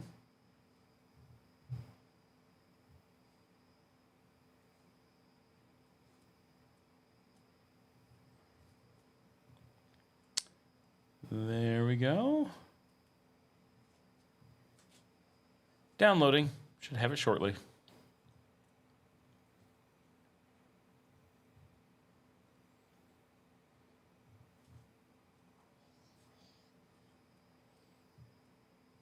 Excellent. Well, thanks for the tip. We're getting that movie. Elvis says, Scott, thank you. I'm a hermit. I feel comfortable watching your videos. I consider you a friend. Till next time. Well, thank you, Elvis. I appreciate it. John says, but it did bring back some old hard feelings about the U.S. interference in LATAM. Oh, living here will definitely do that to you. This is, very much, Nicaragua is like a living museum of American atrocities of war. Like, there is no escaping the everyday life of the U.S. did this everywhere you go, and still does, right? It's an ongoing thing, so it's very, very prescient still here, but we also have a chance to make a difference, right? In some small way, positively contributing to the region or to the country. Checking all my emails while I'm... All right. John says, yep, Rumpelstiltskin. I found it on Tubi or Prime. And then to make matters worse, I rewatched Salvador. Yep. I mostly avoid watching a lot of that stuff because it's super depressing. And, you know, we live in the remnants of this every day. So it's, oh my gosh, why are there ants all over my desk? Go away. I have no food here. Why are there ants on my desk? Dirty Chivo says, so I'm just beginning my remote work journey and will likely take 2 to 3 to start making a decent income. From the sounds of it, though, $60K starting salary would be comfortable to start with in Leon. $60K would be baller beyond all belief. Like, think about, I assume you mean $60K US, and I assume you're looking at working a US job. Think about $60K, 60K tax-free in the cheapest country in the Western Hemisphere. Like, really think about that for a second. That is so much money. So much money. Right? Like, can you find expensive real estate to rent? Yeah, it exists. But it's few and far between. Right, Jess. Like, how do I make that much? I mean, there's not an expat in the city that makes $60K. Like, not a one. That is so much money. Oh, you'll be, yeah. So much in the top 1%. That's, I know one Nicaraguan that makes more than that. Like you can live anywhere, do anything. Has there been a biographic film about Sandino? Is there a Nicaraguan film industry? There is. So this is Porter FR, Porter France, Porter Frank, Porter French, Porter Frambois. No, there's no Nicaraguan film industry. I would love there to be. That would be so cool. Even when Netflix made their show about Nicaragua, Nicaragua's the cheapest place anywhere. Like, if you want to come film here, I guarantee it's cheaper than anywhere else. But there's no equipment, no teams. But they made the offshoot to the amazing soap opera Club de Cuervos was about Nicaragua. They filmed it in Mexico. Like, come on, people. We're right here and super cheap. Nope. They just found bits of Mexico that kind of sort of look like Nicaragua and were like, good enough. There's only been like one movie here. What movie, Diego, has even been here? Yes, US dollars. That's, we do have our own musical style, though. Pobre la Maria, ay, ay, ay. Bum, bum, bum, bum, ba, da, da. Is our music style music of El Guadalupano?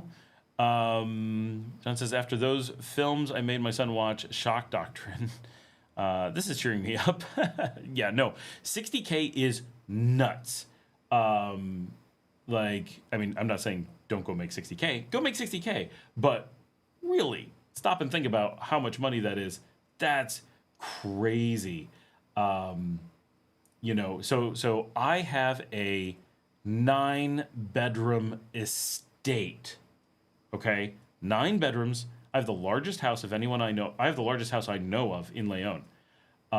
This is not like 9, but it's kind of slapped together. This is a famous house. This took 50 years to be able to get into.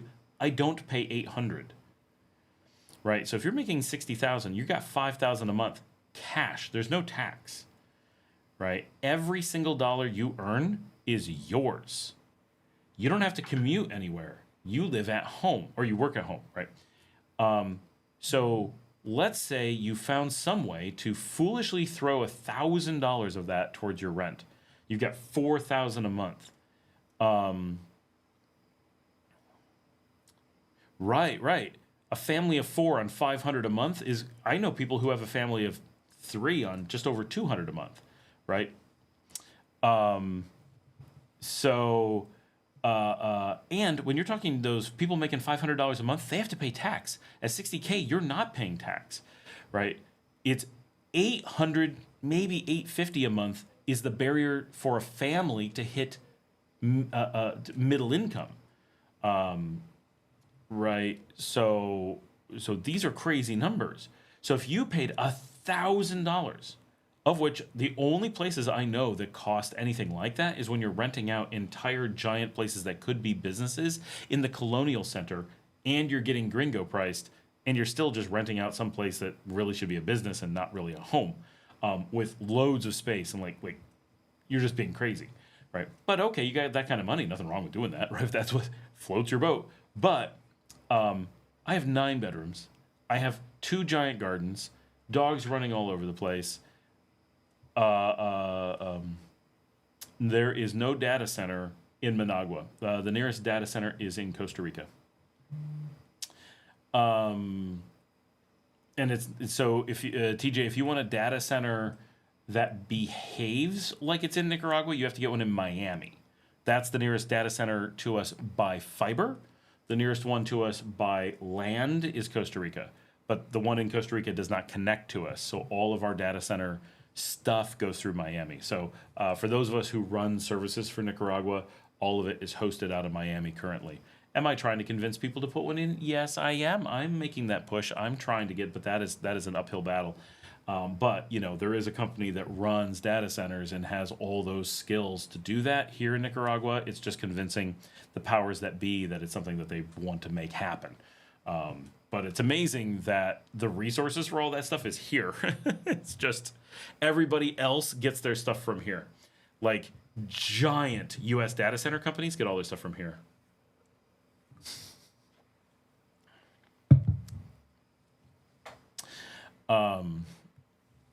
Yeah, so think about 60,000 here will feel like 180,000 a year in the U.S., which is not like crazy rich, but that's pretty good, right? You will definitely be like, oh yeah, this is a lot of money. So even if you paid $1,000 in rent, which why would you do that, right? You get that seems impossible. Because the fiber lands directly in Miami. You must be pinging something in Miami that's not connected directly to the cross connects. Because whatever gets to North Virginia has to go through Miami. Atoll Networks.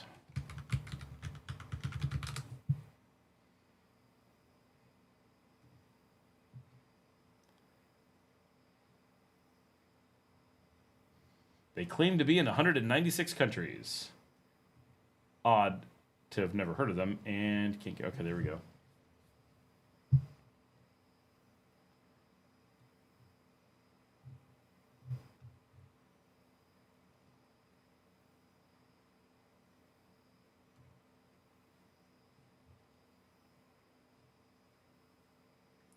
They claim to be in Managua.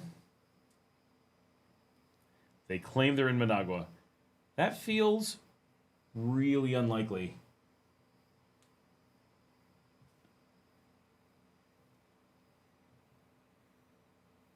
So they're definitely a reseller, right? They're not actually the data center operator.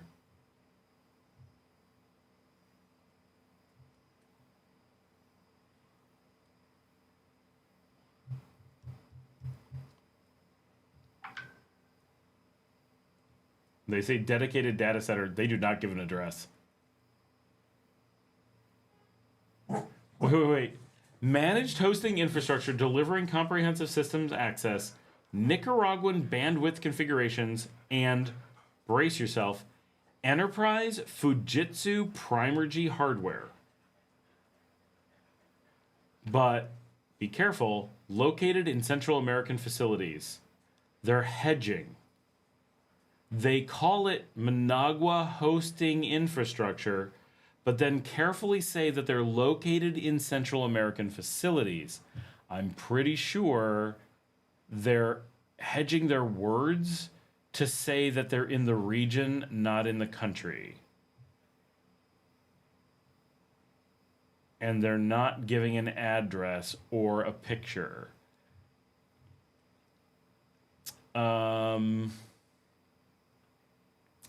It feels, as someone who works for these kinds of companies,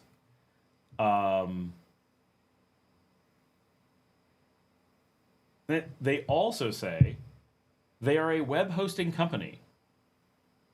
Oh, really? That's very different than a data center company. So if you, founded by two very smart friends, Adam and Itzhak, who met at high school when they were taking computer science classes together. So they started out as an IT consulting business at the age of 16, and now they're real estate resellers. Nothing wrong with that, but it's important to understand what they are. And this may be a completely fine company to work with. Just be aware there is zero chance that it is what it looks like. It is most definitely carefully worded to provide services. Like, this was not written in English. This was written by ChatGPT that didn't know that this about us doesn't match anything in their description. So if you go to their home and go through the things that they sell, bare metal servers, dedicated servers, VPS, proxy. What is proxy? Just the word proxy. Oh, VPN proxy server.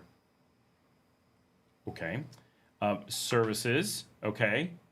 And then when you go to the About Us, nothing in the About Us is about the same company as the rest of their website. So they don't know how to make a website, how to look like a data center company, or what's realistic, but they don't make any promises as to where they actually are. I think it's all fake. One of IBM. I usually get the lowest pings. I buy retired SAS drives. They last forever, and I get 5 3-terabyte drives for $408. That's incredibly specific. New in September.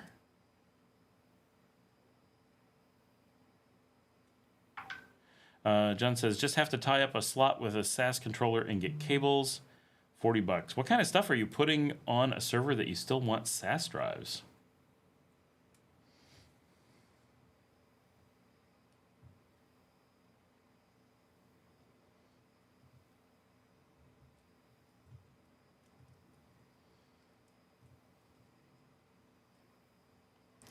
So I'm reading a bunch of messages flying by.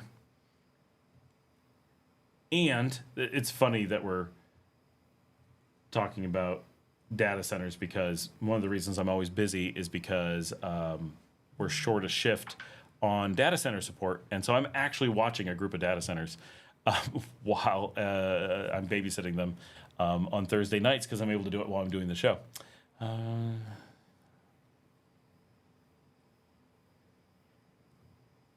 What's going on the Expat group? Showing the sky. Little snack there.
Someone's talking about this Indian quadricycle thing.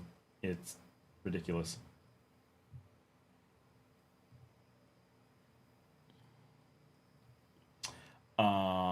Sorry, got distracted.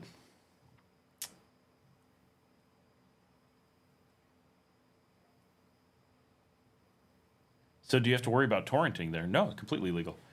Tigo has a data center, I believe, but it's for companies only. We use them in a company I used to work for. I mean, yes, there are non-public data centers. Because obviously some of these companies have to have their own thing. Tigo has to have their own cross connects to do what they do. Claro has to have one too. But they're tiny, I'm sure, because they're not. I don't think they're hosting any servers here. John says it's just cheap and fast disk storage. Actually, SAS disks are crazy slow.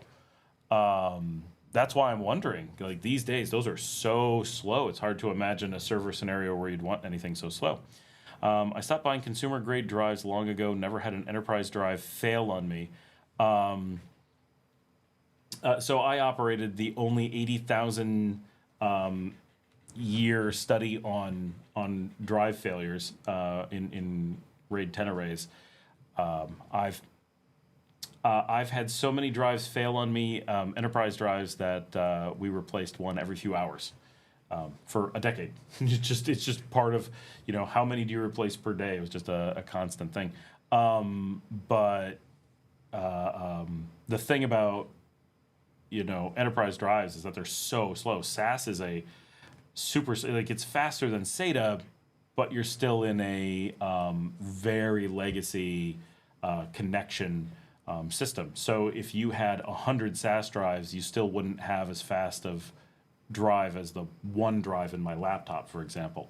So it's the speed difference is pretty significant, because a SAS drive is it's a more efficient communications bus than SATA, but only barely. You can get SATA drives up to 10K. This is purely a market thing, though. It has nothing to do with the connection technology. SAS drives typically come in 7,200, 10,000, and 15,000. They used to come in 20,000. They phased it out decades ago. Just there was no need for it. But they do die compared to, and you can get enterprise SATA drives that'll last just as long. That at SAS or SATA has no bearing on its reliability. It's just that it's an enterprise drive. But anything using those technologies is super slow. That's why they had to phase them out, because they were too slow to communicate the faster disks. Larry says the content on tonight's chat is great. I have no reason to switch to Cubs playoff game. Thanks, Larry. I actually have so Larry, the video of me eating the shawarma should be up tomorrow evening. Finally actually showing it. So I actually eat shawarma on the show. TJ, you have a ridiculous amount of storage. John says, I use SSDs for OS and programs, SAS and SATA for the bulk storage. I mean, they work fine for bulk storage. Just, is that what you're using it for? Because those types of servers are not well suited for bulk storage so much anymore. This is my wheelhouse, right? Like, I wrote all the stuff on RAID and large-scale storage. Large-scale enterprise storage is called a SAMSD, the Scott Allen Miller storage device. Like, the concept is named after me in the industry. So, like, this is, I'm everywhere on these topics. So I'm like, this is my stuff. Okay. Movies and such. I have big storage for stuff like that. So this is where, so I use enterprise storage drives for the same thing, but I use only drives of 20 or more terabytes, not 4, because it's so expensive to do it the way you're doing it. And if they're, you're getting retired SAS drives, so they've lived out their lifespan.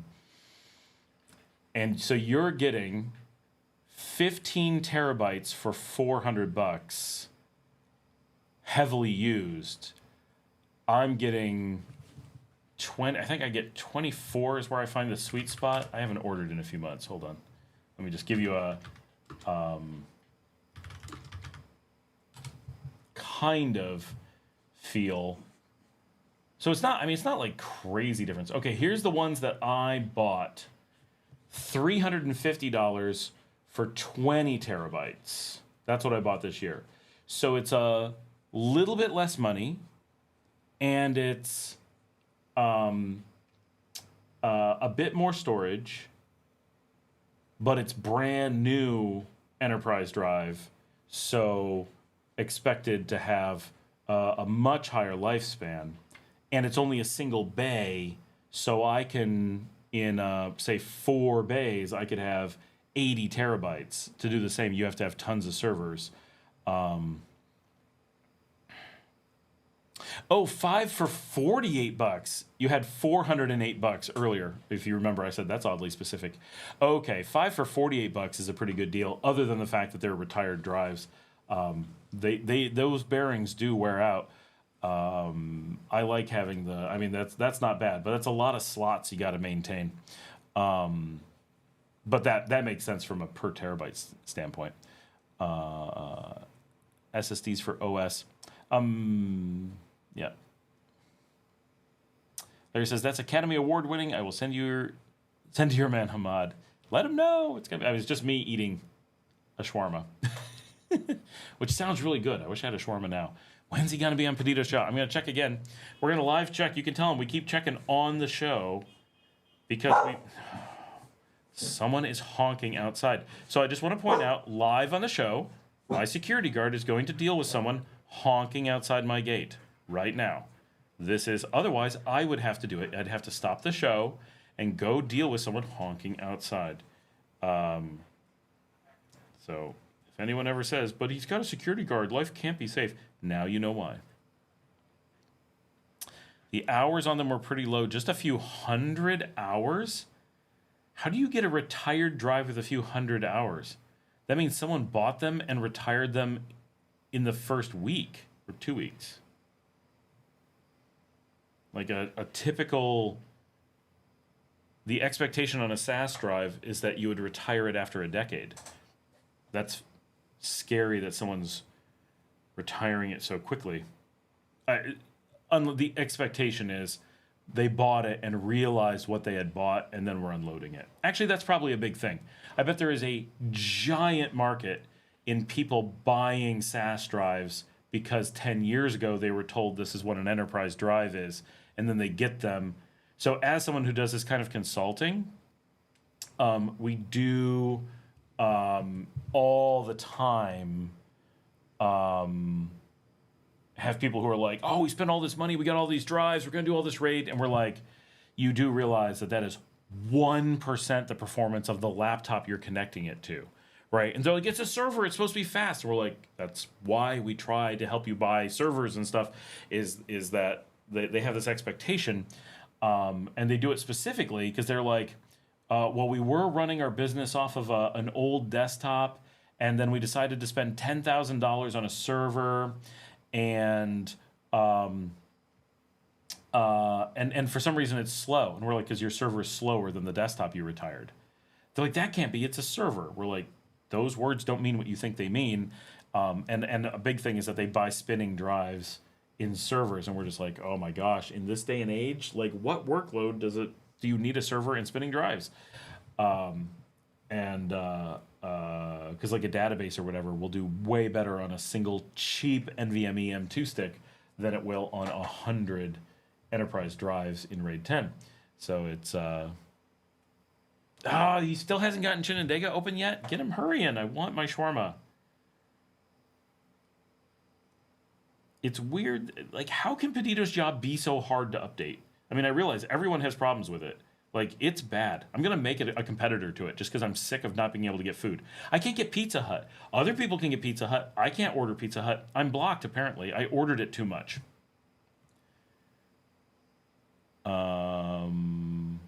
Servers tend to have a lower clock speed processor because they have a lower error rate, as I understand it. That is incorrect. No, they definitely have higher clock speed processors. They have massively faster.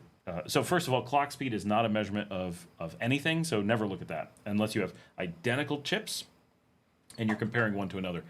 But that is not true.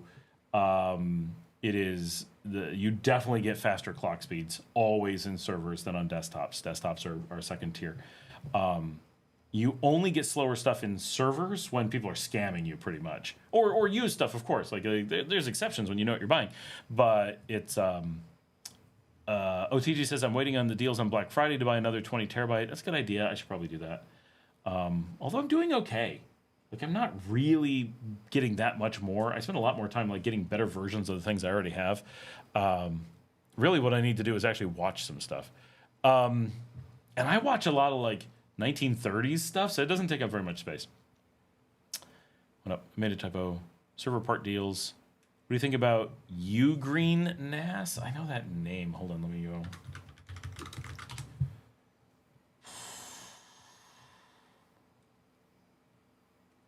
I'd have to research it. It looks like kind of a, just quickly looks like a copy of Synology.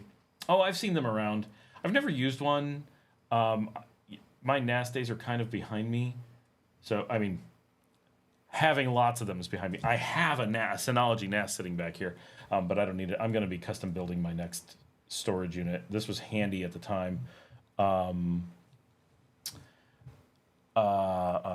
hours on them were pretty low. They used to have a shawarma place in Granada, but it closed. Now I can't find another. Oh, that's weird. I remember them having one there. I can't believe they closed. They retired them on schedule. The access time was very low. Access time is not relevant. So spinning drives are accessed 100% of the time. If they're spinning up and down, that actually damages them. They should be in the vicinity of, hold on, let me give you a, they're giving you like scam numbers. Access time is not a number for drives. That's not a thing.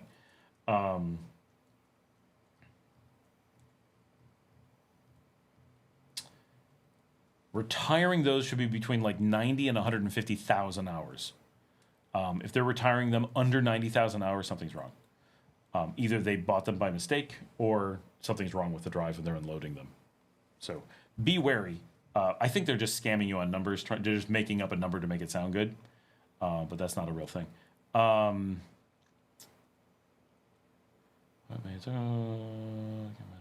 them. Maybe it's Hamad delivering shawarma. I'm retiring all my 6 for 20s. He has an open agenda. I'm getting these out of order. There's the lower speed things. Yeah, no, servers definitely have the faster everything. Even GPUs now are faster on servers than on desktops, like everything. Diego says, what's shawarma? Shawarma is related to gyros. It's a Middle Eastern, like, pita wrap, traditionally with lamb or chicken filling, but obviously I get it with falafel, being vegetarian. It's very similar to a Greek gyro, which, I mean, really you could argue is a shawarma.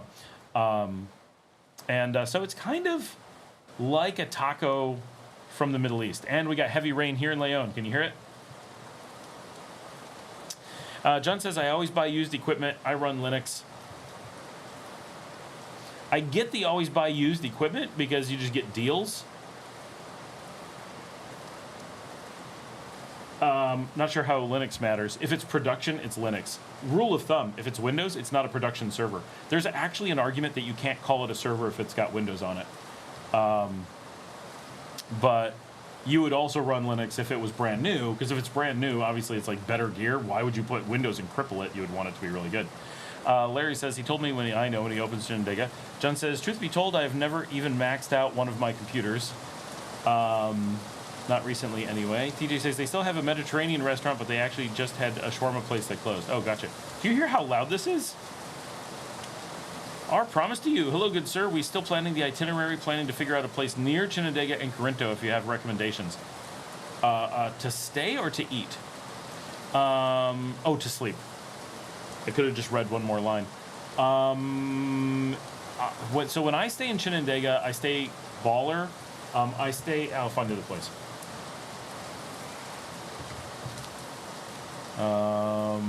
Also raining pretty heavily in Doral. No rain, no rain. We need to drive so much. You got to drive in the morning if you want to get away from the rain. You don't drive in the evening. It rains in the evening. All right. Where's my hotel? Should be... There it is. Found it. This is my hotel, and not my hotel. This is where I stay in Chinandega because I like it. If it's Windows, it's not production server. I love it. I mean, it's true, right? Coming from a production background as a CIO, if you put Windows on something, I instantly say, so you didn't take this workload seriously.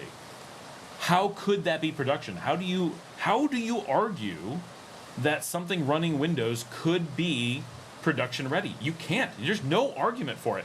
No one has ever made one to me. Like, by definition, that makes it a hobby server. It has no place in a production workload environment. Teaches the best shawarma I have been to was in Turkey. Second best was in Cyprus. Yep, Turkey has good shawarma. I really want to go to Lebanon. Lebanese food is just so good. There used to be an Algerian place down in San Juan del Sur that was really good. I'm trying to convince him to open a place up here in Las Penitas, not because it'll do well, because I'll eat there. Linux is so much less demanding on system resources. So here's the funny thing, right? If you have just for a funny from a how you think about it thing. If we say I'm okay with having an old server, nothing wrong with that, right? It saves money. But then I run Linux because I want to get as much out of it as possible. Okay, but those things are actually kind of at odds. I mean, yes, obviously you want to get as much out of it as possible, but because you're getting a cheap older server, clearly performance is less important. So actually having an old used server is more likely to be where you would use Windows. Well, it's old, it's slow already, it's not a production thing, it's just for fun. That's what Windows is for, when it doesn't matter. If you were going to drop $50,000 on a brand new server and then put Windows on it, you'd say, under what condition would you care that it was new and still be willing to put Windows on it? If it was important enough to buy new, it must be important enough to have Linux. So it's actually kind of the other way around in a way. One, you can argue, is just for fun, and so none of it matters. But when it really matters, obviously it's got to be Linux. Or BSD, but they kind of fell by the wayside.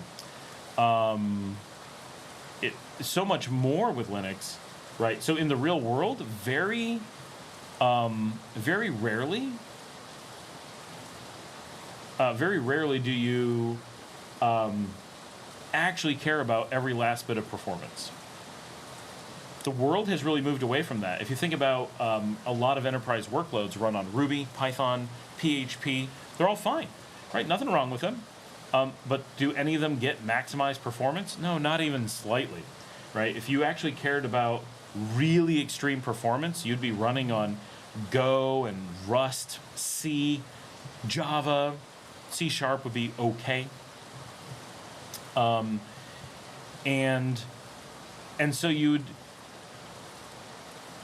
be making your applications faster, and that could be 10 times the performance of the server, right? The difference between Linux and Windows may be 20%.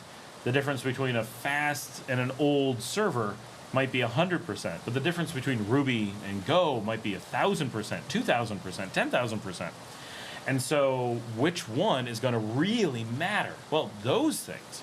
So it's actually pretty rare that we're trying to eke out maximum performance. We just generally don't care. Right, Node, which is faster than the ones I mentioned, but nothing compared to the other ones I meant, right? It falls in the middle. It's amazing how fast it is, but it's not that fast, right? So that these things exist. So what's interesting is that rarely does maximum performance matter. That's not what matters. What does matter most of the time is reasonable performance, yes, but stability and reliability. That's what matters. And that's where Windows has no chance. Windows is fast enough, but it's not reliable enough. Once you require licenses, just the requirement of a license to run guarantees you can't meet minimum production requirements. No serious shop, no one can call themselves an honest shop and allow a license-required software into production because it represents a risk so great, nothing else matters. Nothing you do will ever deal with the reliability problems introduced by the license of Windows, SQL Server, Oracle, things like that. Are they better than Postgres, MySQL, Mongo? You could make an argument that they are. We know they're not. But let's assume they're just as good, except for the license. The license is so significant that I might as well be running SQLite in production for an enterprise database versus SQL Server because of that license. You know, I can tell you, giant government organizations, governments generally don't run in production, right? They don't do any IT. They're just hobbies. 90 to 95% of government outages, licenses. It's always the license, right? It's never the tech, never the hardware, never the operating system. I mean, once in a while, if you run Windows, it'll sometimes be that. Way more than Linux, but it's the license that gets you. That's where the problems come from. Larry says, no, it's chicken, but they have falafel. That's what Scott gets. I love their falafel. It's excellent, but they don't ship they don't do it by Pedidos Jaw. It's chicken only in Pedidos Jaw. That's the problem. John says, I never got BSD to work for me. I've used it a lot. I like BSD. I mean, Macs are BSD, right? So they're out there. If you have an iPhone, that's BSD. But like FreeBSD, it works pretty well. It's definitely a little bit harder than Linux. Just they're weird. I haven't actually used it except for in Mac for a very long time. But I used to run FreeBSD, OpenBSD. I used to always play around Firefly BSD from time to time. I never really ran NetBSD. We would try everything. So I come from a world where we ran everything. Open Solaris, you name it. Where did any of them go? Oh my gosh, I haven't looked up Open Solaris in so long. Hello. Hello. Paul is here.'s here to say hi. Hello. Do you have any cellophane tape? I do not. No. I cannot remember seeing cellophane tape. I never saw any either, but I was hoping there might be some around. Oh well. Sorry. Good luck. Thanks. Are you on LiveStream? I am. Hello. How many people are on LiveStream? Not many, just 18. Okay. It's very small tonight. Diego says that in place I used to work, we needed to have a production server in Windows. No, you didn't. You needed to have a hobby server in Windows. It was Windows, so it was not production. Because we had an old version of SQL Server, also not a production database, right? These are layers, right? This is the onion of non-production. I talk about this all the time. Whoever started writing software that used SQL Server and ran on Windows at that time determined they were not making production software. At the time that the company purchased said software, they decided they were not putting it into production. They were getting hobby systems to run in a hobby way for non-production workloads. And that is period. So as IT, we find this really important. Don't allow people to simply lie about what things are. Windows, SQL Server, and so forth are, and whatever workload depends on them, aren't production workloads. Period. Make people use those words. We're going to make our company depend on a non-production workload. That's a powerful deterrent if you keep making people refer to it that way.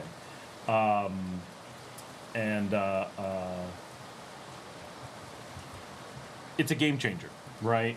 Not allowing people to redefine whatever they want to lie about it. Because if you do, they'll just be like, oh, well, they said it was production, right? Once you've agreed it's production, now you're on the hook. So I never allow that to be said. I'm always like, nope, if you want to do this, you've got to sign off. You've got to sign my paper saying I said, not production, right? And I make my customers do that. I make government customers do that. I make big banking customers do that. Just so you know, this is not production. You're not taking it seriously. Put that in writing, right? And they'll laugh and be like, I know. And then they'll convert, right? I have a very good rate of converting people. And the company did not want to update the version to 2017 because of the license fees. Right, so that's another problem with licensing, separate from the production issues, is that people who are willing to have licenses are also unwilling to pay for them. It's the weirdest paradox in production. People who come from like a Linux world where everything's free, we would never consider running stuff that we didn't keep up to date and patched and pay for what needs to be done. But people coming from the Windows world who are just throwing money around, once that money is needed to kind of move it towards production, they will never spend it. Why did you install things you weren't willing to pay for? This makes no sense. You had free as an option. At the time, you're like, money's no object. And as soon as you have to maintain it, you're like, money's every object. And it's universal. It's like everyone's like that. And then he made the comment, the fact that Node.js exists and is so big, it's the proof that the majority of people do not care about performance. So true. Like that cropped up when it did. And it's an amazing tech. I love Node.js. It's just weird. Sorry, I didn't mean to poke the bear with an IT guy. This happens almost every week because we have enough tech people here that it kind of becomes a thing. Diego says, arguably most of the clock time on web services are spent in I/O operations. Very true, and that's why Linux has much higher I/O performance and why NVMe drives are so important. John says, Windows, sure the F ain't reliable, and it doesn't need to be. Right? No one who's running it cares about reliability. So Microsoft has no incentive to make it reliable. If someone wanted reliability, they would never have considered it. So it's a self-fulfilling prophecy that there's no incentive in that direction. Well, Windows in the workplace sure is a guaranteed job for a tech. That is true. That's one of the reasons why people are willing to put it in, is because they're creating work for themselves. It's a form of theft, right? If my people did it, that would be theft. Diego says, and then people before me decided to abuse TSQL for everything. Half the business logic was there, so it's a nightmare to debug and impossible to migrate. And that's why they made TSQL, is specifically for that purpose. And that's, I talk to my clients about, you never allow this in. It's malware, right? It is a literal form of malware. The degrees of putting your business at risk is just crazy. And that you pay to do it. It's not like it's cheaper up front. It's more expensive up front. You didn't have to do any of this. As someone who builds my own systems, right, there's a reason why, you'd think that businesses would a little bit more be like, would my IT guy do this? Oh, he would never do this. Huh, maybe I shouldn't either, right? Like, why do IT, someone asked me once, I don't understand it. Why is the IT guy's computer always working and everyone else is always broken? And I actually wrote a thing. I'm like, here's all the things, right? We don't run Windows. We keep our systems up to date all the time. We clean them. We don't download a bunch of stupid crap and just leave it around. We reinstall. We reinstall when we first get it. We reinstall on a regular basis for the most part. There's all these really basic computer hygiene and computer literacy things that we do, and we don't get lazy about it. We don't go, oh, I'm not going to bother with that. No, of course we're going to bother with that. And they don't take very much effort, and our computers basically work for forever. That's pretty important. These are the things we work on every day. We don't want to deal with them not working. We don't want them to be slow. We don't want them to be hijacked. We don't want our data stolen. Why that doesn't matter to other people, I don't know. But it doesn't. But to us, it matters a lot. So we treat it just these little tiny things. And we're like, these are things we push you to do, and you push back. That's why it doesn't work the same. If instead of pushing back, you said, oh, I should do what you're doing, well, there you go. Diego, have you played with DeepWiki? I have not played with it at all. How is it?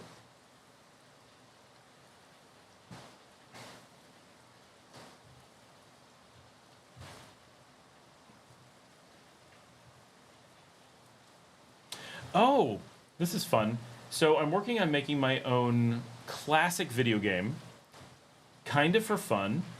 It actually landed me a deal for something, so I'm very happy about it. But I'm doing my own video game, but it's a classic video game. I'm using it with Windsurf. Well, I'm not using it. My Windsurf comes with it, and I'm like, I've not played with this. And I'm unclear exactly what it does. It's like deep code knowledge in an AI-generated wiki. So I have this game, and it's the first really modern take on this style of game in 25 years. And we already have it where we're running our own AI infrastructure, and the AI responds to you as you play the game. So you actually talk to living characters in the game. It's pretty cool. None of it is like, oh my gosh, I can't believe you're able to do that. It's really fun that we did. So that was a fun thing I did this week. John says, I've seen that so much where companies create an application with no thought of integrating it into other applications they use, so they have to duplicate work or move back and forth between. Yeah, it's amazing how much companies just don't take the core of their business seriously. Like, I don't know. And using Excel to do the job of a DB program. And everyone forgets how to write DBs. Did everyone forget how to write DBs? No one ever knew. People, so that's, you get a master's degree in that, right? Databases were always really hard for people.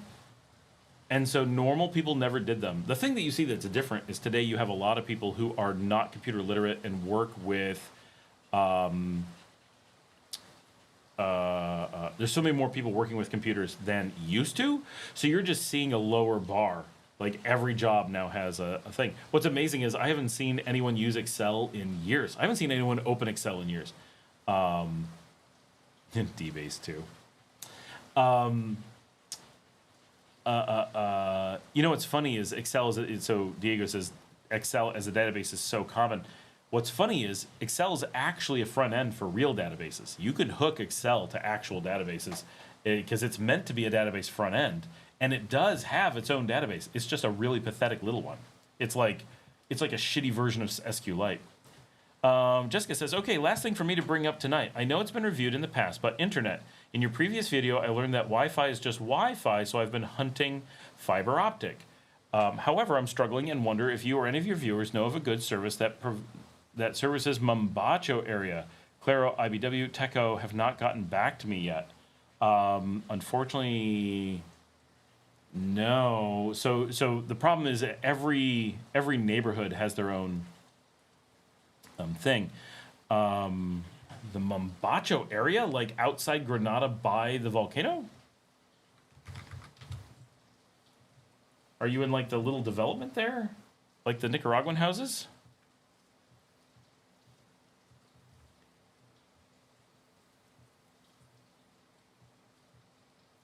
I'm trying to picture like what town are you in?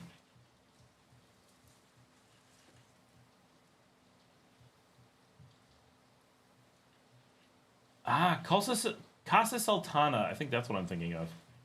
That little development. I watched that get built so long ago. I'm gonna look at pictures. Is that really it?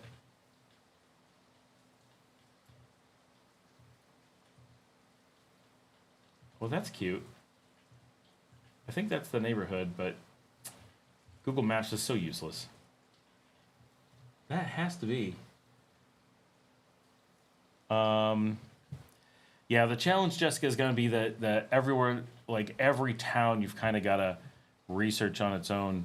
It's amazing that none of them have gotten back to you yet, though. Diego says, it's so common in companies here to use Excel as a database. That's because no one here has a place to run a server. There's no data centers, like we were saying. Like, there's nothing. Francisco says, hey, you've touched on this before, but it's really what's holding me back from going to Nicaragua. I've had allergic reactions in the past, so that's where my fear comes from. I'm nervous about the fumigation they do for mosquitoes and bugs. Could that trigger allergies? I suppose it could. Is the smoke basically the same as diesel exhaust from a truck in the U.S.? Yes, it is similar. Can you opt out of it? No, you cannot. Not realistically. I mean, can you opt out of them fumigating your house? In theory, but only in theory. But they fumigate, like they just drive trucks down the street and spray the streets. And if you opt out of it, it creates a problem for your neighbors because you become the harbinger of mosquitoes. How do they clean it? I don't know that they do. I'm not sure what you'd clean. Also, if we have a nut or egg allergies, are we still okay even though peanuts are grown there? Or is it fine as long as we don't eat any? Are there peanut trees and parks there? So peanuts don't grow on trees. Peanuts are a pea. They're a field product, you know, like beans. Like they get kind of high, but they're not a tree. They're not even a bush. It's just, you know, peas on the ground. But they're everywhere. No, they don't grow peas in parks. The concept of allergies basically doesn't exist here. So the idea, like people are familiar with some extreme things like shellfish allergies, but things like egg and peanut allergies, I don't know anyone who has either of those here. I know people who have them, but not here. I know people who have nut allergies. Nut allergies here are relatively easy to avoid. Cashews are common, but they don't like throw them in everything. But pea allergies, like peanuts, soy, lentils, split peas, yellow peas, green peas, are quite common, and people are not aware of the use of them, of the exposure to them, of allergies, right? So that is a real challenge that like even explaining to people about it, they don't understand, right? Because it doesn't exist. So, I mean, kids are not going to play around peanut plants. I mean, I walk through peanut fields because I wander everywhere, right? But they're not like in people's yards or anything. It says, also, if we have a nut or egg allergies, or, oh no, that's what I read. Are there peanut in parks where kids play? No, definitely not.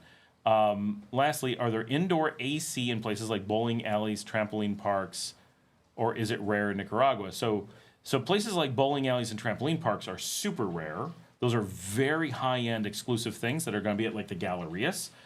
Things at the Gallerias are going to be air-conditioned. So there's only one bowling alley in the country, I'm pretty sure. It's definitely air-conditioned and super fancy.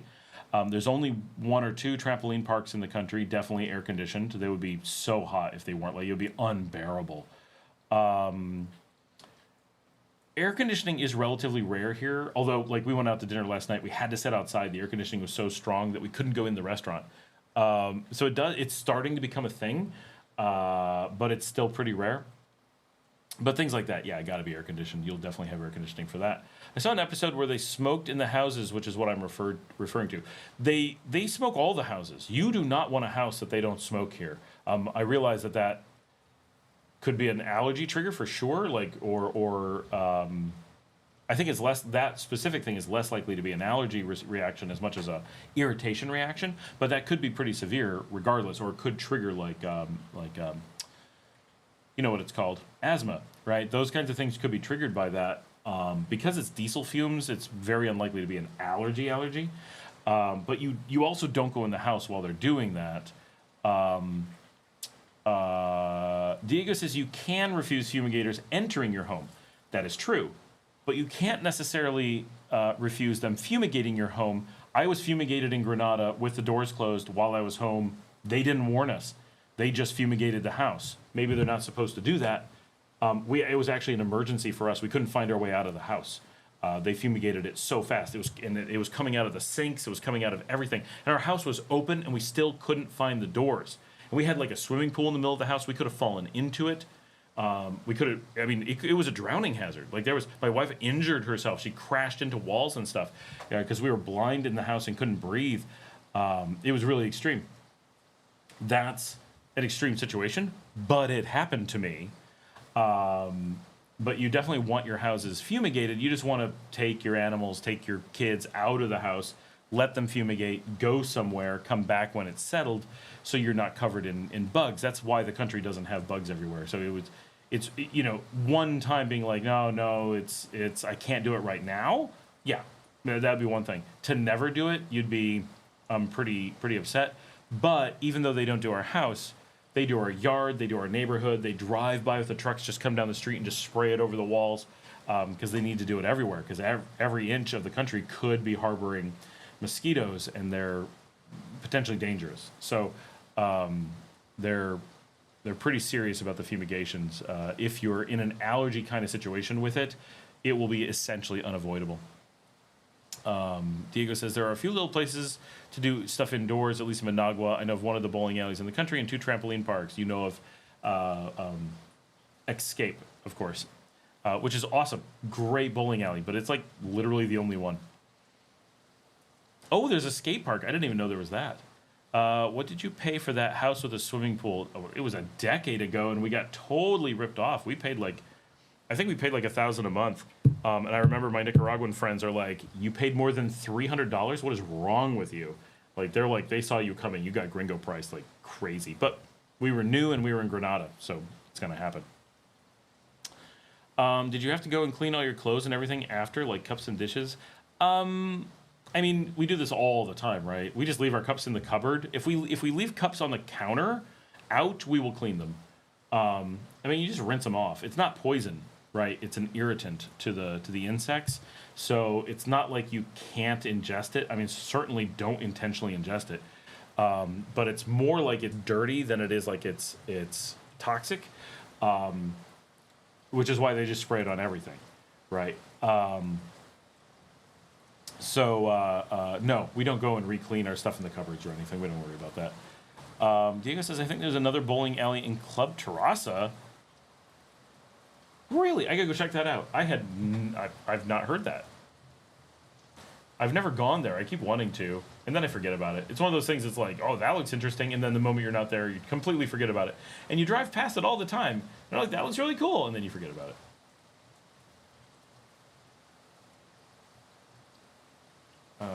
Where's Club Terrassa? Right there. They do a terrible job of... You're right. There's photos of a bowling alley in Club Terrassa. It's a dinky little thing. Nothing like... Oh, it's old. It's older than Escape. Oh, they have a nice pool there? Is this all real at Terrassa? They have like a big outdoor pool? Oh, that's kind of cool.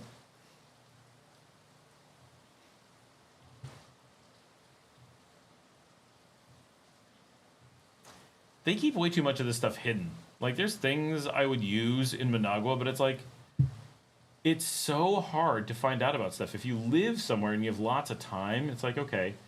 But for those of us who come in from the other cities and visit, it's like impossible to really figure out what's going on.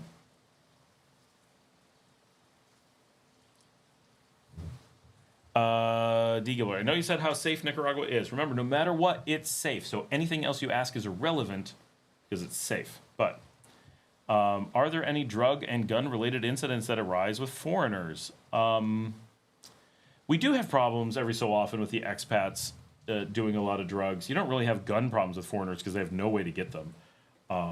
Like, that would be... You'd get caught so fast, like, that would just be that.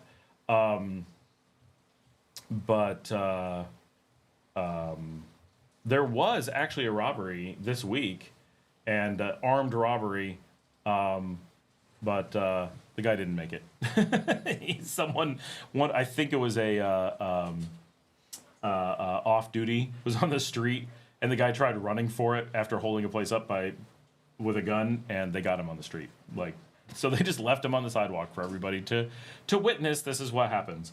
But that was, the guy who was robbing it is the one that got shot. So, but the foreigners are definitely a major source of what little crime there is. But no, I mean, mostly you end up with a few foreigners who end up as junkies just because you have so much money, and you can pay for things. So that's kind of an issue sometimes, but it's not like it affects you unless you're the one doing the drugs. So I'm looking at Club Terrassa. It's old. It looks like it's mostly sports. I thought it would be more like I don't know. Not quite what I was thinking. Like, I thought it would have like more super cool restaurants and bars and stuff. I mean, it's cool that there's a place to go play tennis in the middle of the city. And not as young as I used to be. Not as interesting. Does your wife get her nails done? No, not really. She will once in a while. If yes, how much does she pay? My wife wants to know. Let me ask. I mean, she does do it, just not very often, but she would know how much it cost. If I can find my wife. Why didn't your wife ask how much it costs for me to get my nails done? Maybe I'm the one who gets my nails done. Just kidding. I was a classical guitarist. The idea of anyone doing my nails appalls me. The idea of having nails appalls me. I trim them to nothing all the time.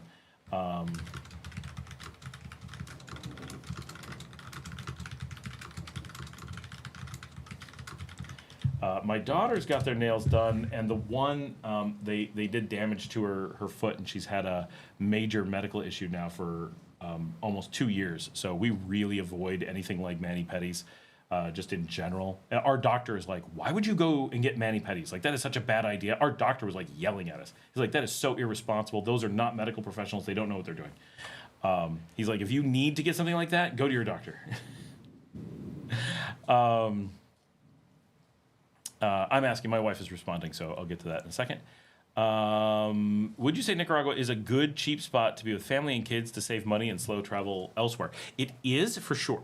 It's super safe, so that's a big deal. And it's super cheap, so that's a big deal. It's in the middle of a really wonderful region. That's a big deal. Negatives, of course. There's going to be some negatives. It's partially why it's cheap. The biggest problem with Nicaragua is getting to other locations. Now, if you're slow traveling... Oh, I'm sorry.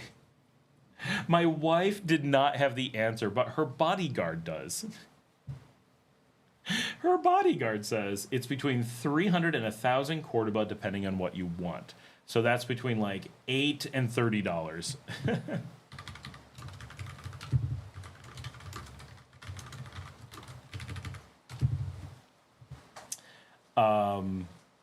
Between $8 and $30 to have presumably manicures done, like full nails, whatever you want to do. Maybe he runs shops. I don't know.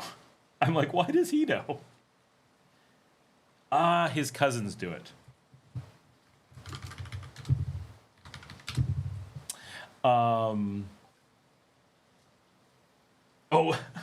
I said, why does he know? And then she says, because he has cousins who do it. I said, I see, lol. And she goes, that's exactly what I said.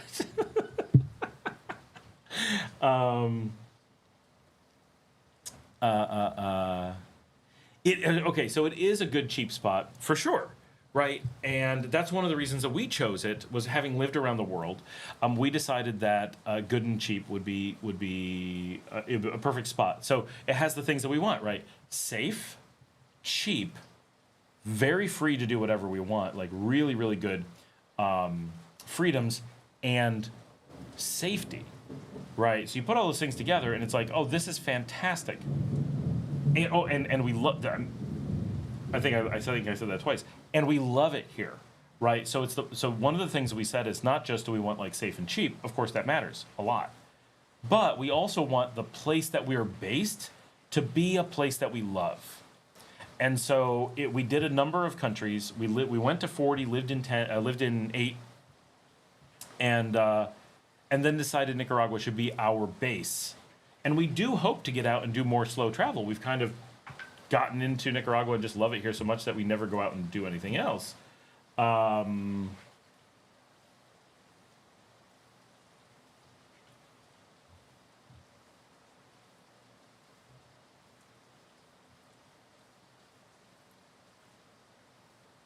Wait, who's sending me stuff?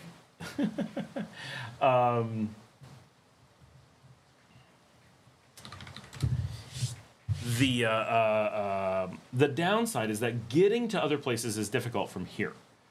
But if you're doing slow travel, that's really not too big of a deal. And for us, things that we really like to do is slow travel in Latin America and not be super far away from like our base.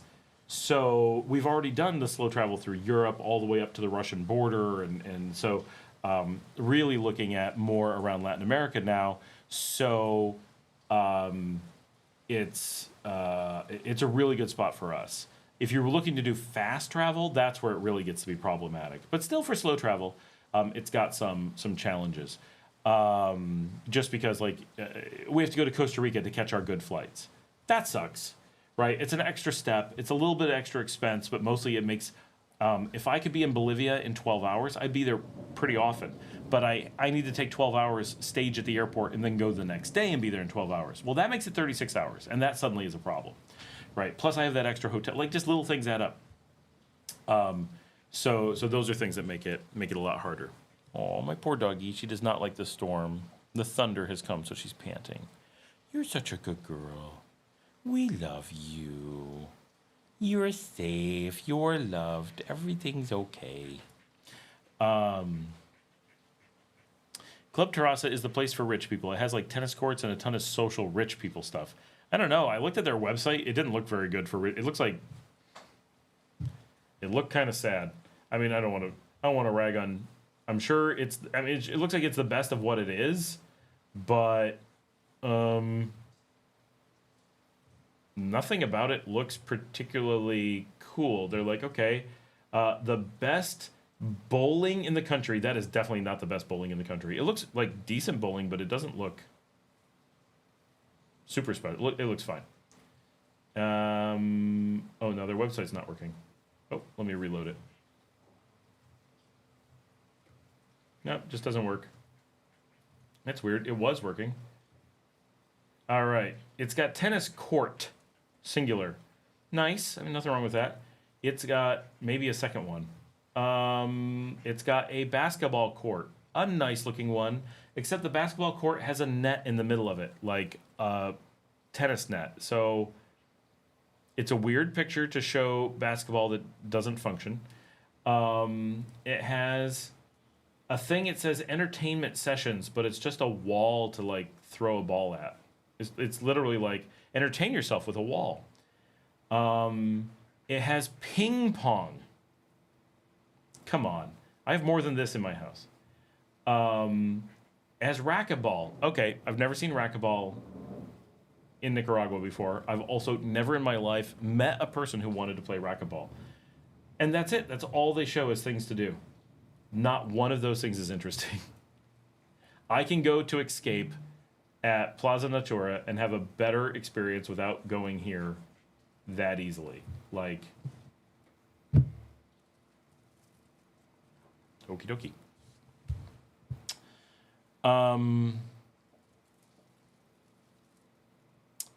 That place and the golf courses. I've never seen a golf course here. I know they exist, but I've never actually seen one. Do you think that Nicaragua would be involved if a war happened with the USA and China or Russia? What would it do?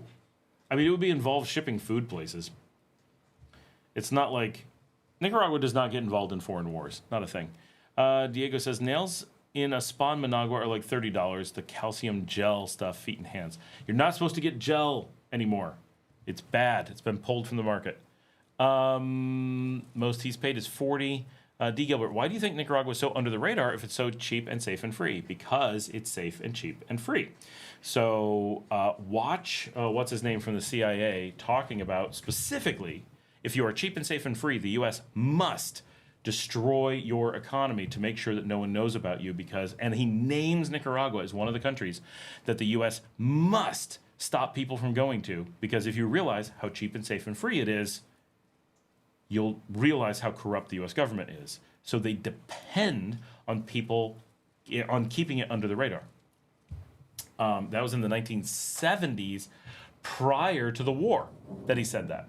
I can't remember. I just saw it this week that they're talking about it. But it's that simple, right? If you are cheap and safe and free, think about it. Every place that's cheap and safe and free worldwide is under the radar. All of them, right? Some are a little bit less under the radar, right? Spain, people are pretty aware of. But like France, super popular. Is it cheap, safe, and free? No. Safe. Is it super free? Not super free. Is it super cheap? Definitely not. It's not bad. It's not real bad on freedom. It's not real bad on cheap, but it's not good, right? Same thing with Italy, right? You just don't have the freedoms. More freedoms in Spain. None of them have freedoms like here. They're all safe like here. Like safety is pretty good across the board. They may actually be better in many cases. And then none of them are as cheap as here, right? And so, but they have a lot more power to keep the U.S. from being able to squash them. But if you look at the Nicaraguas, the Colombias, the Venezuelas, the Paraguays, the Chiles, the Perus, right? Every single one of them has better cheap, safe, and free than you think. Every one of them, the U.S. goes through outrageous levels to discourage. But Nicaragua, being the cheapest, the safest, the freest, makes it that they must be so much more over the top with making people not go there. So for people in the know, Nicaragua is anything but under the radar. It's very much top of radar for seasoned, educated travelers. But for people who are new to traveling or just starting that research, it's kept out of the mainstream. So there's two mainstreams, right? There's mainstream for travelers, in which case Nicaragua is very well known, or there's mainstream for people who don't travel, haven't done it yet, then it's really not well known. So it's really that you find. And then the U.S. works really, really hard to do things to keep like other Americans to go after you if you discover that Nicaragua is cheap, safe, and free. They have propaganda campaigns to convince your friends and neighbors and stuff to try to discourage you and to lie. They'll tell you, oh, it's not safe. What are you thinking? You don't know anything about Nicaragua. Do you even know what continent it's on? Why are you saying it's not safe? Where did you get that idea? Right? None of them will have an answer. Not one, ever. Right? Well, everyone knows. No one even knows where it is, right? People think it's Nigeria all the time. So it's actually so the reaction should be, because it's cheap and safe and free, we haven't really heard about it so much. Exactly. The U.S. promotes places that are expensive, Monte Carlo, right? London, Paris. Go visit. Be sad that you're spending so much money. That's not a problem, right? The U.S. loves when you go to big tourist places and go, that was fun for a week, and you're just an American on tour, and you're very American. You never adapt to anything. You never pick up any local customs. You come back and you brag to everyone about how your croissants were so much better in Paris, and it'll never be the same in America. That's exactly who Americans want. They want Americans to see Americans who are traveling as pretentious and annoying. They want you to experience the good of Paris, but at such a cost that you feel like, what kind of crazy person could live in Paris? They want you to be confused by foreign countries, not educated by them. And that's what a week in London and Paris and Rome will do. But if you actually try to move to one of those cities, well, less London, but certainly Paris, or Rome or Madrid, you could move and suddenly be like, oh, I can afford to live here. Oh, I can live so much better than the US. Oh, this is fantastic. But in your week of travel, it's just a really expensive place to stay and very confusing. You're not used to the language, you're not used to the culture, you're not used to the food. Everything is a little bit too much. So you come away loving the croissants, but overall frustrated with the experience, not to the point where you didn't enjoy your vacation, just enough that you're like, thank goodness to be back to America where everything's as I expect, right? That's one of the things that they really want you to experience when going on vacation. So the U.S. is very pro that type of vacation. Or we're going to go to super poor areas that are really dangerous. Oh, great. Go experience how, if you're not rich like the U.S., it's dangerous and poor people are bad, right? So they want you to go to those places. Go experience the slums of Tegucigalpa. Okay. They're fine with that. Or you want to go to a place that's not at all free. Oh, you want to go to such and such a country. You're not allowed to do anything. You're not allowed to chew gum. You're not allowed to fart in public. If you so much as sneeze, you could be arrested, and they actually torture you. Dear Lord. But those are the places they'll be like, yeah, go there, no problem. Right? Why? Because they want you to experience fear. They want you to know what it's like when it's worse. Right? The U.S. would, I want to go to Saudi Arabia. That's insane. Yet the U.S. will be like, sure, go to Saudi Arabia. Right? Will they give you some warnings, some little tiny warnings, whatever? But are they going to really tell you what it's like? Nope. They're just going to be like, oh, no, they're a military partner of ours. Go right ahead. But you come up with any place that's truly free, and the U.S. will freak the F out because they don't want you to know. They can't, even if it's not perfect, no one's perfect, right? They are terrified. And I say this all the time. If every American suddenly could have the knowledge of Nicaragua that those of us who live here have, right? If we could brain dump that into all the Americans' brains, they would overthrow their government in the first 4 hours. The U.S. would be over. It depends. The existence of America as it stands depends on the general public maybe wondering, but not knowing what it's actually like, especially in places like Nicaragua. Ed from Queens. I heard of one problem in 4 years. 2 ladies walking in a deserted area had their iPhones robbed 80% of the police are unarmed. I think that says it all. Yeah, very few cops are armed. We actually have police that protect the police. They're armed. So the police you interact with in person, essentially never armed. Could happen, but very rare. I mean, if you attack a cop, right, obviously they might be armed. But if you're dealing with a cop that like comes up to you, chances are they are unarmed. The only times I've ever been in any way engaged with armed police is when I'm like being escorted something, or like it's someone I know, and so I'm with them. But the armed police are kept at armed length. Sorry, dad joke there. But yeah, such a safe country. It's we go so long without any real things happening. Francisco says, "What do you love about Nicaragua? Can you compare Nicaragua with Argentina and Chile and Panama City?" So I cannot compare with Chile. I've not spent time there. I actually work. I have offices in Panama City and Argentina. So I lived in Panama. So they're very different countries. So it's a difficult comparison to make. Actually, hold that thought. I want to just refill my drink, which is just a soda, and I will be right back. I'm going to type this. Don't leave.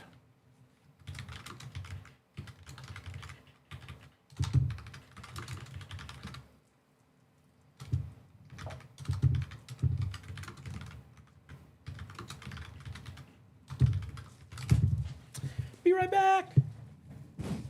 Hey, little dog, how you doing? Oh, I'm stiff. I've been sitting for too long. You stay right there. I'll be right back.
I'm back. I'm here. Everybody better still be on. Ugh. You know the rules. No leaving while I'm gone. No, everybody's still on. Excellent. You did not talk amongst yourselves, though. We didn't get that. All right. I did bring myself a bag of Fritos. So this is one thing I do not like about Nicaragua is that there's no Nicaraguan or Central American. If anyone knows, Diego, hook me up. I can't find a corn chip as good as Fritos, which is sad because chips here are better than American chips, but Fritos are definitely better than any corn chip I've found here yet. And, oh, this is the export Fritos. I did notice that they didn't taste the same.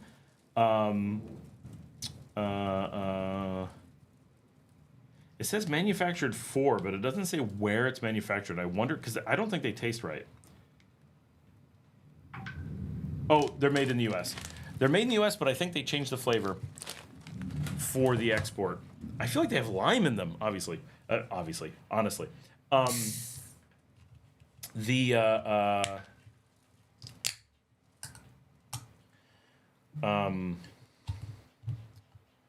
gonna cut my finger. My Pepsi didn't open. Ah, here we go. Like other types of chips, though, are so much better here, or a bit better here. Diego does say Expat is Escape is the best bowling. It definitely is. It's amazing bowling. What do I love about Nicaragua? You know, honestly, the thing that I love about Nicaragua is everything, and that's kind of the key. Anywhere you're going to pick as your final home should be that basically everything works, because there's so many great choices out there. I mean, somebody's just grumpy and unhappy with everything. Like it's going to happen, but I've got so many countries that I love and would be perfectly happy living in. Spain, Italy, Greece, Romania, Moldova, Portugal. Pretty sure I'd love Algeria, Tunisia. Like, I have variety. I could live just about anywhere. I have things that I absolutely love about all these places. I can put up with most of their negatives and be like, okay, that's all right. And I'd still enjoy life, right? So for me to pick Nicaragua over so many other places is that I have to find it to be the better mix. Now, some of that is price, some of that is safety. Those are big things. But I love Nicaraguan culture. I love its place in the world. I love what it's doing. I love where it's going. I feel like this is a place that every day I wake up, and this could happen many places, right? All these things just come together. It's a place where I wake up and every day I go, I love getting to live here. I've been living abroad for a decade, and I've always been happy that I'm abroad. But Nicaragua, definitely, quite significantly, it makes me happy to be here. And there's days that I'm like, I'm tired of Leon, I want to be somewhere else for the weekend. Sure, I want to go to Managua, but I do. Like, I'll grab my kids and be like, all I have to do is go into my kids and be like, you want to go to Managua this weekend? Let's go check out some food. Let's go do it. And they're just like, let's get in the car, go. They love doing that stuff. And then plus, they know it's us hanging out for the weekend, like just together all the time. And if we're not together, I'm just going to go for a walk and get some exercise. They're going to hang out in a nice, comfy hotel room and have fun, right? Like, it's cool. Like, we often hit the DoubleTree, spend a bit of money. Every trip to Managua is, let's make a list of the food we want to try on this trip and try these new restaurants, right? But I'm just consistently happy with everything in Nicaragua. There's some things that I'm like, I love big city living. We don't have it. I love big variety of food. We don't have it. Definitely negatives. Definitely things that make it not absolutely perfect, but nowhere is. But my day-to-day life, my what's it like to work, what's it like to hang out with my kids, what's it like to spend time with my family, what it's like to go for a walk, what it's like to just know where I am and experience life, Nicaragua consistently is a place that I love. And that's a really important thing. And so it's far from being a specific, singular thing. And it's also like, why am I in Leon? There's a lot of things I don't like about Leon, but I really like everyone here. I like the culture, the community that we have. And I live in the barrio, right? I really like Barrio Sutiaba. I'm not planning on moving to a different barrio. I don't want to. This is my barrio, right? This is my vibe. These are my people here. So that stuff is all pretty important for me. Compare it with Argentina, Chile, and Panama City. So let's compare with Panama, because I used to live there. So Panama is a much smaller country, and you really notice, right? And you'll notice that you're comparing to Panama City rather than Panama. And there's a reason for that, because in Nicaragua, the whole country is kind of Nicaragua, except for San Juan del Sur, which is slightly different. But it's basically different sized places, country, city, but it's all really similar. In Panama, you have Panama City, and then you have the rest of Panama. And so they really are different. And when you're in the rest of Panama, they refer to going to Panama, to go to Panama City, and it's Panama City and Panama State in the country of Panama, much like New York City and the county of New York and New York State in the U.S. And so Panama City, very urbane, very big city feel. It's not that big of a city, but it really feels like a big city. Great variety of food, very much a global melting pot. It kind of feels like, and I love this about Panama, right? This is a positive. It feels like you're in the crossroads of the world at the same time as being in the middle of nowhere. And I love it, right? That is such a cool, like, you're in like a secret meeting spot where everyone comes together, but no one's thinking about. I don't know. It's so neat. It's so... I love Panama City on the Pacific Ocean. Like, the city goes right into the ocean.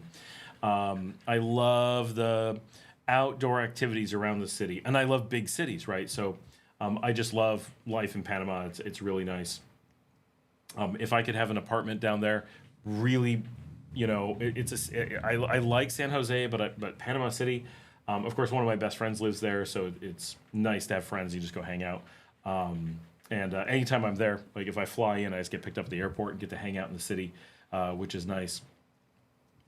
If I could have a small apartment there, a place to take the dogs, I would drive down and take the dogs and go hang out in Panama City from time to time. Like that would be super, super cool. That'd be so much fun.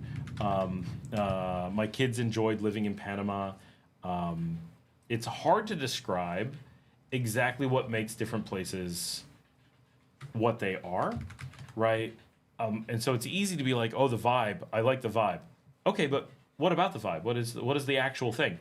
Oh, I'm not sure how to really describe that, right? Like, how do you really come up with the vibe of being in a place? Well, this is something I've struggled with a ton. And instantly when I'm in Panama, I feel completely different than here. And when I'm in Nicaragua, I feel completely different than somewhere else. Like each place has this feeling of what it's like to be in that place. Sorry, I'm just doing an Airbnb search as I like to do, see what it would cost to go be somewhere for a while. And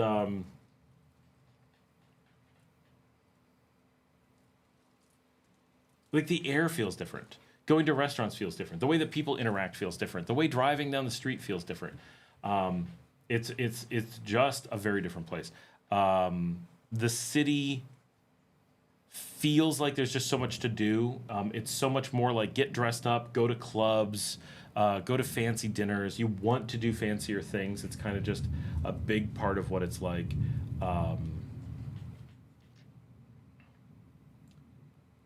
Oh my gosh, here's a nice looking place for $400 a month in Panama.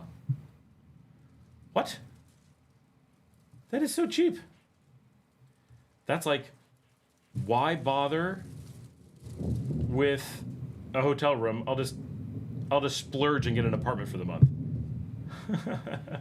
It's private room in rental unit. I mean, it's okay. It's just a private room. I get why it's cheap, but still.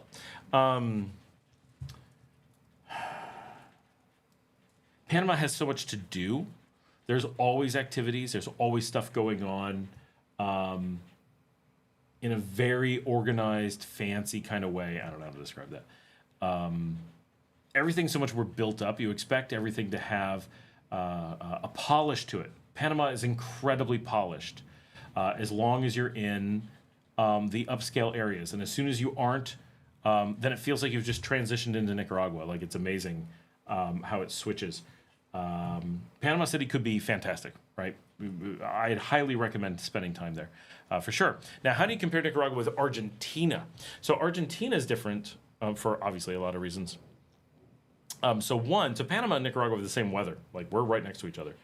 Argentina is far, far away. It's Tatooine. It has basically American weather.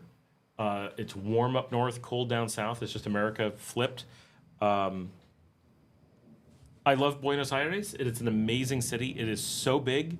Endless stuff to do. My CEO lives in Buenos Aires. So I kind of have the daily feed on what's going on down there, what it feels like and stuff.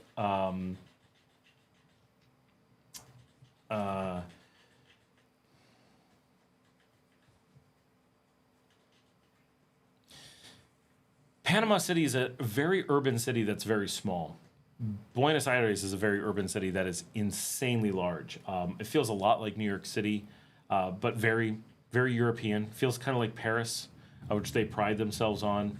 You really sense the Europeanness of everything. I love coffee shops in Buenos Aires. Oh my gosh, I love going out to wine bars at night. There are things that I miss.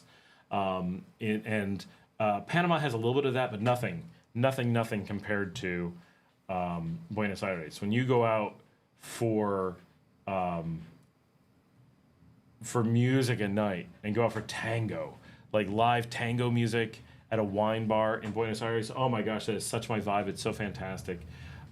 Just wonderful.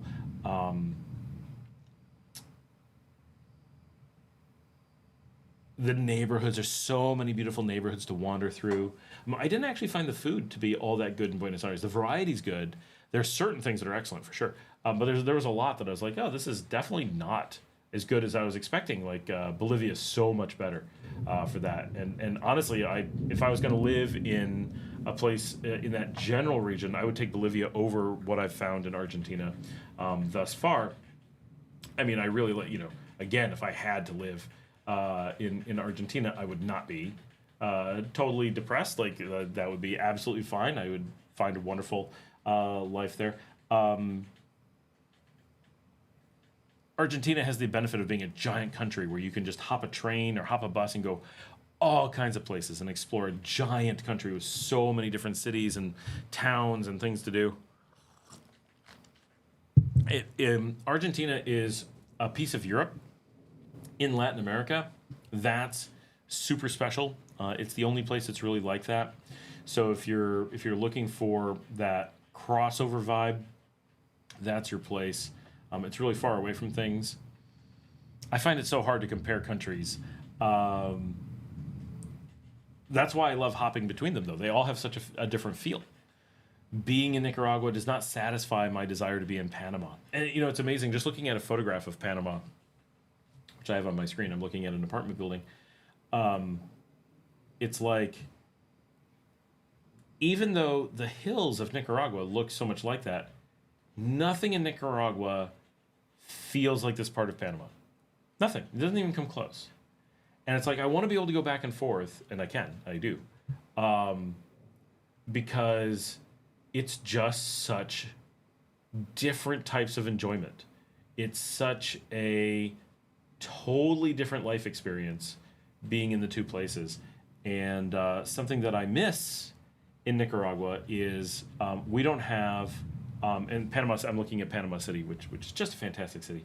It has all these little islands sitting out in the bay and all these boats coming and going. There's so much activity and lights, and I love the city with all its high rises and all the stuff going on in the city. And I love like all the traffic and just the activity.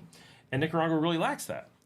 And I love the way storms look when they roll over Panama. And for some reason, whether it's a bright day or a stormy day, there's just a different light to Panama than there is to Nicaragua. And watching the sunset over Panama City. I love the sunsets here in Nicaragua. They're absolutely amazing, but they're different than the sunsets in Panama City. Partially because it's got all these buildings to catch that golden hour light and the reflections and the glow. And there's a feeling about a big city where the sun's going down and soon the twinkling lights are going to come on. And there's going to be all these bars and restaurants, and the world's going to pour out and explore the food and the drinks and music. And we have that in Nicaragua, but we don't have the view of it, right? It's mostly happening in Managua, and it's just different. So how do you really put all those things into words? I don't know. But I encourage, these are great locations, well worth exploring. These are places that, as someone who loves Nicaragua, these are places I also love. And when possible, the best thing in the world is to be able to move between them. I really hope that I can figure out a way to drive my dogs to Panama, because if I could just take my doggies, who's right here, yes, you don't want to be left behind. You couldn't handle it. One storm without me, what would you do? And that was a bunch of lightning. It's going to be loud in just a second. I'm so sorry. I know it's coming. Yes, you're a good girl. There it is. There it is. Oh. Pobrecita. Pobrecita. She's just shaking and shaking. It would be so nice to be able to spend weeks at a time down there and just hang out and do completely different activities, completely different everything, because it's so close, because I can take the dogs, right? It makes it so much nicer. Anyway, it's not any worse than me having to take a bus to New York City and then either do a shuttle to JFK or take the subway or tram. That's true, right? Like, you're doing that stuff. It just feels kind of different when it seems close. John says, the darn Monroe Doctrine. So, shh, don't tell anyone. Carl, oh no, everything's jumped around. I gotta find where I was. Carl says, Scott, do you know anything about Rancho Santana? Not really. The reason I asked is that I was looking at purchasing a home there. I'll say always, make sure you've been living here for 2 years before you even look at a house. Do not even think of looking at any property until you've lived here for years. At all. You will be sorry. Not because Rancho Santana is bad. I've only heard good things. Expensive, yes, but I've only heard good things. But it is an enclave. It's a very remote enclave. You need to have years of understanding Nicaragua, where you don't own, where you can visit Rancho Santana and compare so that you understand what you are getting and what you're not getting, and then make a good decision. Every time someone doesn't do that, they are sorry. Every time. There's never going to be an exception where you can buy without having put in a lot of time in the country without. And we just had someone move in, and Janet and I tried to convince them to take a short-term rental, like a by the day or by the week furnished place, and he was so sure he wouldn't entertain it. Only wanted to get a place for a long lease, only wanted to buy his furniture, and before he could sign a lease, he was on his way out. Had he been just 1 day ahead, he would have signed a bunch of things and been locked into things that he couldn't have gotten out of. He would have bought furniture that he couldn't have, like, please take your time, be patient. Never, and it's, I can't stress this enough, until you know the places. Like, don't look at houses in Rancho Santana until you've been there a bunch, right? Certainly go visit it. I want to go visit it. It's expensive, but I want to go check it out. Like, that'd be so much fun to go. I should go for my anniversary, that'll be next year, right? We just went to dinner last night for my anniversary, but like, go explore places by all means. I don't want to be down on Rancho Santana. It's the best of what it is in the country. Everyone tells me, right? Great. But is it the thing? Like, the amount that people get sucked into, I found something that looks good, and they haven't figured out that once you have it, you will, for the rest of your life, be comparing it to everything else. And that buyer's remorse will get you, and there's nothing in this country that benefits from you moving fast. Nothing. There is no pressure. There is no place selling fast. Nowhere. So that's the most important thing. Don't rush in. But I don't have anything bad to say, so don't rule it out because of anything. Just take your time and be patient, and don't be looking at anything from abroad. Come down, hang out, stay there, see what it's like. It's supposed to be amazing, right? Bunch of restaurants, but you're super remote. So life is, no matter how nice it is, I wouldn't want to live there. It's too remote. Like, nothing would make me happy with it. For a week, heck yeah, sign me up. Someone want to send me to Rancho Santana for a week to film things and eat there? Yes, let's do that. Right? And for some of you, it could be the perfect place. Maybe for Carl, it's the perfect place. But I can tell you, for me, what I will find is that I guarantee I will love the luxury, I will love the restaurants, I will love the food. I've looked at the menus. I know I will love it. But what I won't love is being so isolated over a period of time. For a week, it'll be great. For 2 weeks, probably great. But after a month, I'll be like, I really miss my culture and my shopping and my normal stuff. Like, I don't want to live in a resort. Some people do. Perfect.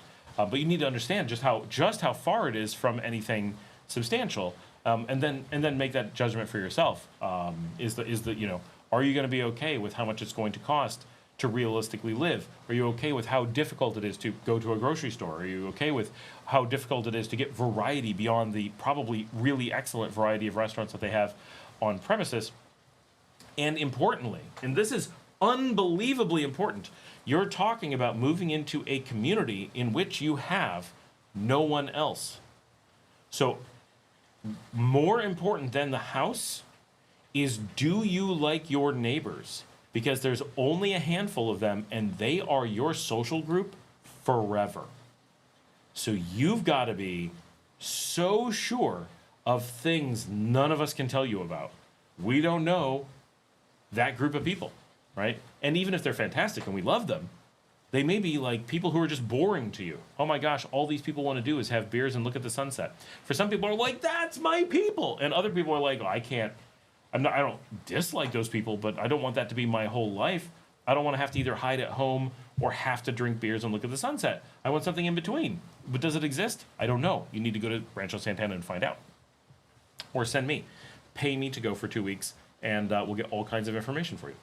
Do you think that Colombia, Francisco says, do you think that Colombia isn't as dangerous as they say it is because it's cheaper than the U.S. like they do it? Because it's cheaper than the U.S. like they do with Nicaragua.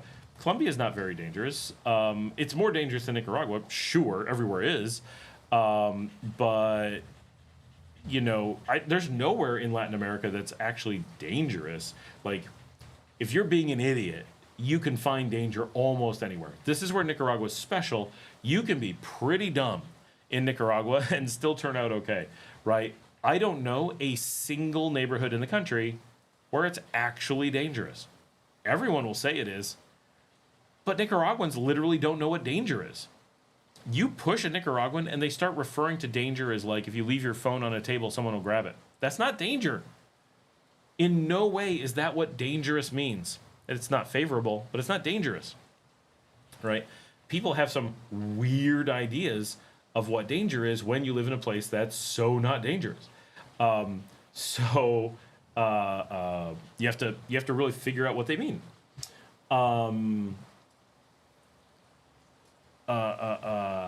So Colombia is certainly, like, I would never ever worry about safety in Colombia. Would I do stupid things? Would I take up a hobby of selling drugs on the street? No, I would not. So I'm not going to put myself in a dangerous situation. Am I going to look for dangerous barrios to hang out in? No, I'm not. Well, okay, I might, but not with my family. It's if you're doing touristy things and family things and living a normal life, and not stuck in poverty, not, you know, at risk of being human trafficked because no one will find you and you have no one to think of you, you're going to be very safe, very comfortable in every Latin American country. Pick the most dangerous one, easy, that's Honduras. And could you live there safely? Yes, you can. Even in Honduras. Could you find a dangerous situation if you went out looking for it? In Honduras, yeah, you will find it if you look for it. But that's kind of it, right? You're really in good shape. Sorry, I'm addicted to looking at apartments. This is a really cute apartment in Panama. I might star this one. I love the decoration that people do in some of these apartments. I love city apartments. I'm really hopeful that I'm getting a new apartment. I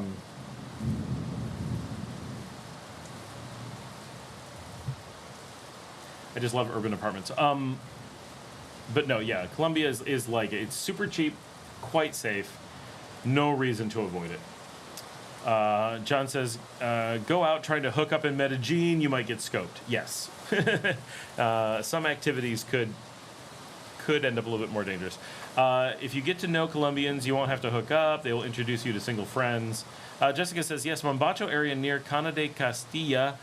I wish I could reply immediately when you ask. Oh, no worries. Let me go look. Sorry, I've been talking for a while, so... Mombacho. Oh, you are remote. Why do people live in these areas? Yeah, I mean, I have no idea. Most important thing I say as an American, I tell this to every business, every person, always make sure the first thing in deciding of a house, always get your internet first and then decide if you're going to buy the house, or rent a house or whatever, right? Because that's the thing you don't control, and it completely determines your life. That is a crazy remote area. If that was out here in Leon, you'd have fiber, no problem. That's not as remote as my place, but I didn't buy until we knew we had fiber. You're not that far from San Antonio. You're not that far off the road.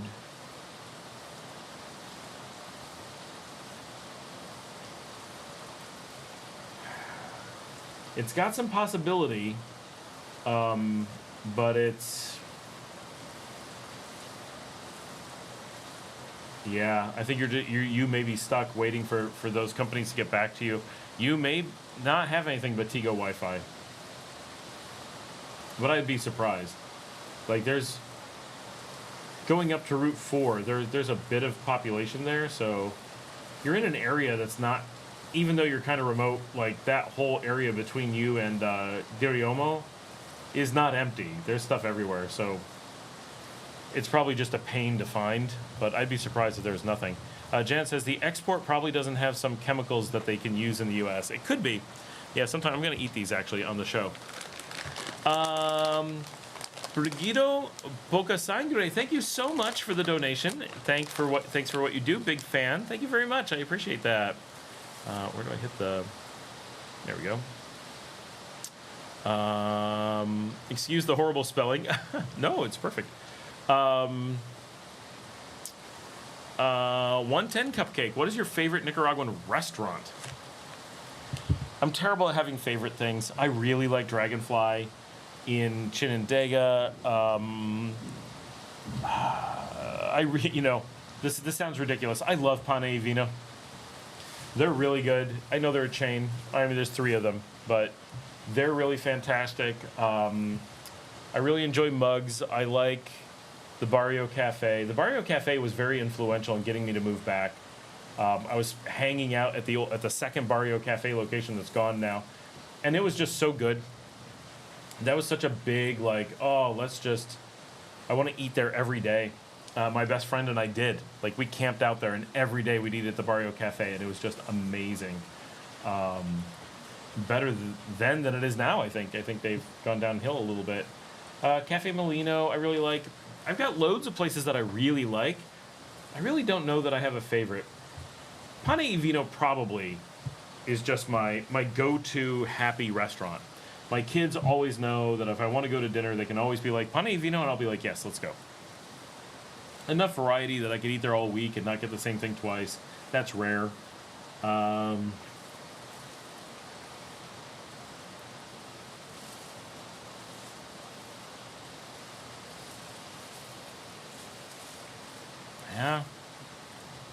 I know that's a silly answer, but I think that's probably my favorite.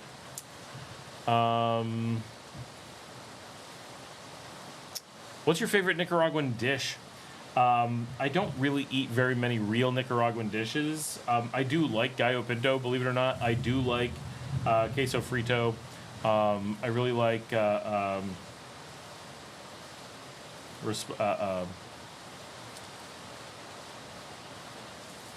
oh my gosh, now I can't even think of the name of anything. Because I don't eat meat, there's so little like traditional Nicaraguan anything. Right? I have almost no options. So it's all Nicaraguan takes on other people's things.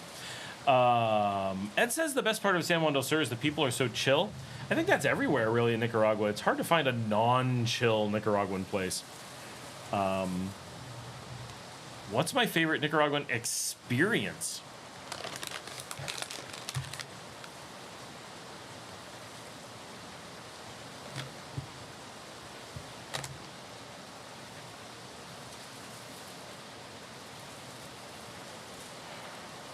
It's a good question.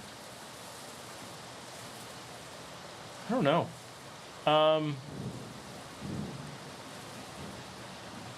Definitely stuff like going... When you ask that question, a number of things run through my mind, so it's not an experience. It's a kind of vibe. But it's going out at night in Managua. I love when I go to the Teatro Nacional. Okay, that's what I'm going to go with. This is the most ridiculous thing. But I love when I go out and do a thing that is so ridiculously Nicaraguan. And there's nothing else, right? It's just me and Nicaraguans on a big night out when it's like dinner and an event and all this stuff. So an example is we would go out and see shows at the Teatro Nacional, Ruben Dario, down near the Plaza Nicaragua. And it's a busy night, they're packed. And you're just piling in with a bunch of Nicaraguans. You're the only expat. Everything's in Spanish. I'm not in any way in a tourist activity, a tourist place. I am 100% living the Nicaraguan lifestyle. with a bunch of Nicaraguans and going out to some dinner with a bunch of Nicaraguans and like getting to be a part of it, right? So often, any place that we live as expats, you spend at least some degree of looking at life through a mirror. Through a window. You're always on the outside looking in. You may get invited. People may be friendly. They want you to be there. But you're always kind of a little bit apart. You can't quite just be a part of everything. And, one of my favorite memories is early on. So probably my first year and a half, at a point where I finally had, really good friends across the country. And one time it was like, okay, I'm going out, nothing special. Going out in Managua, probably dancing, maybe live music. But in the capital, only expat anywhere. I will not see another person all night. And my night started in the evening, maybe 4 o'clock, 5 o'clock, maybe a little bit later. It was dark by the time I got there. And taking the Interlocale out of Leon. And starting the evening with, I'm taking the bus. I'm the only expat from that moment. I don't see another expat for the rest of the day. Grabbing snacks on the bus, right? Nicaraguan street food handed to you through a window. Riding a bus to a couple cities away. Coming into Managua, not going to the end, actually getting off at a little stop, having to yell at the driver, no, let me off at this intersection. Just drop me off here in Ciudad Sandino. And they're like, what the heck are you doing, man? You're lost. No, I'm getting off here. Getting off in Ciudad Sandino, walking through the barrio, going into a little community, meeting up with friends, real Nicaraguan friends in a real Nicaraguan little house, like as Nicaraguan as it gets in Ciudad Sandino, and pulling out chairs and cracking open Tonias and sitting on the sidewalk, and the neighbors come by and some friends stop by, and we're just sitting out there drinking drinks and talking. And then people get hungry, and we're like, dinner time? Yes. And we just call a taxi, because we've been drinking. And we didn't have a car. What else were we going to do? And we take a taxi into downtown and go find some cool restaurant, not some American chain, not some chain at all. Go get some dinner at some Nicaraguan place. Try out a new place that no one's tried or whatever. Go to Don Ceviche, which of course we've tried, but go hang at Don Ceviche, and then go out dancing, or go out and see, Ronconcolas or live music somewhere or something like that, and just stay out all night, and then crash in the city, and just not do an experience that's being catered to me because I'm a tourist or because I'm an expat. I'm being invited and they're going to do something to show me around. It's a real night out, and I'm part of the actual activity, and it's hard to really explain just how important that can be.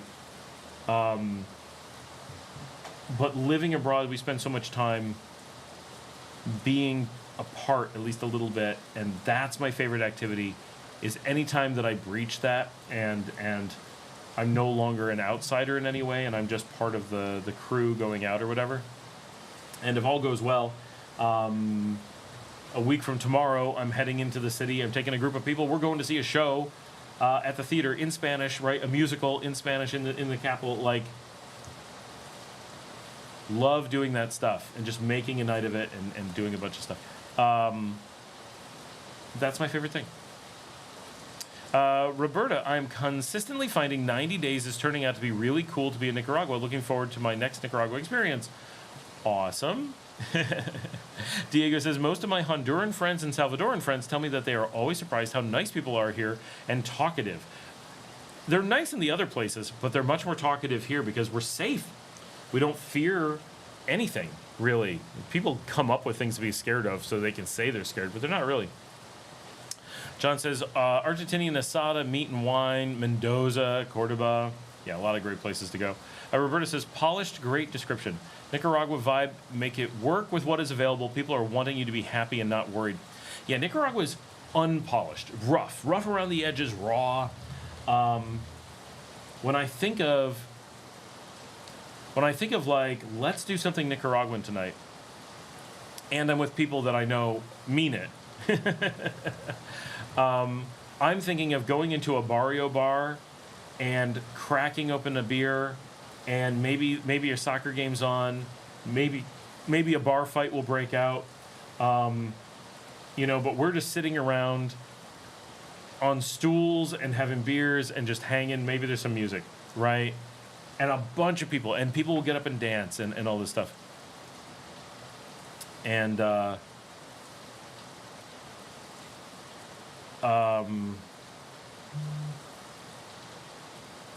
and when I think about a Panamanian experience, I do have that experience in Panama. I have been to Rough Around the Edges, Panama. I have been Jungle Bar, people handed me Coke as a thanks for buying everyone beers, bar experience in Panama. But that's way outside the city. When you're asking about, well, John was asking about the city. When I think of a Panama City experience, I'm thinking about cocktail lounges and fancy, art exhibits. And I did. When I went out hardcore partying in Panama City, it was art shows and stuff like that. Like fancy things and very polished and, fancy cars and getting dressed up. In Nicaragua, it's jeans or shorts and T-shirts and it's beer and it's not cocktail lounges. Like it's just so different. And Argentina is a little bit less like Panama, but still more like that. Every place has their thing, But yeah, Panama is about being polished, and Nicaragua is about not wanting to be polished. That's just not how we're doing stuff. Janet's down the street. She says, "Heavy rain just hit our house." Yeah, it's just hit us too. Ed says Nicaragua is breathtaking natural views, mountains, and volcanoes for sure. Carl says, yes, it's a very nice place. Been there 3 times. Nonetheless, great advice. Yeah, as long as you've been there and put in enough time to really know what it's going to be like, man, it's everyone raves about it. No one has a negative thing about the place. Just it's the general, like, is that really... Oh, good. I just got a note from Janet. Awesome. I do love a good corn chip. Sorry for crunching on the show, but we are 4 hours and 40 minutes in, and I need a little snack. I'm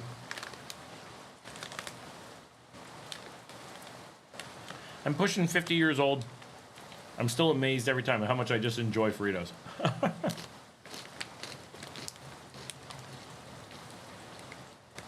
Oh. Janet says, I just looked where that place is. I would absolutely hate that. Regarding Rancho Santana. It's out there.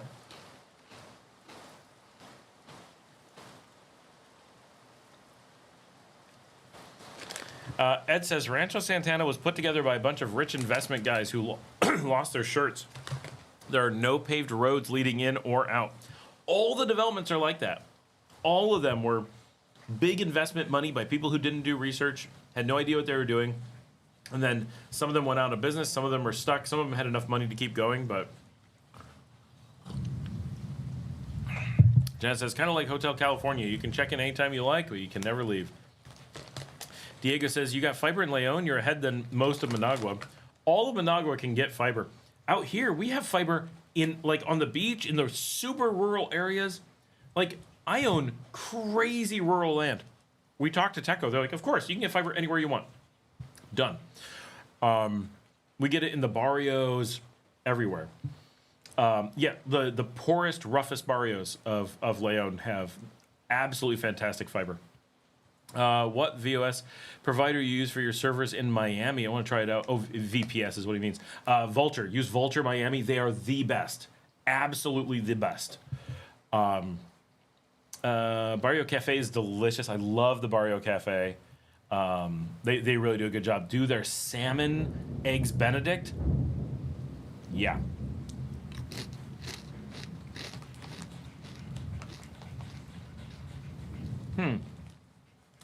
Jan says, corn chips. I like the Milpa Real Tostadas Planas. I break them up and eat them like chips and use them for tostadas. I have to go to sleep early because I have a border run tomorrow, so I have to drop out a bit. You're doing border runs? When did this start? Cool.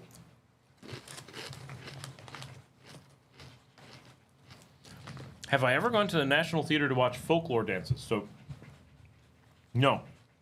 I've gone to the National Theater a lot, never to see folklore dances. I've gone to folklore dances a lot, never at the National Theater. I've done both, but not together.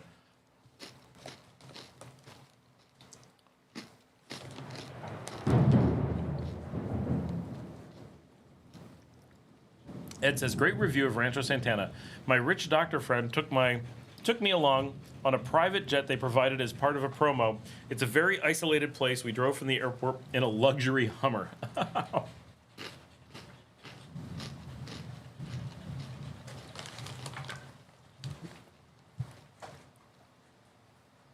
Yeah. Landa Noble says, just getting ready for my 5th 2-month trip to Nicaragua, and I feel just as excited as the first one. Awesome. Glad you'll be coming back. Tusk is here. Hey, Scott, is that rain I hear or a fan? That is rain. That is definitely rain. Jan says, oh, Carl, it's mostly my personality is all. I like hanging around with regular folks. We live near the center of Leon, and I love that.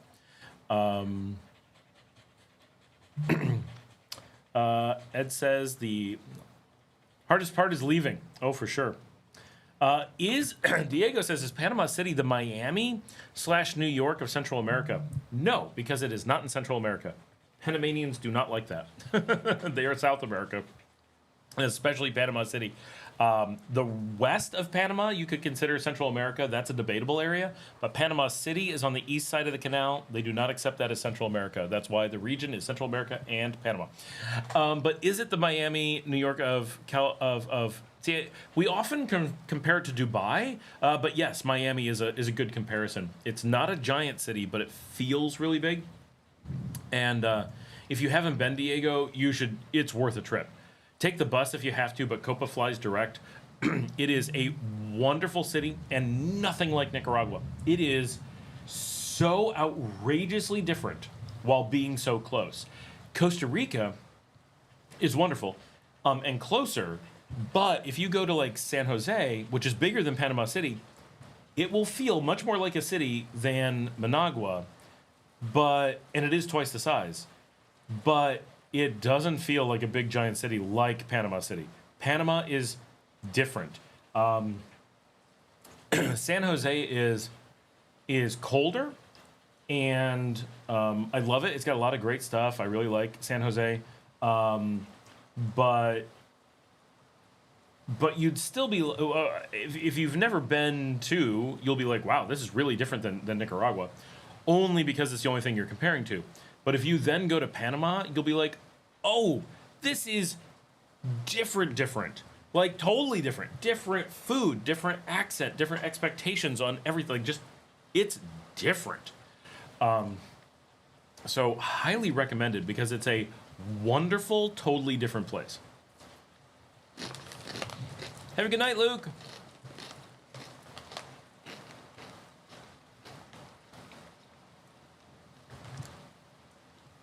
Carl says, thanks, Janet. Yes, you can forget that it is really remote. And to you and Scott's point, it's kind of like an isolated, sterile spot. I like the Hotel California analogy. Janet says, so good night. Gonna me to get a little rest for tomorrow. I'm good at staying up late, not getting up early, and being intelligent. Janet, how are you heading to the border? Francisco and the smoking thing. Okay.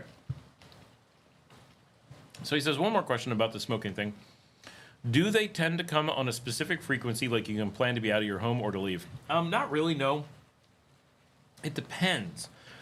So the street things, no. It could be the middle of the night. It could be in the middle of the afternoon. It could be any time. And you just hear them coming. They just drive by. So no.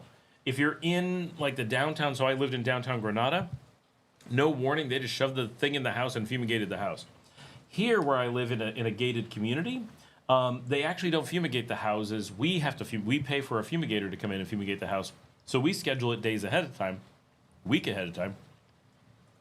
And we have all the dogs packed up and the cats packed up, and we just go somewhere. Now, we have a big garden, so we can easily sit outside.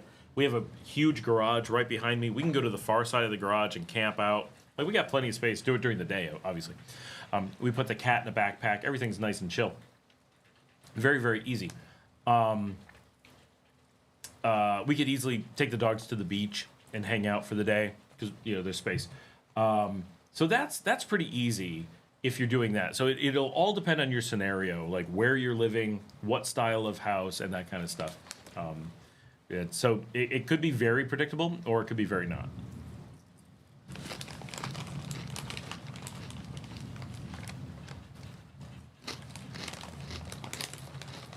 Diego says, I love Miami.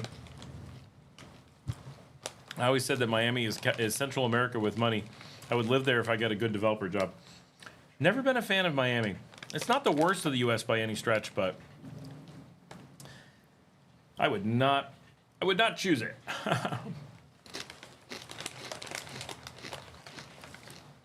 Yeah, he says, it's normally when dengue or Zika is close, they don't really schedule it. Chikungunya. These are good corn chips.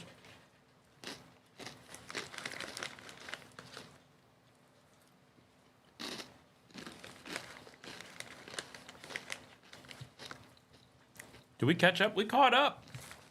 And we got more people on. I apologize to everyone. I'm coming up on 5 hours. I needed a little energy.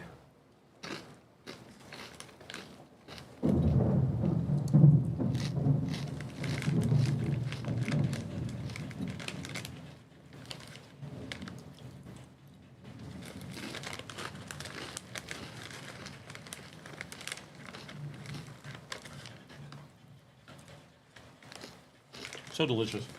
So ridiculous.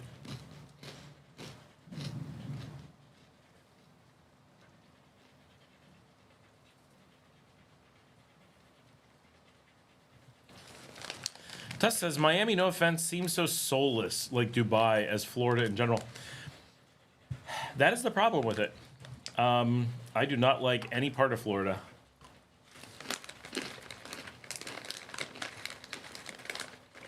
Miami is the best of Florida. That much is true.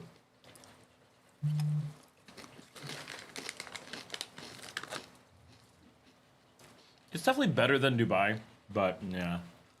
Do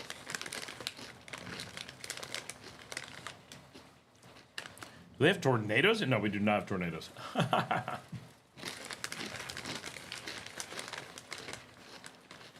That is pretty much a US and Canadian thing. Not purely, but coming from North America, it's easy to think that tornadoes are normal. They are not. They are very unique to the American Midwest.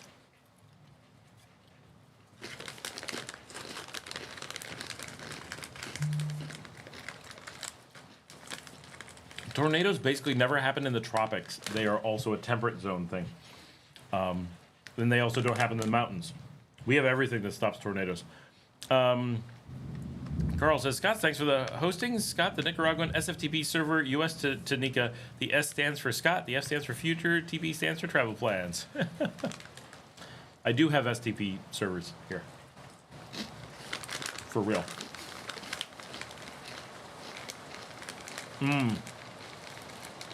Diego has a lot of family there. Yeah, I'm only ever there to transit. Right? I want more Fritos now. I wish I had red wine to go with it. Red wine and Fritos. I can't believe how many are in this bag.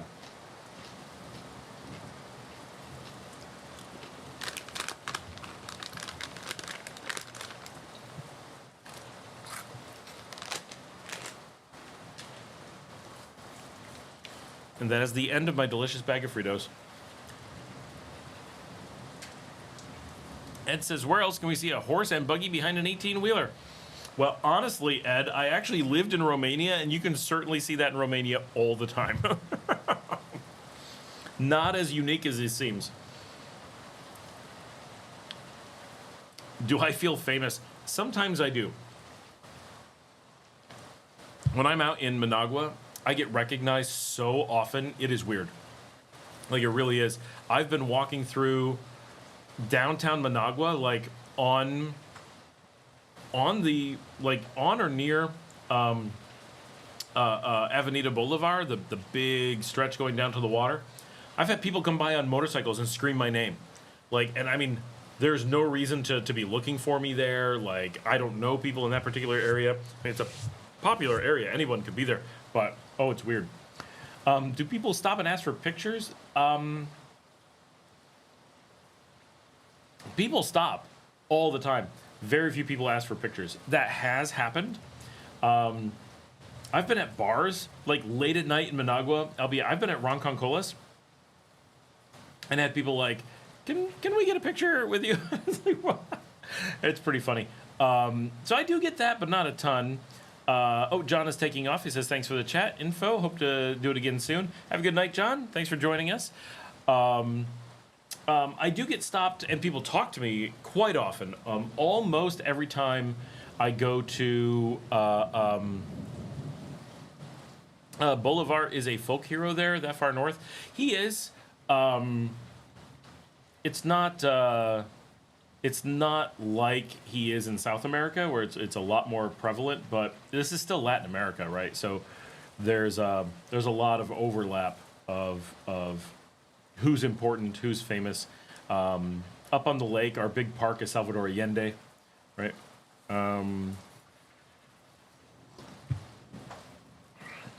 Diego says, I truly don't know why my algorithm recommended your content. I usually only watch tech stuff. That's pretty weird. Yeah, I don't know. I mean, if you're in Nicaragua, I think it kind of pops up for everyone at some point, and most people just don't watch it. But, when am I coming back to Doral? I don't know. We should just make a plan and get together sometime when I've got my car. Right now, I'm waiting to find out when I'm flying to Belize, which is just a pain in the butt. But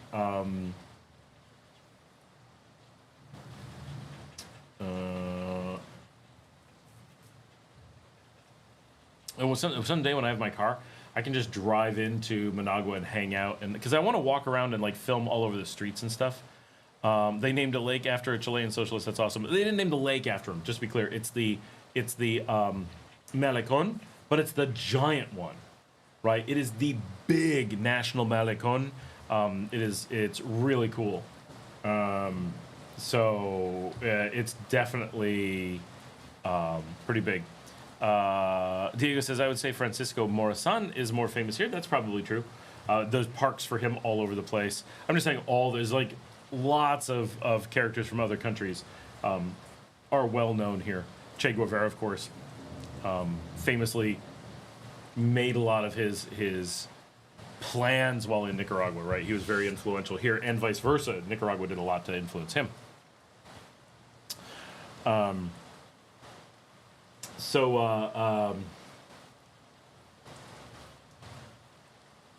Gotta get my brain back on track. When am I coming back to Doral? Yeah, just let me know, and we'll schedule something when I'm not going to be in Belize, and I'll just come out and we'll hang. Maybe we'll film a thing there.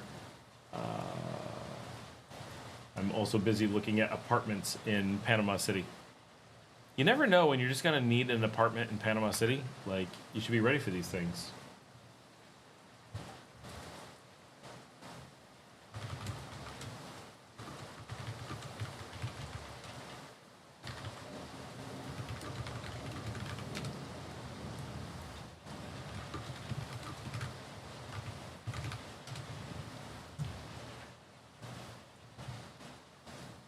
What is my favorite Managua neighborhood? My favorite Managua neighborhood. I mean,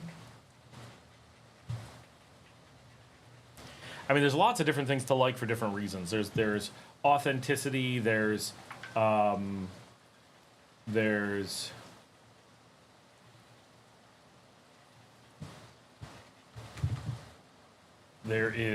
on, I'm talking to people.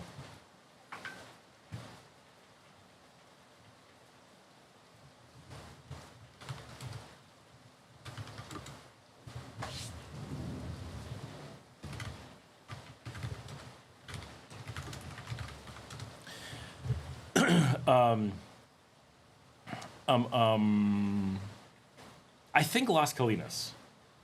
I like Las Colinas because I like the physical variety of the landscape. I like how it's not super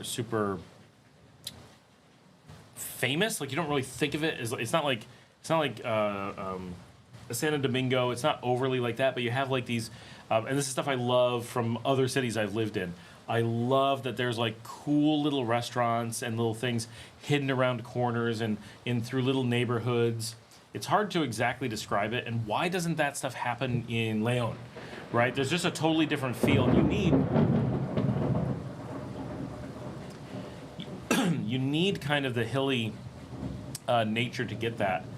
And so I really like how there's like cool houses and little apartment things and then neat little restaurants and neat little shops and little plazas hidden around little corners. Like it's fun. It's really hard to drive through. That's perfect. I like Los Robles. I love some of the houses there. I'm very, very American in the areas that I like. I really tend to like the hills. Villa Fontana, obviously, like who doesn't like places that are super expensive? But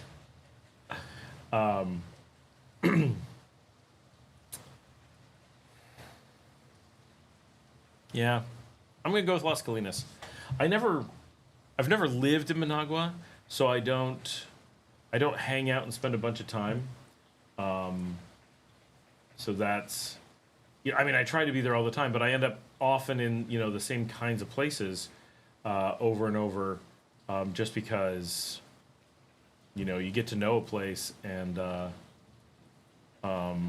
it's handy. You know how to get around and whatever. Here, I'm just gonna share just because I'm looking at apartments. Here's a cool Airbnb in Panama. I found this one. This one's a train wreck. It is so messy. And like, okay, number one rule. You're taking pictures of your bathroom, close the toilet lid. I don't care what you do the rest of the time. I do. Close the toilet lid all the time. Things can fall in there, people. But leaving a toilet open so that in the photographs of your apartment that you're trying to rent, that people are looking into your toilet is just such an easy thing not to do. Like, seriously. Would you take a picture of your kitchen with the cupboards open? No. Like, it's freaking weird. Common sense. Common sense. Oh, there's an affordable place on the waterfront. Did I really see that? Sub $700 on the waterfront? Ooh. Sub 1,000. These are all rooms, though, not a place. Oh my gosh. How can Hetzner be that more cheaper than Vulture? Am I missing something? Yes, they're crap. I haven't checked them out, but in most cases, like I know someone who, I was talking to one of my old employees today. And so first of all, how cheap is, like, what are you looking at what kind of prices are you looking at? Because Vulture is the cheapest enterprise that there is. Right, I've never seen anyone actually compare. I'm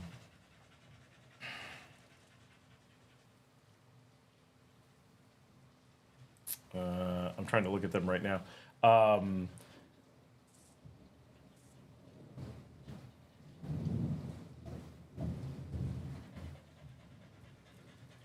Location USA. You notice the U.S. gets more expensive when they go there. Part of it is that when you're looking at VPS, it's very easy to not notice how fast the RAM is, what kind of processor it is, what kind of overselling they're doing, what IOPS you're able to get, and things like that. And so... And I've heard Hetzner is pretty decent, but oh wow, Hetzner is offering Ampere processors now. Okay, that's really cool.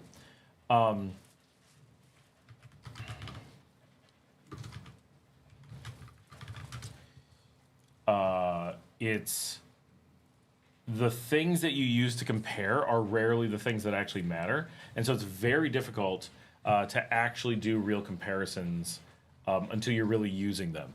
And, you know, if you compare, so think about Vulture is the cheapest of the big American players, right? Compare the big three are them and Linode and DigitalOcean.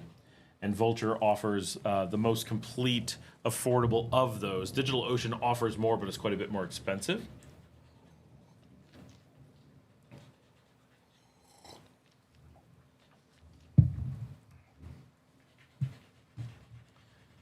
I'm looking up these Ampere processors. I've not gotten to... I'd love to have a server built with one of these.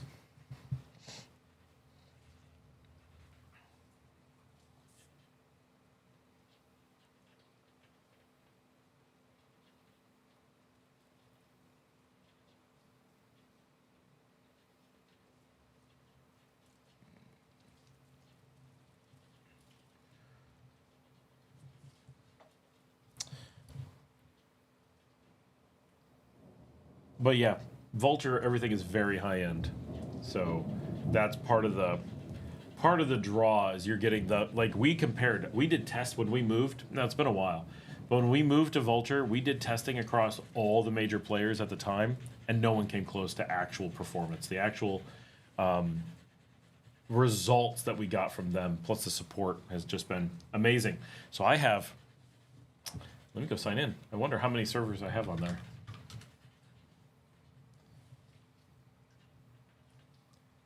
I don't know if there's an easy way to tell.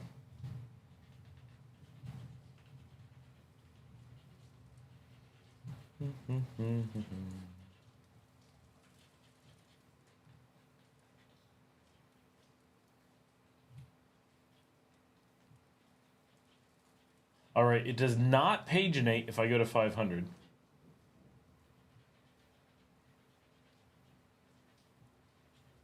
How does it count? Do you know your pings from their server in Miami? I normally get 60 to Nevada? Oh, to Nova. That's not NV.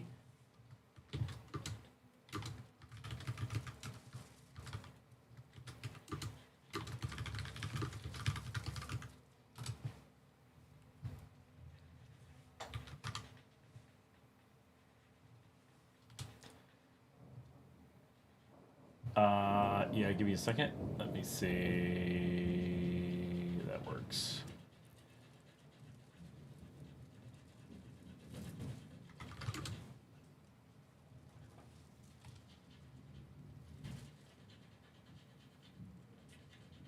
I'm getting 56.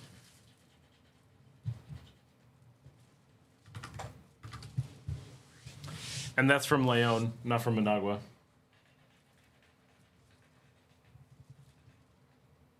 Not that it's much slower out here. We're not that far away, but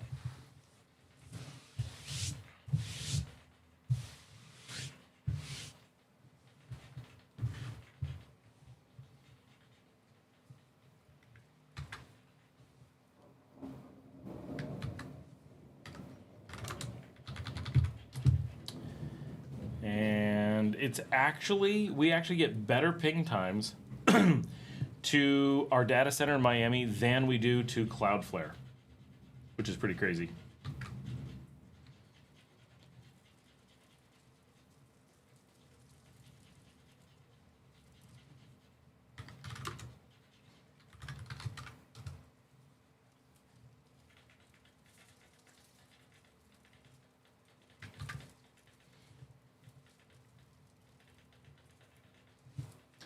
So really not too bad for an international hop. It's impressive. Now what we need is a way to put servers in Managua at the cross connect to all the carriers and get this down to 1 to 2 milliseconds everywhere in the country. That's how it should be.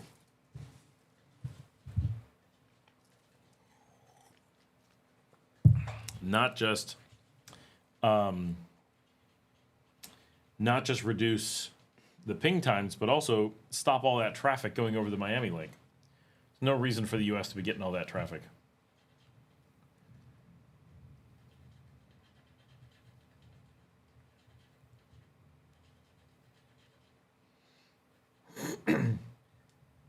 to get a count of what I have.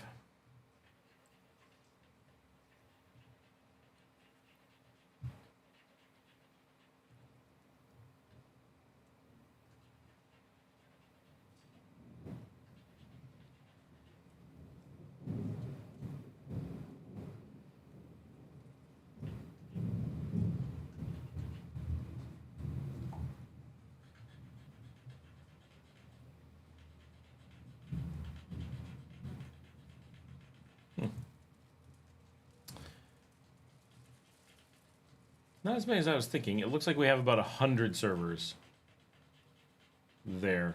We have enough servers. We had to write a letter to Vulture and explain what we do for them to allow us to keep having more servers. We're like, that's a cool problem to have.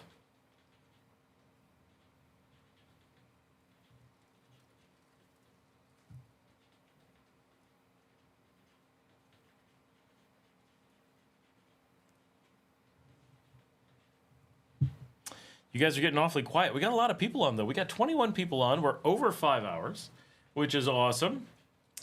And you guys are pretty quiet. We had a lot of conversation earlier, though. That was very impressive. Oh,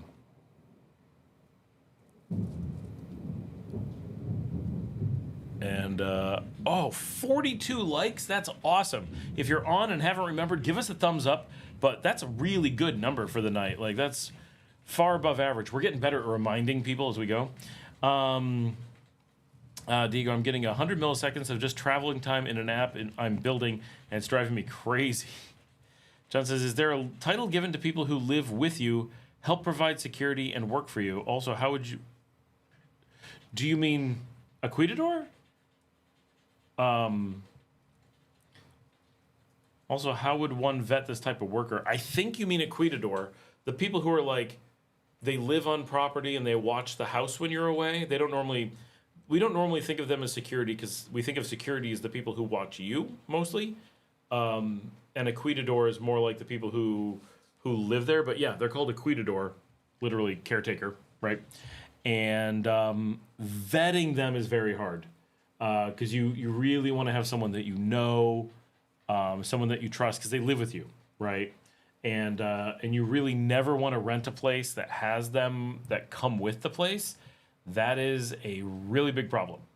Not always, right? Nothing guarantees it's a problem, but it can be a really big problem, and that's a bad situation. If you're stuck in a rental and there's a person who lives there and they have access to all your stuff, and like you can imagine really quickly that having people you don't trust who basically own everything you have is going to be hard, right? There's just so much to go wrong.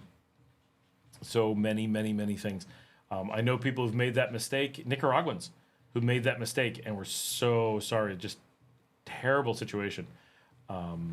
So I always recommend very strongly, if you're renting a place and it's like, well, I'm here for a few weeks and it comes with a cuidador, okay, whatever.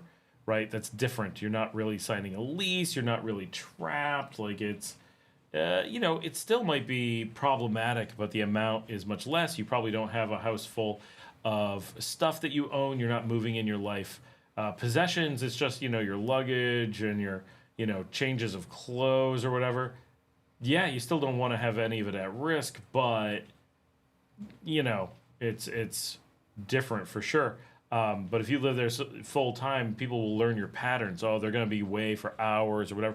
All kinds of scary things can happen because they just have too much access, too much knowledge. They want to plant things, right? Don't think that someone who wants to steal all your stuff, and we talk about Nicaragua is really safe, but don't be stupid and letting someone you don't know and don't trust into a situation where, they want money and you have money, and it's like, here's a random person that might be a thief. I'm going to invite them into my home. They might not pull a knife on you, but they might plant a bag of pot on you and call the cops and be like, oh, I think these people, I've been smelling pot, right? And now it's your word against them. You have no track record. You have pot in your house. Why did you let these people into your house? You must be a junkie if you're letting some random person into your house, right? Like, there's a lot that can go wrong. And even if it's just the police are going to take you somewhere for questioning, now they've conveniently got you out of the way. They can steal all your stuff and skip town while they know you're tied up for the night, right? You do not want to be in that kind of position with people that you do not directly employ. Part of this is never have a key to door that you don't employ, unless it's, you know, in a nearly hotel situation. Well, it's my Airbnb for the night. You know, I'm here for 3 days. Yeah, different, right? It's the people who get to know you over a long period of time and can plot things, and they know you're trapped, and they know you have a lease, and they know all your details, and they've got the owner's ear, and they've got the, you know, just there's so much to go wrong. Diego says, vetting that people is really hard. We hired a cleaning lady once. She stole half of my clothes one day. Yeah, that's... we pretty much only hire people like that either come through... our head of security will bring people in, and our lawyer will bring people in, and mostly we hire, especially if they're going to be the people that are like in our house, like at any time, we make sure that they are long-term, you know, people we've known for forever. My housekeeper and cook, right, my chef, she ran our one of our businesses for a while. We've known her for forever. Always been super close. She's part of my entourage going out on Friday nights, right? So like if I'm grabbing my I really have an entourage that goes out, right? And sometimes you can see pictures of us out on the town. She's one of the ones that goes out with us. So if we're out in Via, she's almost always there with me. If I'm going dancing somewhere, she'll often be there. So she's part of our friends group, and needed work, and she talked to us one day and was like, you know, working in your house would be so much like she's getting older. She's just turned 41 2 days ago, and you know, she's like, running hotels on the beach is just a lot of freaking work. It's backbreaking work every day. It's exhausting. Yeah, you can earn more money, but there's not really a bunch of moving up in the world to do. It's really just working really hard and momentarily making money. You're not saving towards anything. You're not, she's like, I would so much rather be at your house and, you know, have flexible hours and stuff. And like, even if I'm earning less, it's way better. And so we ended up being like, all right, when an opportunity came up, and she came to work for us at the house. And it's been really good having someone that we really know and really trust. And you know, she knows us, and she knows the kids, and she knows the dogs, and she knows all of our friends. She knows who to let in the house, who not to let in the house. You know, it's not weird if she's in our stuff or knows what's going on or part of our personal lives or whatever. Right? It's a very different type thing, and that's really important, having people that you're comfortable with, you know, because she's got to go when we're not here. She's with the kids, right? She's someone that we trust to watch the kids and to watch the dogs and all that kind of stuff, right? So that's really big, depending on how much stuff you have and whatever. And she'll stay here sometimes. She'll be like, oh, you know, I want to go out on the town tonight, so I'm just going to stay at the house. Well, yeah, fine. Or she'll be like, I'll work late and just stay, and then I don't have to go to and from tomorrow, and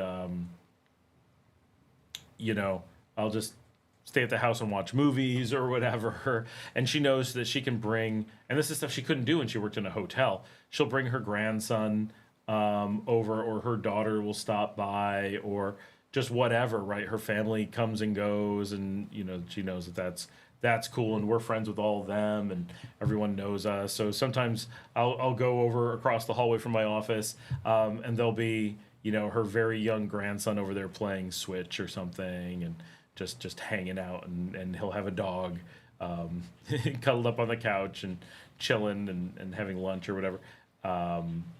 You know, it's a really great situation for her, and it's a really great situation for us. It's worked out really well over the years, and she's been with us now for a really long time.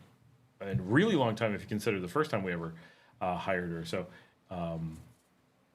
it can be great, but you really want to be careful not to just jump into a situation without really thinking it through and being aware of how it's going to work. Did you mention they lowered the speed limit and never changed the speed limit signs? It's a weird situation. I don't really know what's going on. No, I don't think anyone knows what they're supposed to do, because it's like, oh, the law changed, but the speed limit says that it's back. So we're like, does that what's the overriding law? Because this is the published speed. This is the active speed limit. So I've noticed that the buses take longer to get here, but they're certainly not doing the new speed. I don't know what's going on. Yeah, that's madness. I hear weird music wafting in from somewhere. Diego says, I do not think they will change the signs until they make it law. For all we know, the speed limit might change tomorrow again. I think they did make it law, but it's all weird. I don't know what they're doing. But yes, it might change. Or they might just ignore it, and that's the same as changing.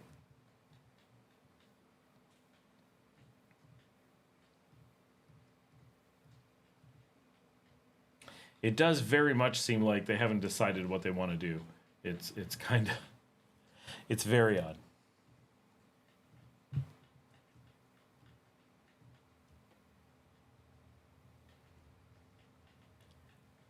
It's not a lots of police directive. Okay. Yeah, I did see that.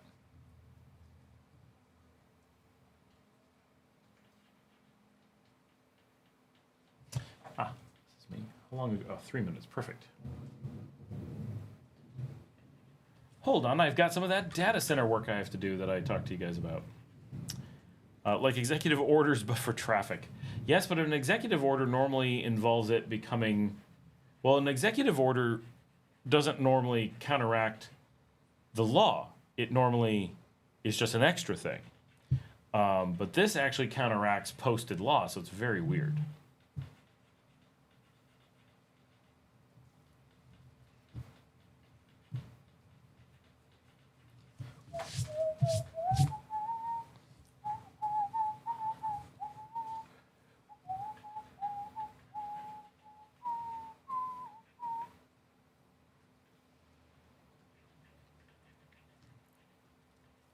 $110 says, Diego, at least she only stole half your clothes and not half your appliances and furniture. It's the law. I was stopped 3 times. It was a costly trip. Wow, I've not seen anyone get stopped yet. And now here, everyone's still doing 90. Like, no one's going 50.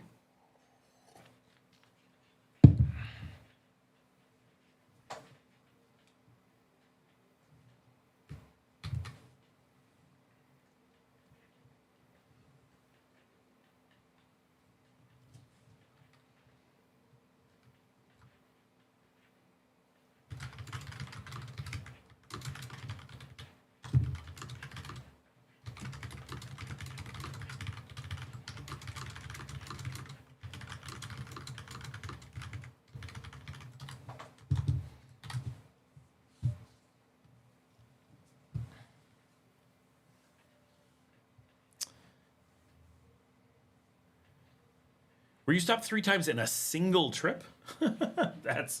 That's wild.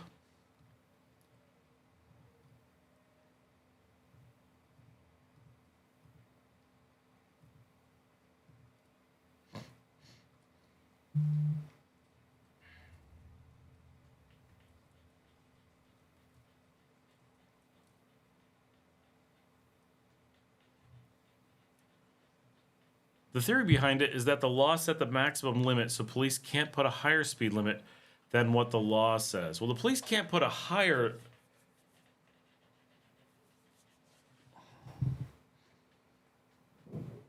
Right, but the police are putting a lower one, but they didn't change the signs, so the signs are, in theory, the law in place. At least that was explained to me in the driver's course I'm taking. It's a problem because the police didn't notify everyone, but the law continuously notifies someone. So if I'm driving down the highway and there's a sign that says 70, that has notified me right now that I'm allowed to do 70. And if the police say, no, it's 50, they're defying whoever put up the sign, and the sign is there. So they can't say that it's newer because the police put out that directive some time ago. The sign is now. So it's a problem. Because what if you arrive in Nicaragua today? Well, that police notification doesn't exist anymore. That only existed for one moment. So we all read it and we all went, what the hell is this? And then we all saw the signs say that it was fake. So we're all in a situation where no one really believes it because no one's driving those speeds, and the signs very clearly say that it was not authorized. So it's very weird. Because what are the signs for if not to post what the speed limit is? And going the speed the police said is super dangerous if everyone's not doing it. You're way too slow. You get crashed into. So it's a weird overall thing.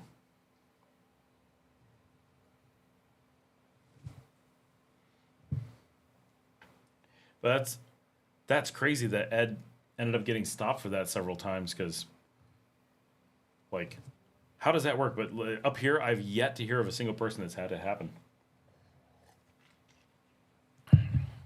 And we're back and forth to Managua 2-3 times a week. What is the normal view of Nicaragua perspective of a person from the United States wanting to live in their country? Do they understand the difficulties of living in the U.S.? They do not. Nicaraguans are universally flabbergasted that Americans would want to leave the U.S. because most Nicaraguans are told two things. One, that America is this amazing place where nothing is wrong. And it's just the land of milk and honey. It's all magic and fairy dust. And they're told that Nicaragua is terrible. And since most of them don't travel, they don't realize that both things are fake. And so they're like, well, this is terrible because this is defined as terrible. And the U.S. must be this amazing place because why else? Why would everyone say it if not?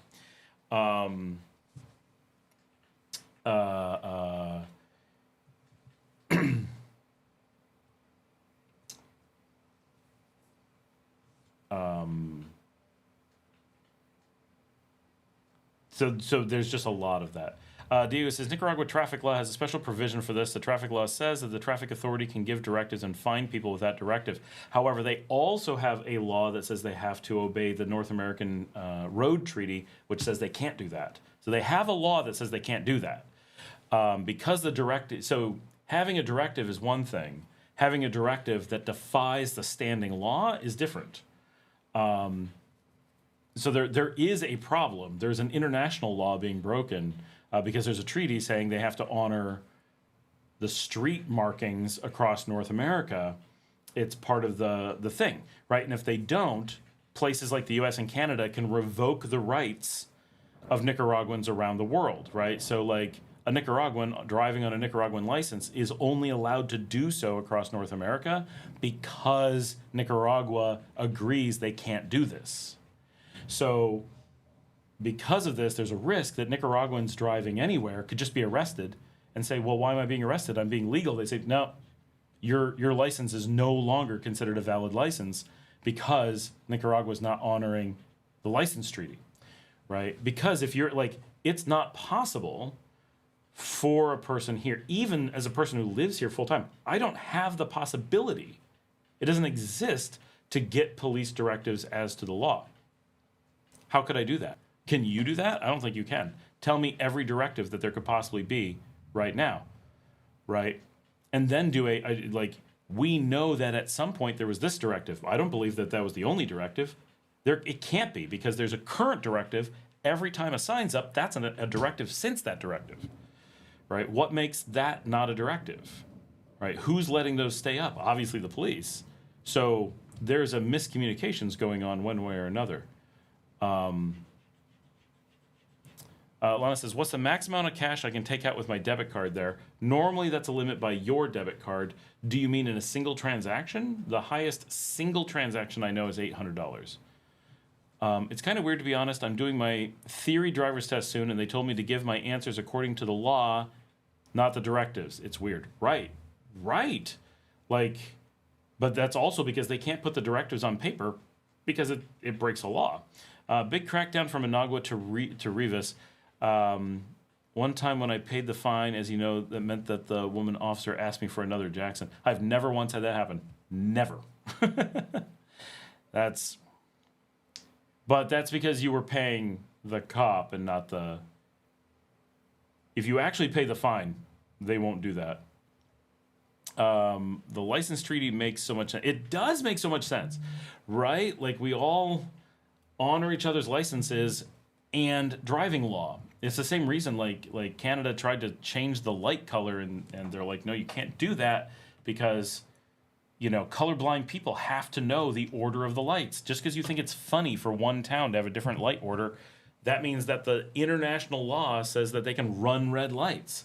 Like, that's crazy dangerous. You're not allowed to do that. So it's a very important thing that driving standards be uniform. And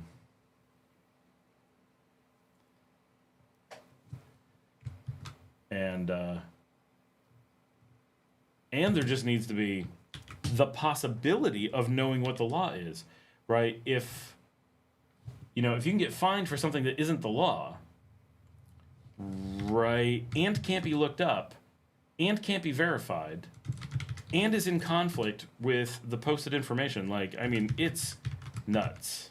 Now, I've never had any of these problems, right? I'm just saying that,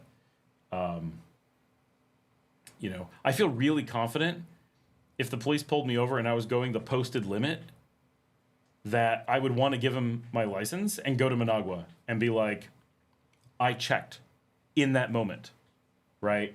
Since the current directive is this, it's posted beyond a shadow of a doubt.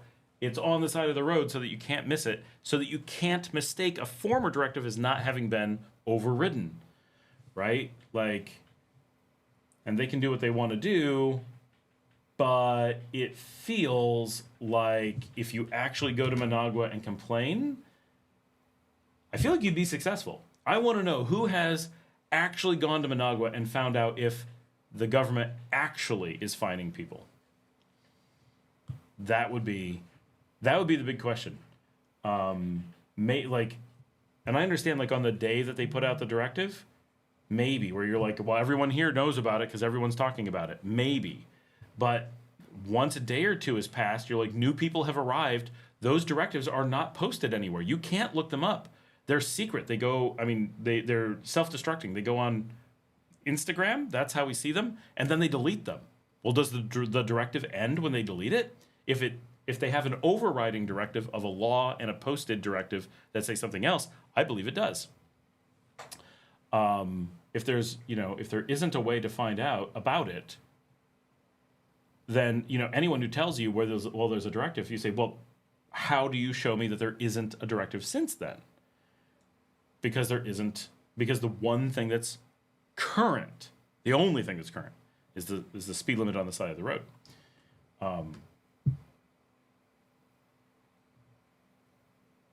So I realize just because logic and things say one thing doesn't make it the case, but it also feels like one of those things where they didn't get this authorized and it went out and everyone's like, oh, never mention it again, and it went away and no one's completely sure what's going on. But if someone tried to enforce it and someone actually called their bluff, I feel like they'd be successful or have a really good shot at it, at least. Right? Because even in this conversation, right, there is nothing in this conversation that suggests that there is a lower speed limit than the posted one, right? Like, there was a directive, sure, but it sure seems like there was another one since then. That's why the sign stayed up, right? Because that directive didn't pass.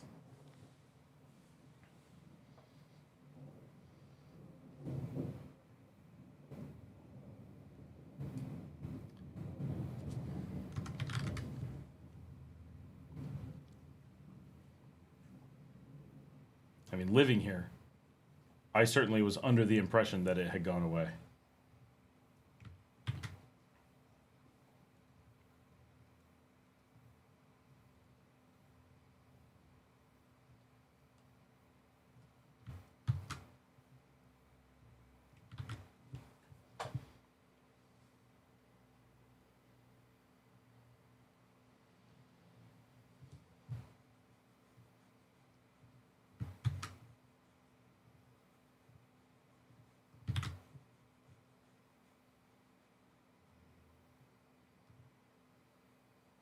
They're fining people for it, and they're definitely taking people to jail for alcohol.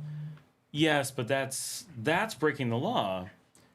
So you say they are fining people for it. You mean that people who go to Managua are getting the fine in Managua officially.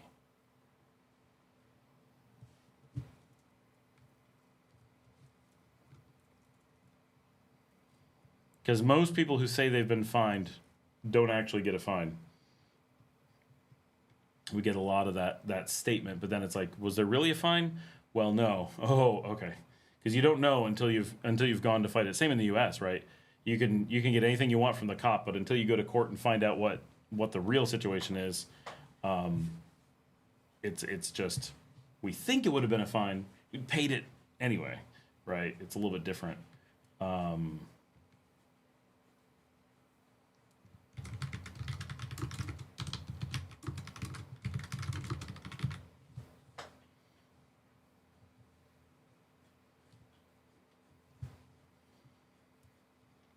The yellow ticket, where they take your license and send it in.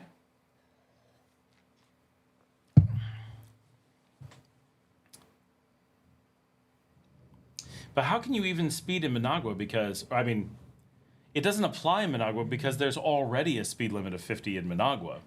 That's I think always been there, right? That it wasn't new for Managua. It was new for the outlying areas, in theory.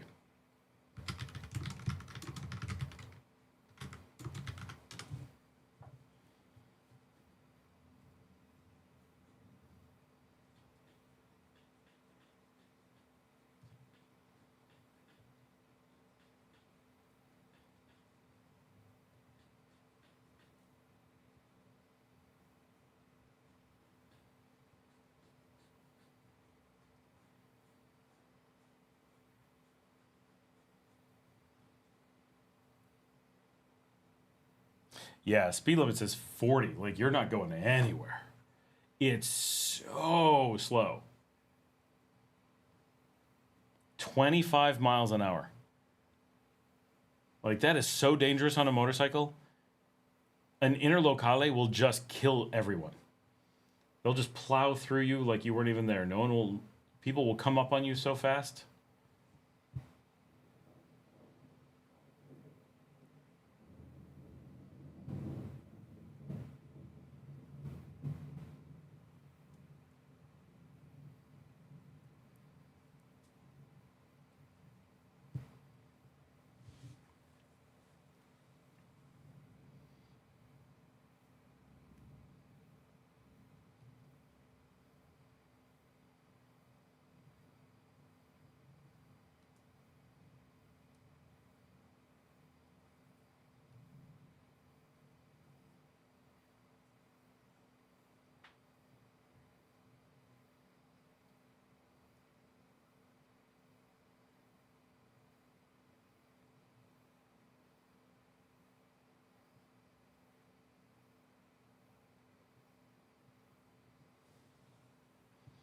It's kind of weird because no one really cares and everyone drives 100. Exactly.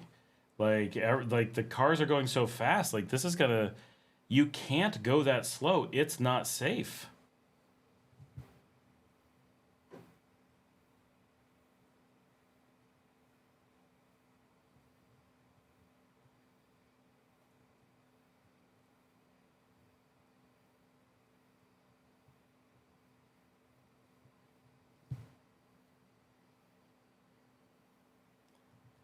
Some amount of getting everyone slower is good, but making it that just moving through a parking lot you could be at twice the speed limit.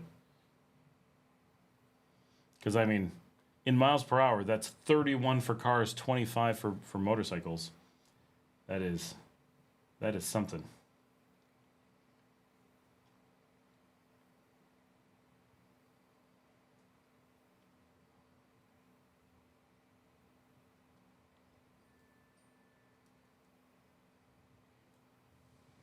Do you hear a dinging sound? That's weird.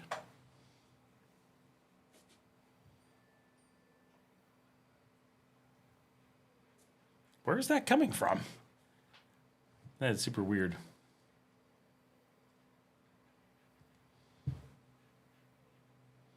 Yeah, because all the trucks and things, all the things that are really dangerous are moving fast. And so if you go slow, you just get run over. That's the problem. It's nice going slow because there's no way to have an accident at those speeds. Like, there's some benefits there, but the time to get anywhere. I did notice that it used to be 85 minutes to get to Managua, and Marcela came out the other day, and it was like 3 hours. Like, it was, I didn't know if it was because of, and I still don't know. Was it because of weather? Was it because of traffic? Was there something? Sometimes you get stuck because of something, or is it the new speed limit?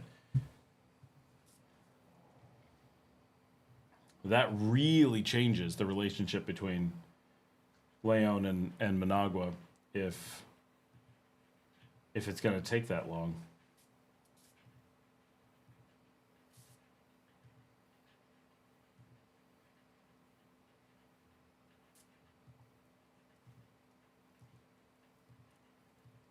It'll be interesting to see things like the buses heading to the border. How much are they affected by it?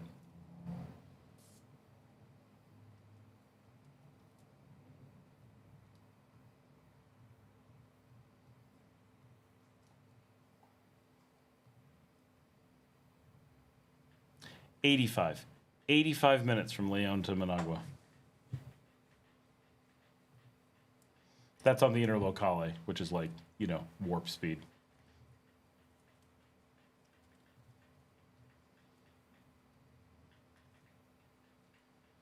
That's why I like taking the interlocales. They're so fast. Now, reasonably, they were also crazy dangerous going that fast. So I totally get that. And sometimes you felt like you were going to die on there.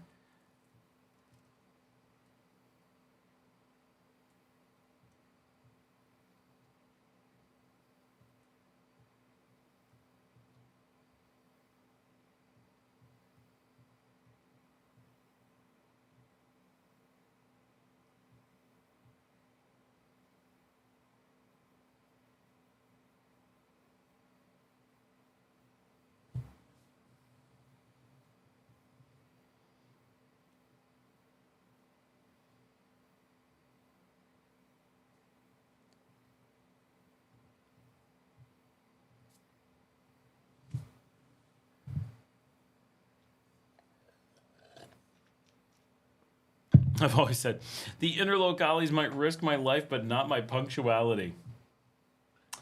They traditionally get you there fast. That much is... They were very good about that traditionally. It was all part of the adventure.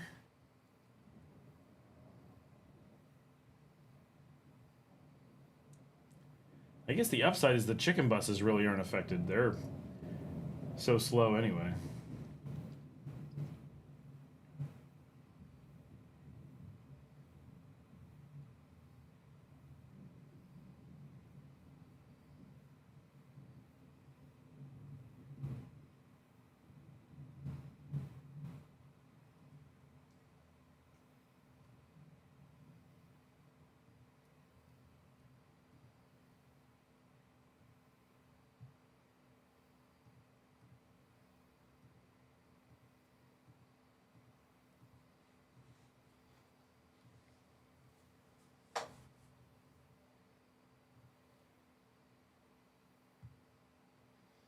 Holy cow, I'm looking at apartments over by where I used to live.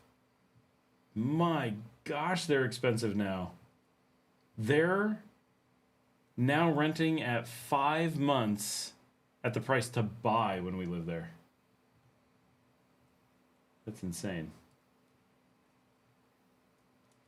Trying to find where my actual place was.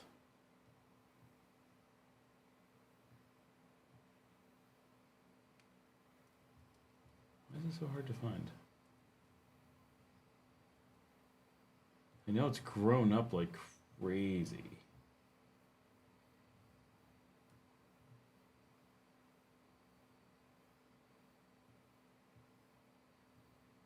Should have bought when we lived there. Like, man, it's done well.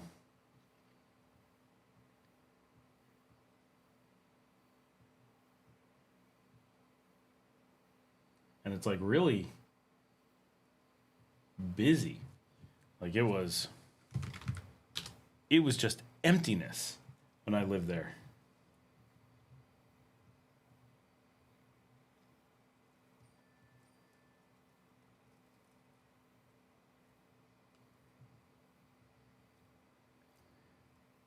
Okay, there we go.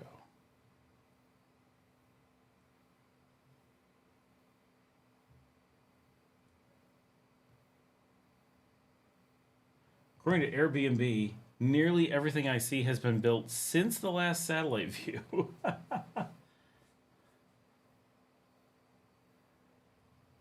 Okay, there's my building. Let's go look again, see if I can find my building from way back when. There it is. There's the...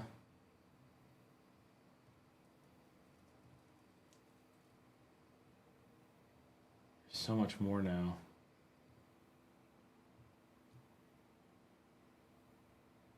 Oh, yeah. A room. So when I lived in Panama, we were renting probably like $800 a month, maybe, for this unbelievable apartment. Now a room in that apartment is $2,000 a month. Holy cow. And it was new when I lived there. Entire rental unit. Oh yeah, this could be my old unit. I'm sure it's not, but this is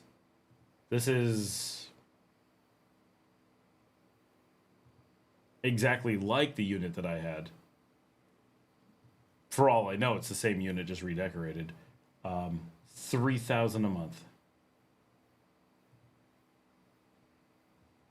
And now it's 10 years old, like 10 more years old. It was like 4 or 5 years old then. We lost 2-0 to Honduras. There goes our chance for the World Cup ticket. Oh, that sucks.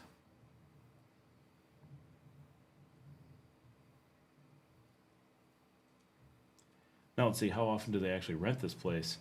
Never. Okay, well, that's... I keep hearing a phone.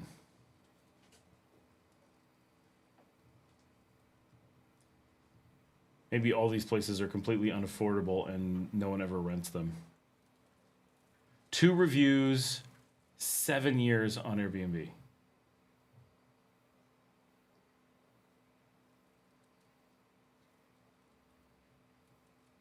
Oh, but both of their reviews are from the last 3 weeks. Okay. Interesting.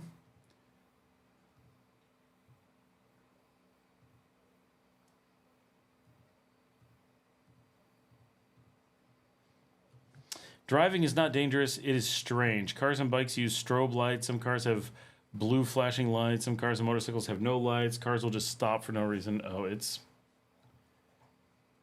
an experience. You know, though, so that reminds me of having lived in Panama. Panama was the first place in the region that I lived in. And I remember driving out to this apartment.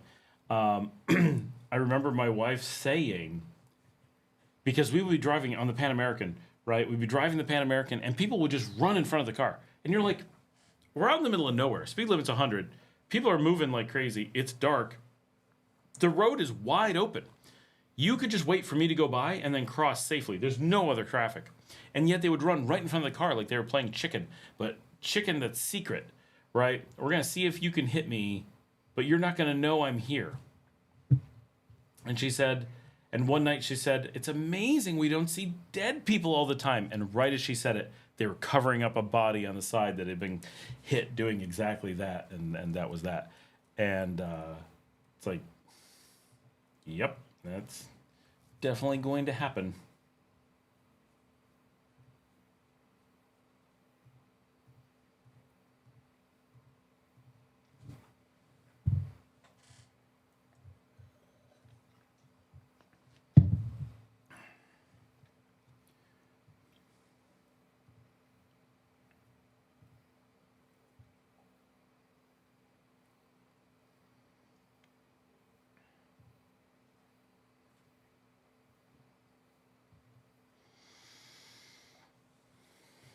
We have quite a few people on.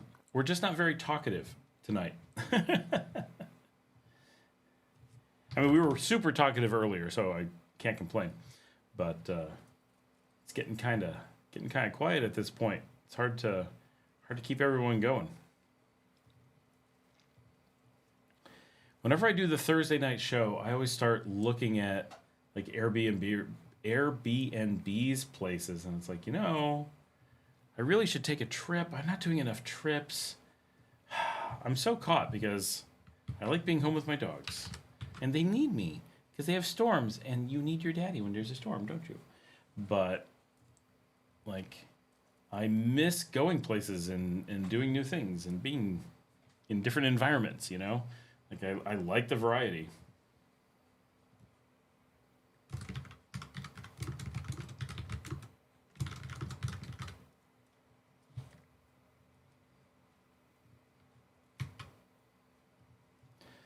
And it's fun to go film places. And I didn't really film. I didn't really film when I lived all kinds of interesting places, which sucks because I lived so many cool places. Like, I lived on Crete. Do you know how cool my videos would have been from Crete if I was filming like I did now? Because I used to walk everywhere. I would walk between cities on the island. I would walk all over the place, right? Like,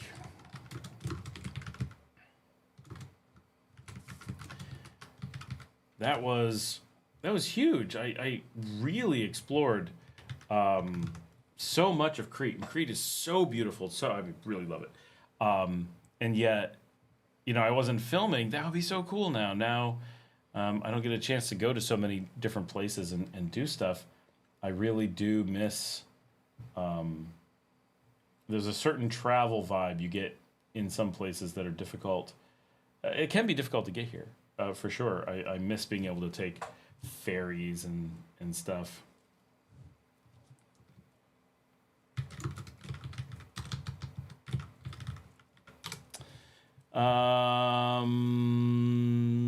Martin B, I'm thinking about opening a small bar in Leon. Do you think it's hard to compete? I think it's impossible to compete.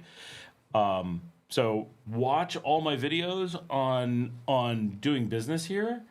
Leon will definitely be easier than the beach, but there is too many bars and not enough patrons now. So every bar that makes it puts another bar out of business, and they'll probably go out of business on their own. It's essentially a guarantee that you'll lose money. So the question is, why would you want to do it? Like, it's fun to own a bar. It really is. A few places are successful, but most of them have been around for a long time. Almost all are locally owned. I know some of the biggest, busiest places, everyone says that they've been losing money for years. They're just bleeding out their retirements. So it's tough because basically you're guaranteed to hurt the ones that are trying to hold on, and likely you won't last. But it depends what your goal is, right? But if the question is, if you're saying compete, like you're planning on making money, or are you trying to compete? Are you trying to say you just want to have a bar that does well, but you're okay losing money? Like, you really have to define your goals, because competing with a bunch of places that are losing money, this was my thing on the beach. We were number one. We were so much busier than everyone. We had so much. We were losing money. Did we compete? Yeah, we crushed people. Was it worth it? Hell no. Lost way too much money. That was foolish. Fun. Loved it, sort of, but incredibly foolish.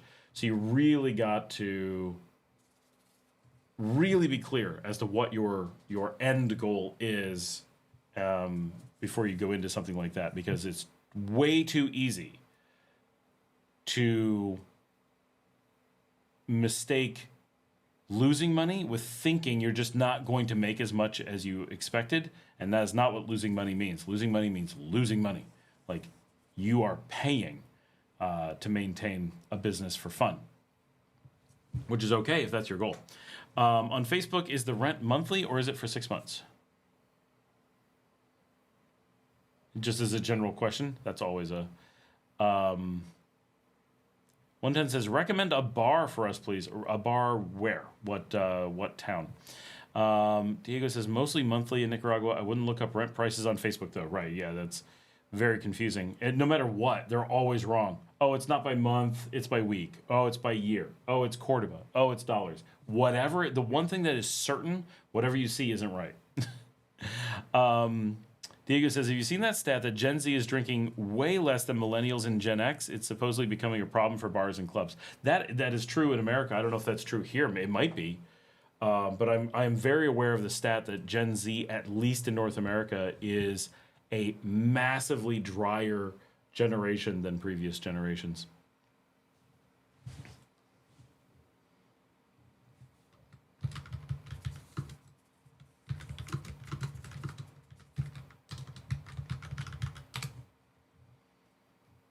Which is wild, right? Like imagining. But my kids are perfect examples. Zero interest in drinking, right? I'm not a heavy drinker, but I enjoy alcohol. My parents didn't drink, though. So my parents had me drink. I had my first wine at 11. And we're a German family, so, that's very normal. But my parents didn't drink. And they made a point of having me have alcohol young because they wanted to make sure that I was always comfortable with it and was able to not see it as a novelty, but as just, a part of life. And I think it worked really well, actually, that it was always just something, my parents were like, yeah, you can have, like, it wasn't like this forbidden thing for adults. And that takes all the magic out of it, right? So you're not likely to become a binge drinker or anything because it's not this must sneak it when you have the opportunity kind of thing, the way that former generations really conditioned their children to be alcoholics, like went out of their way. It was super weird in the US. Super weird, the clear engineering. Like as a child growing up in America in the 70s, to us it was previous generations had engineered alcoholism for some reason. Like it didn't make any sense, but it was clear that was their goal. No idea why. But we didn't really have that. Nicaragua doesn't really have that. Like Germany doesn't really have that, which is nice. That it's a thing we don't generally have to put up with here. Because as a Gen Z, I've never had a drink in my life. I'm really not interested, and most of my friends drink like once every 2 or 3 months. That's wild. My kids are the same though. Like they have access to it. We own bars. They don't care. My eldest loves bartending, but doesn't want to drink it to herself. That I find weird. Now, I'm sitting here having caffeine, right? I'm not drinking. Like I could have a beer, but I don't. But I've also found myself drinking far less than I used to. But I do find it shocking, like how little Gen Z is drinking. I mean, part of it is because it's an expense, but here it's so much a cultural thing. Like, I have a hard time imagining going out and doing the kinds of activities that Nicaraguans do without having a beer. I'm not saying you have to get drunk. I'm just saying, like, wow. Tiffany says, I took a break from social media, but quite a few of the content creators that I follow on YouTube are posting great things about traveling to Nicaragua. I think it's trending because of cheap travels. I miss catching up with you guys. How's the family and the doggos?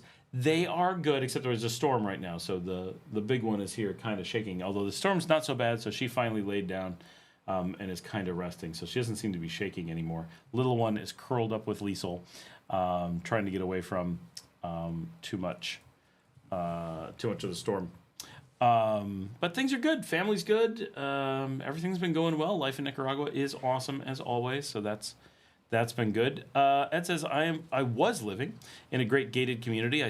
Still live there, but I tend to stay in hostels now, so I'm in the middle of town. What is the best way to find a rental? I do not mind leaving San Juan del Sur. I still live there, but I tend to stay in hostels now, so I'm in the middle of town. So you're keeping a home in the gated community, but you want to hang in the hostels. Have you checked out hostelworld.com? That's what we use up here when we're doing hostel travel. I I like doing Airbnb travel when I'm going other places, but around Nicaragua, Hostel World is really good. Definitely check that out. If that's what you're looking for. If you're looking for a rental like shorter term, Airbnb is good for shorter term. For longer term, mostly it's just walking around. Like people will put signs out or whatever. Diego says, I'm addicted to coffee. I need my morning coffee. I drink, I drink half a pot in the morning. This is my second of this. At one point, I'm so much worse than now. Now it's not so bad. But yeah, it's weird. For a really long time, I don't know. I think I've always, and this is a weird thing to say, I think I've always struggled with daily drinking. I don't know if I ever in my life really was at a point where I would, like a lot of my friends growing up, their parents would have a drink with dinner, or something like a beer after work was totally normal. But that was during an era when beer was much cheaper and people just, working people had lots more money. It was definitely the thing of the 70s and 80s that we did drink a lot, I guess. Or they did. I didn't. I was a little bit young for that. But I do find it interesting, though. What is it about Gen Z that makes on such a large scale, alcohol become so passé? Because it doesn't seem like it's being replaced with like drugs or anything. Maybe caffeine, but it doesn't seem like there's like this big movement for something else.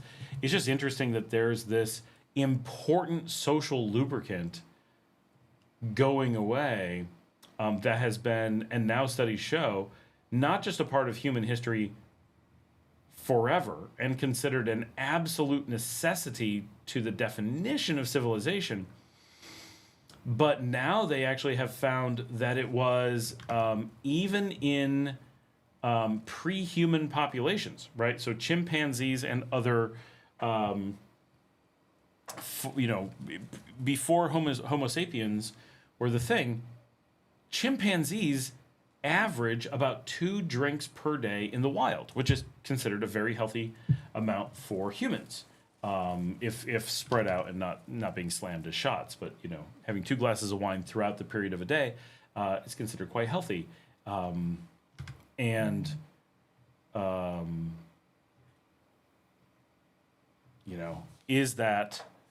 Is the lack of alcohol contributing to the mental health crisis of Gen Z? Because that's the other thing we hear about Gen Z, is that there's so much struggle with socialization, so much struggle to get out and socialize, and the dating scene is collapsing, and a lot of things that, well, traditionally are associated with drinking, like going out with friends and meeting people, in my ages, right? You go to a bar, you buy someone a drink, right? Like you're at a bar, you're drinking.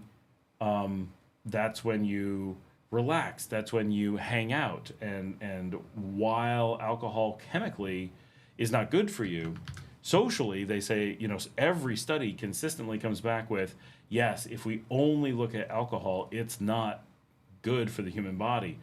But if we look at the results of alcohol, the things that it generally enables, the socialization, the interactions, the behaviors that often are associated with it, they're so important to health that without alcohol, mental health especially drops significantly and becomes, people take on much more stress and deal with it a lot harder, and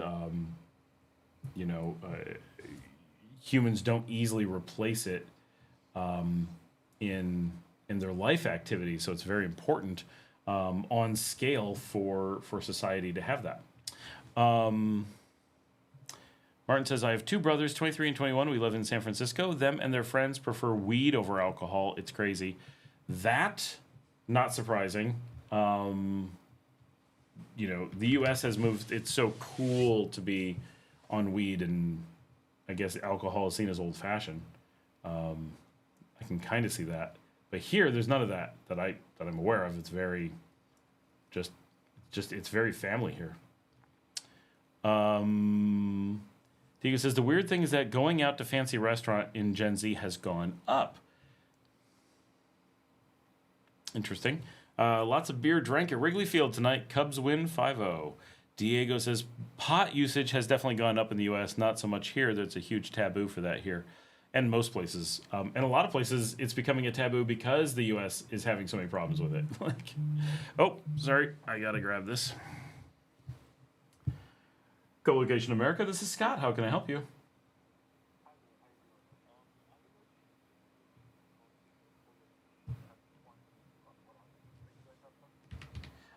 Sure. So this is off hours, so this is really just the call center. So I can't really answer any questions at this time. Best thing is if you want to just either call back during the day or send an email to sales@colocationamerica.com. Then the sales office, they may see that tonight, but it's pretty late, right? They're Eastern time, so it's after midnight. But they'll definitely get back to you in the morning. I might be able to answer some technical questions, but I don't really have access to anything on that side for detailed questions. Okay, and then when is your guys' on hour? It's Eastern. I actually don't know the official hour because we're just the call center, so we don't worry about it because we're 24/7. We're always here. But I think they're on pretty early for our time. It's something like 6 o'clock in the morning. So what time do you have now? On their side, it's still open 24 hours. Right. Well, for support we are. Yeah. But for sales to get questions answered, we'd have to pass you over there. So I think they open at 8 a.m. Eastern. Okay, perfect. And then just a couple technical questions if you're able to answer those. I'll do my best. Okay, perfect. So would it be possible to co-locate just the one server in that facility or in one of the facilities in LA? Yeah, that should be no. Whole rack. No. It doesn't have to be. Yeah, a single one is fine. Okay. And then also, is there like different types of speeds in internet you guys give, like different uplinks? So like the 1 gigabyte, 10 gigabyte, and things like that. Is it metered or unmetered? Does it have limits on the amount of traffic on the uplink or no? I believe most are unmetered. There are different speeds you can get, and those are things that can be negotiated because it can be custom, right? So if you have real specific, like you could have a range of kind of normal needs, but if you had like really specific ones, needed dedicated cross connects, normally that's possible, but not very often warranted, right? Okay, and then you guys do cross connect and all that with every other type of provider that you Right, yeah. During the day, they could give you very specifics as to who's who and who we're connected to, but yeah, absolutely. Perfect. And then would I be uploading directly with you guys for connection or would it be through a cross connect partner? You would be through a cross connect partner, yeah. Okay, and then I would need to pay the cross connect for that, right? Oh, no. Under normal circumstances, you're just paying us. Oh, okay. So then there is no like is there a point to get cross connected with them? Because I know others are dependent on the contract. That I'm not sure, depending on. It'll depend, right? They can answer all of that, but that's on anything that has to do with how they're billing it. We don't have any visibility. Okay, perfect. All right then. Well, I'll give a call back probably in the morning to get more direct answers and email. So thank you so much. That was really helpful. Glad it was helpful. Have a good night. Bye. That is the first time I've ever had to take a support call while doing the live stream, but there you go. It is so rare that we get calls at this time of night that it's like, might as well just answer it. Going to fancy restaurants, lots of people. It says, I'm a resident. I have so much stuff here on and off. Girlfriends, the shortage of housing situation is frustrating. That must be San Juan del Sur. We really don't have... Wait. Diego, are you asking me or Ed? Just because he said I'm a resident, and then you said, are you a resident here in Nicaragua, like, as if you were responding to him. Or are you asking me? I am a resident. Ed is also a resident. Does that help? Everyone's a resident. Everyone's a resident.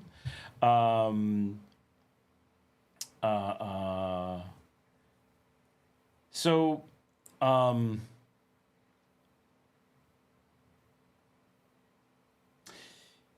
up here, we have no shortage of housing. There's so much housing available everywhere. Finding it is hard, but you know, like we said, even the Mazante in San Juan del Sur, the entire hotel's available, right? Like, just there's a lot of stuff. I feel like a lot of things have gone off the market because it's so hard to sell, and there's just no buyers that they've just given up, and so places aren't doing stuff. No. I know you're asking me. Diego was the one asking. Diego said, "I'm asking because I do not know if there's really a housing shortage. That sounds weird to me." Oh, yeah, it seems weird. Like, even in San Juan del Sur, everyone I talk to, everything's available. Like, everyone's, like, desperate to sell, and there's just no buyers. But nothing's listed. That's why I think, like, the lack of listing is a big challenge everywhere, that there's no housing listed, but the amount that's out there is huge. Yeah, Managua has lots of new development and lots of old stuff available. Like, a lot of things are empty.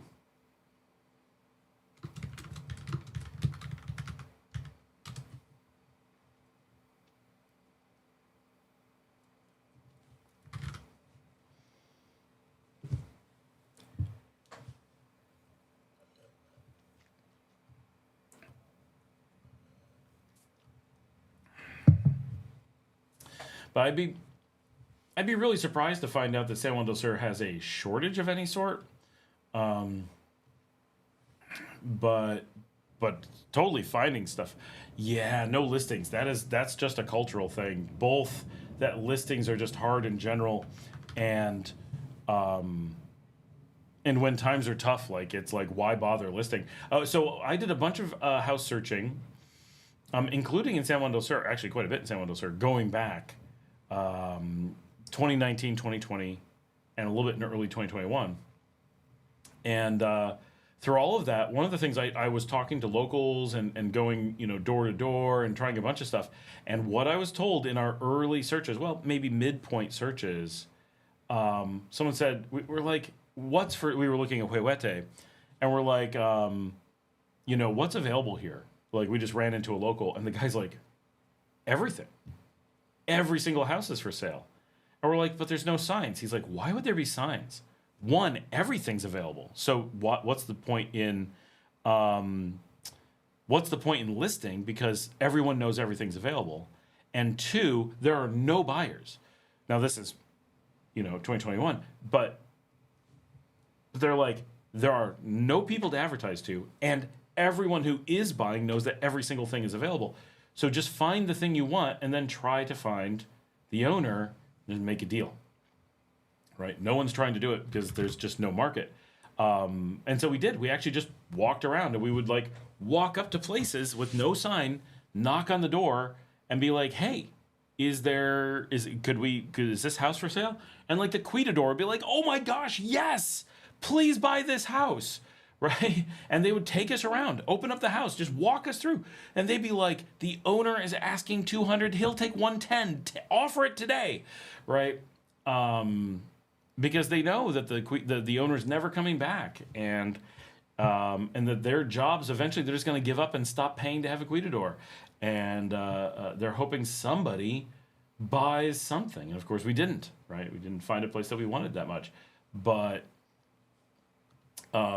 and that's really how it's been. All the good places have been like that, and so it's tough.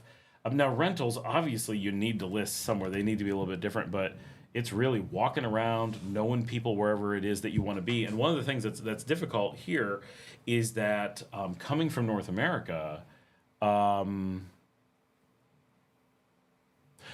Super Express went to my home. Diego, that's a perfect example. My videos from 2022, they're all filmed from Laborio, right? I lived in La Barrio. My house, Super Express came up to the owner and is like, hey, we want this house for a Super Express. He's like, done, right? That was it. That's how they got it. You know, they're not, he didn't list it anywhere. He didn't call anybody. So sometimes I go to the Super Express in my old house. It's so weird because rarely, for those of us who've lived lots of places, we often think about how we've given up places we've lived in the past. Like, you know, my daughters spent some of their time growing up in Greece, some of their time growing up in Spain, and you know, it makes me sad. And certainly a lot of time in Texas, some in New York, and I really wish I could go back with my daughters and spend time, even if just an afternoon, in one of our old houses, because memories flood back, right? It's one of the things that I hate about moving around so much is that we have these fantastic memories, and just looking at the pictures of Panama, it floods back. I remember living there. I remember when my children were so little. They were 4 and 6 when we lived there, right? They were tiny, and it was this amazing time in our lives. Of course, every time with your children is an amazing time, and I want to have those memories, and it's so easy to completely forget those places and forget the sounds and the smells and the light and the storms rolling in. And if I can put myself back into those moments in Panama or wherever, suddenly I'm there with my kids again, you know, and I'm experiencing this world that was so exciting at the time, and just, you know, it's something you have when you've been in a house. And we had this twice. My eldest was born in our house in New York, and my youngest was born in our house in Texas. Obviously, they're born in hospitals, but you know what I mean. And we lived in New York and then moved to Texas. And then we ended up moving back to New York. And we had kept the house. So we moved back into our own house. Now, my daughter did not remember the house. We had moved when she was very young. But for me, it was a really big deal because that's where she'd been born. That's where I rocked her in her nursery. That's where just so much important moments in our lives happened in that house.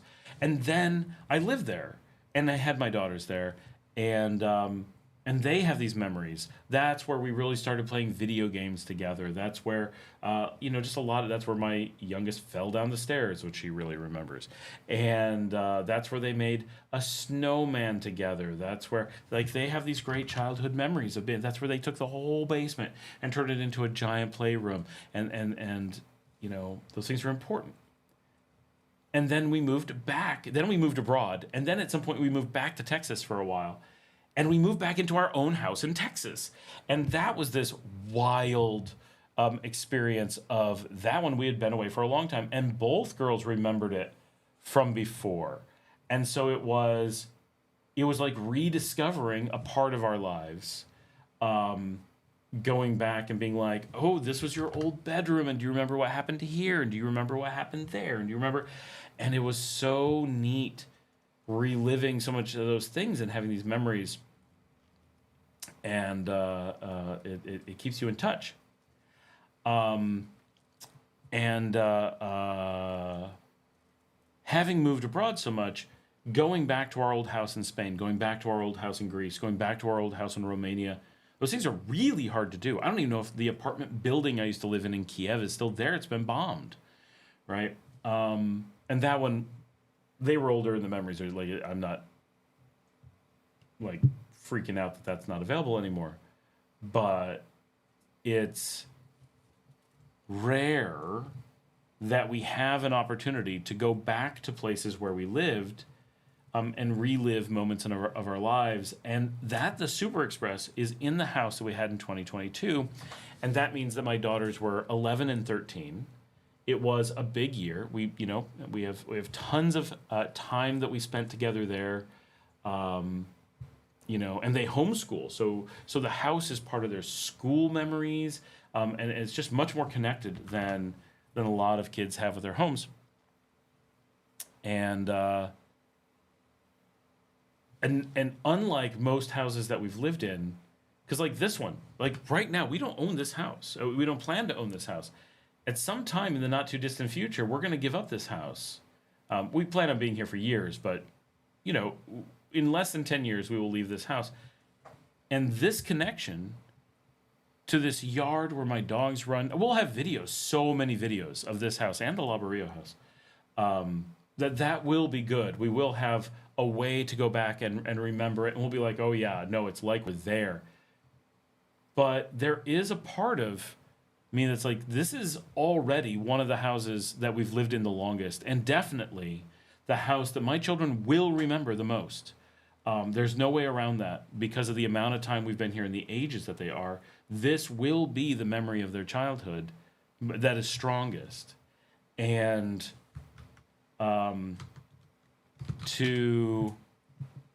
be able to go to that house in La Barrio and step into the Super Express and be like, this was the front room where we had the pool table and the dogs would run and all this stuff. Remember, this is where we would, oh yeah. And then here's where they modified the wall, and here's where our couch was, here's where our TV was, this is where our dining room table was, this is the space that we had for this.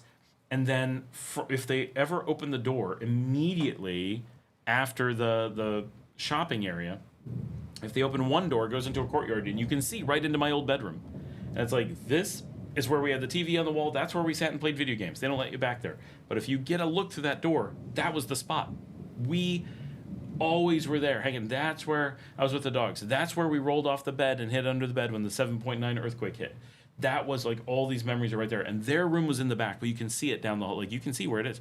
And if the other door opens up, we're like, that was our kitchen.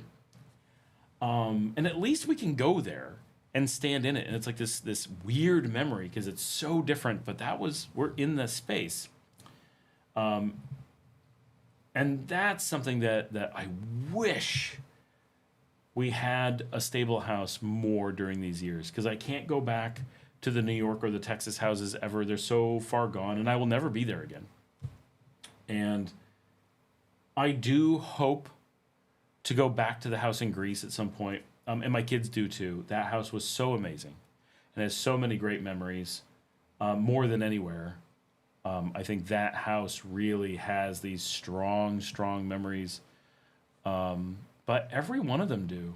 The house in Romania, and they're all so different. But, the front room with all the doilies everywhere, the lace, everything. And we lived right on the downtown intersections. We'd have our windows open and just the traffic. And it's all foot traffic and horses and ox carts everywhere going by, and little kids coming into the house to play. And it's wild, but it would be so nice to go back and to have some connection, to be like, this is where this happened. This is where we did this thing, and this is where we did that thing. And remember walking to this store and walking to that. So it's cool with that in La Barrio. That was all just because of that was a walk down memory lane because you mentioned the Super Express. But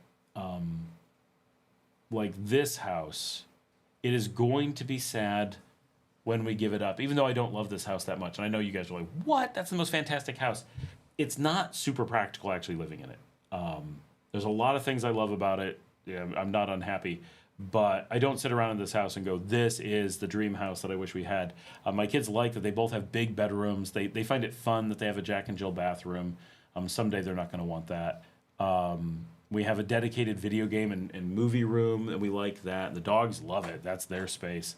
But I don't have a really good space in this house where I feel like, I know I will. Once we move on, I'm going to spend time secretly crying because I can't go back to the room where I spent, because last weekend, 25 hours hanging out with my daughters in the room across the hall. Like, we would just set up in there, and that would be our evening. Like, this is what we're doing. We're hanging out together and doing stuff. And, I will miss that horribly. but I also don't want this to be my house. Diego says, I really thought you owned your house here. I own multiple houses here. I don't live in them. I own several spots, and I have a spot where I'm planning on building, but not. This is the house we're renting while we do those things, and we expect here to be quite some time. But I wouldn't buy this. This is in a gated development. Won't do it. Will not buy in a gated development. Absolutely not.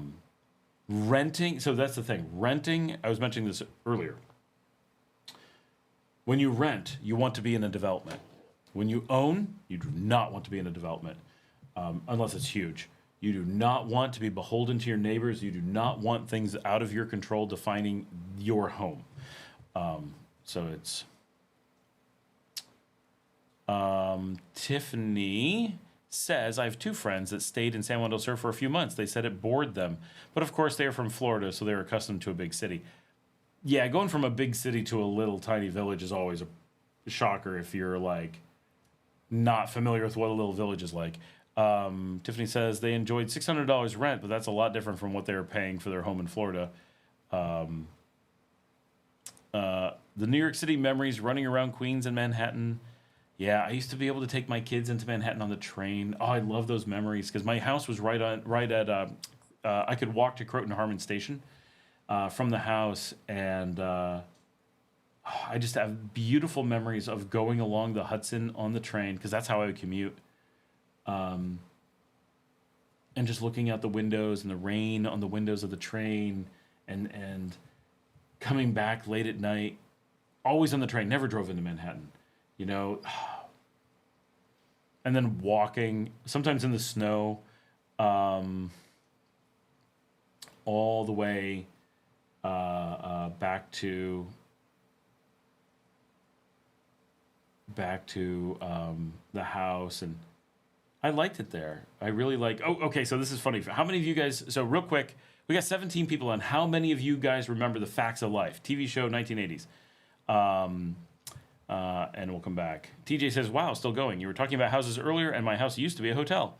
TJ says, "I haven't found a decently priced house to rent here. My gosh, you got to get out of Granada. There's so many houses." Diego says, "Why not a gated development? Because you don't control it. You don't really own your house." Right? Your neighbor across the street decides to cause a problem, you're trapped, right? Like here, we've had issues where people won't pay some of the bills. We have to pay them, right? If we don't pay the bills, like the gate gets locked and we can't come and go. So we're trapped paying for other people. It's not a smart thing. I can't fathom what would drive someone to buy a house in a gated thing. If you're buying a structure for a timeshare or something, like I get it. But to be your home, hell no. That is insane. I don't get it. So much to go wrong. And I made that mistake, right? I bought this house in New York, which I really liked. Gated community, such a big mistake. If there's an HOA, I won't do it. Period. End of story. No freaking way. And that is just as much here. TJ says, and I have a really healthy budget. Tiffany says, I miss the snow more than anything. TJ, the most expensive house I've seen in all of Leon is $850, and that's an 8-bedroom on the Central Park in a really good barrio, in the super fancy rich barrio. Diego, I really want one day to meet the snow. It's really cool the first day. That's it. Tiffany says, taking the train from Manhattan to Forest Hills, Queens. Diego says, TJ, where are you trying to rent? Tiffany says, once I'm not shoveling snow, I'm a happy camper. I love the look of snow out the windows. It is I grew up on a farm in New York. Like, it is so much snow, it ruins your life. It is the worst. TJ's in Granada, been there for over a year. Yeah, Granada's... You got to be way outside of Granada. It's just, there's not a lot of options, and everyone's hoping to get a windfall.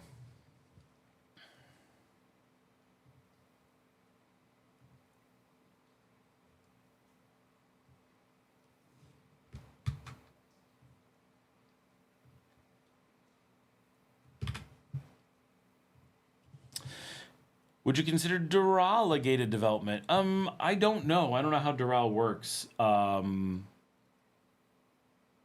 Is it so those are weird. Is that's not a private community where you don't own everything, I don't think. But it might be. Those worry me, so that's really big. So it's a little bit different because it's a city, sort of. But it's, a lot of these so I've got a gated community down the road, 6 houses, right? None built. Some walls have gone up. It's been there for over a year. So that kind of place is terrible because if you're that first house or you're the second house, right?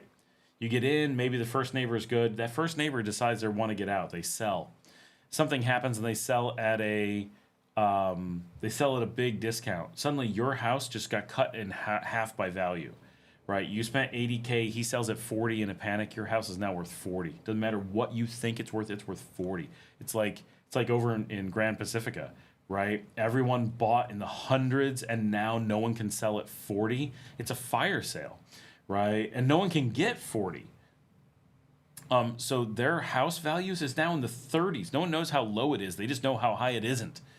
And all because a bunch of people are panicking to get out and have been panicking for a couple of years.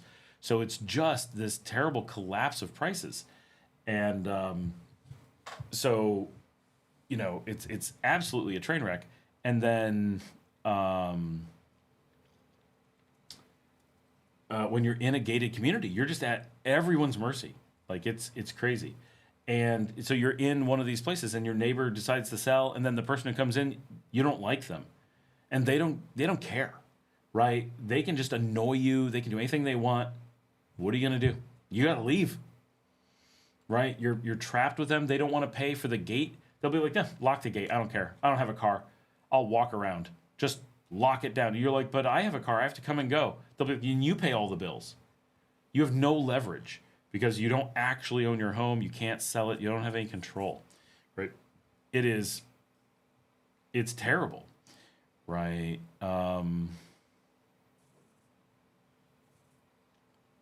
Yeah, see, that's a little bit different. You're required to pay for security for 2 years, but after that, you're done and it's yours. Interesting.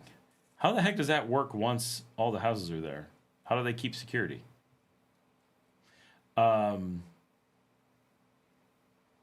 That's a interesting way that it works, but it's quite a bit different. Like that's a city that you can come and go in. There's restaurants and stuff, whereas a normal gated community you can't just go into. You have to be there at someone's invite, and that's neat in certain ways. But having lived in them, once you buy your house, then all the secrets come out. Oh, we don't let you do this. Oh, we don't let you do that. Oh, and yeah, you can fight it, but what are you gonna do? Right? There's just too much leverage. The people who want to ruin your life have all the leverage. The people who want to be nice is terrible. What's Grand Pacifica? Grand Pacifica is an expat enclave in southern Leon or northern Managua out on the water. And it's famous for being awful. I've never actually been there, but every person who goes there reports. I did get someone recently who was like, no, we were able to come and go. Someone that was watching the live stream. They're like, no, we had a good time. We stayed there. It was easy to get in and out. But I have good friends who lived there for a long time, and they're like, it is bad. They're like, everything's for sale. Everyone's angry. Everyone's grumpy. It is a terrible culture, terrible place to be. There's no good food. The only good restaurant is outside the gates. There's only one. It's actually quite good. There's no internet because they won't let it in. There's fiber right up to the outside of the enclave, but only for the Nicaraguans. Once you get to the expats, nope, it's all gone. It's supposed to be like, it is the example of everything to watch out for in the country. And it's their whole thing is they sell to people who haven't come and get them to be like, oh, look, you got to get this deal now, buy it now, right? And then you get there and it's a half-finished train wreck that's been there for forever. And I've heard from people that if you're getting a hard sale from them and they're trying to give you a hard time, just drop my name and they're done. Like once they know you've spoken to me, they won't try to sell to you anymore. They're like, oh, this is a waste of time. You're just going to check what the house values are, and you won't buy here. So,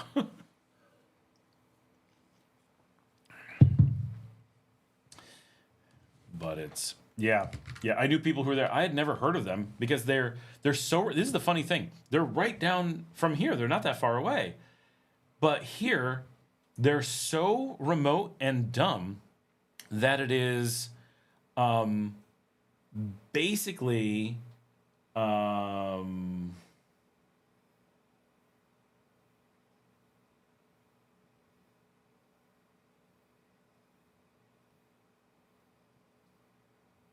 What the heck?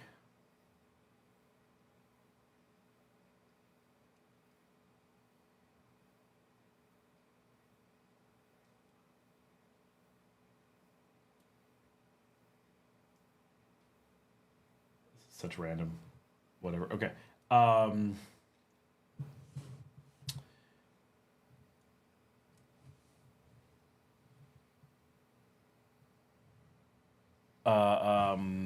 Hold on, just answering something.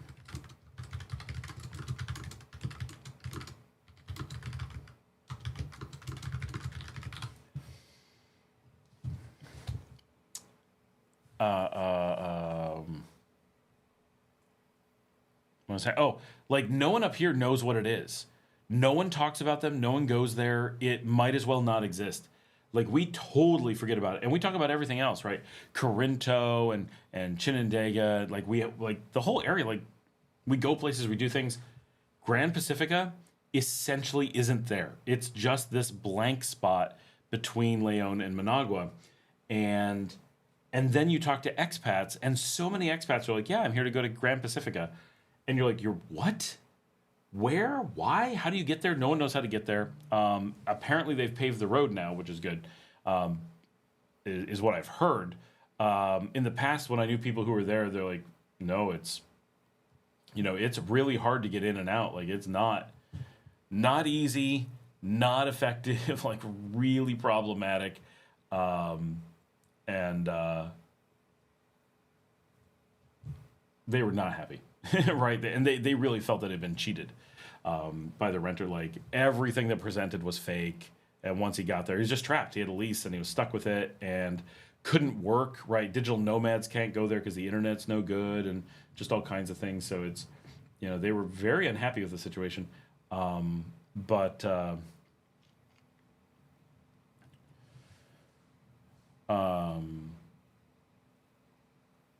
it's weird how much it's not a part of the country, right? Because it's a gated, walled community. Like you go in and you're not in Nicaragua. You don't have the internet like we have. You don't have the power like we have. You don't have the culture like you have. We don't have the prices that we have. But it's so bad that its prices are lower than the rest of Nicaragua. It's like the lowest real estate we've ever heard of anywhere in the world because it's like so bad. Is what I'm like 100%. This is what I've been told. I've not been there. None of this is coming from me, right? I'm not making statements about them. But we've heard that the house values everywhere else, we talk about house values falling, and places that were 200,000 are now 80,000, right? They're so low, no one knows, right? All we know is that at 40 they can't move them, and many were paying 200 or 300 before. But they're all, what we've told is all sight unseen, right? It is the ultimate outside of San Juan del Sur selling sight unseen places. And then people, it's 100% people who didn't check the internet, didn't come check it out, because if anyone did, they'd be like, "Ooh, we're not going to be like." They thought they were going to make an investment and that they'd be able to sell it later for more, but instead they got in and realized they didn't. There's room to build. If you were going to pay anywhere near full price, you would just. No, it's not a resort. They're putting that stuff. They make that stuff up themselves. It's just an enclave. There's no anything. Someone's like, there's like one bad restaurant is what I've heard. That like the locals don't want to eat at, but they have no choice. They're trapped. That's the thing. Everybody's trapped. So if you were gonna build, you would just build a new one. Well, you wouldn't buy an old one unless it's at a fire sale. because they're old and they're getting run down, and who knows about maintenance? I don't know if that's good or not, but it's pretty wild. So it is the example of you need to watch out because. And I fear someone just told me the other day on mail, they're like, oh, I got this great deal at Grand Pacifica. It's the first person I've heard of. It's the first person that I've heard buying there in all the time I've been in Nicaragua, right? Ever. And, hold on, in the middle of work stuff. So I fear that they didn't actually get a good deal and got duped because they didn't ask about it, right? Like, that's always the thing. Everyone always says, oh, I got a great deal, and then they say what the deal is, and you're like, that's 3 times what we would have not paid, right? Like,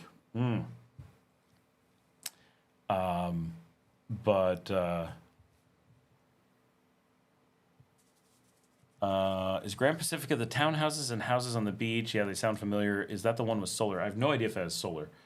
Doral is pretty huge. I believe it's one of the best places to live in the metro area. That's weird. It was on an episode of House Hunters. You know it's bad if it's on House Hunters. Some of my neighbors are on House Hunters, and it's all terrible. There's one episode of House Hunters that was filmed. The camera was filmed. It was in my place. We weren't the ones being filmed. We was filmed out of our place. It was filming the house across the street. Diego says 30,000 is like a house in Doral. It must be bad if the little houses here are the same price.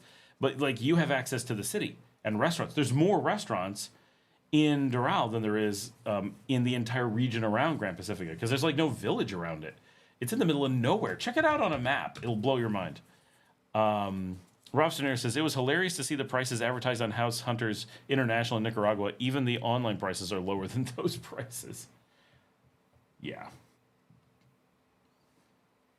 I kind of like House Hunters because, you know, it's interesting and it shows things and you're like, oh, that's so cool. Okay, Grand Pacifica is definitely Managua. It's in no way Leon. It is, the thing is, it's not close to anywhere. It's the most middle of nowhere that you could be, which on its own is not necessarily bad, but it really puts you out there. But zoom in with a satellite, and this is a big development, right? Supposedly. 1, 2, 3, 4, 5, 6, 7, 8, 9, 10, 11, it may be 15% full. How long has it been there? Right? That's the thing, is that it's all empty, and you can see that there's already big things there that are all run down and you know, falling apart. It's no longer new and hip. It's like, oh, there's a lot of collapse going on, like, at least from the satellite images. Now, some of these places look nice, but if you put in nice windows, all of Nicaragua looks nice. It's a really attractive country. Thoughts on Playa Tesoro? Tesoro's nice. It's very remote. I'm always shocked by how much people want to be in the middle of nowhere. But it's if you're looking for the middle of nowhere experience, really nice guys who own that or, you know, sell it. The developers are really great guys. I think they're really trying to do good things, and they have beautiful properties out there. What is it you're looking for? Like, what is your end goal, really? What I find interesting at Playa Tesoro is at Grand Pacifica is how much like flat farmland there is immediately around it. Like it's a different landscape than we have up here, a little bit, and that's kind of cool. But like I think Playa San Diego, which is also completely unheard of, right next to it is actually bigger. Like people have actually done stuff there because Grand Pacifica is one of these closed off developments. It's like completely uninteresting. uninteresting in a lot of ways. Like it's not a good investment, but it's also not a good, like it's potentially not fun, right? Oh, here we are with a bunch of other tourists, just tourists locked away in a underdeveloped, empty project, right? Like what a weird thing to want to be in. Like I can't figure out what the draw would be. And there's like these things that say golf course, and you look on a map and you're like, there's no golf course on the satellite view. Are there pictures of one? And like a lot of these Grand Pacifica houses are decent, but they mostly look like Nicaraguan houses. It's not like you're getting some crazy cool development thing. The lawns look nice. But like, I mean, that looks like a 40K house to me. Like, it definitely does not look anywhere near as nice as $60,000 houses here in Leon. But here in Leon, you're paying for being in the city, right? And not that they're bad. It's just, you know, and you do get a lot for your money here. But these don't. I'm just looking at pictures. Definitely go look at pictures of Grand Pacifica. I think it's beyond shocking the way that it looks. And I don't think there's solar. I don't see a single solar panel in the satellite views. I do see one house that looks like it might be nice just from the roof line, but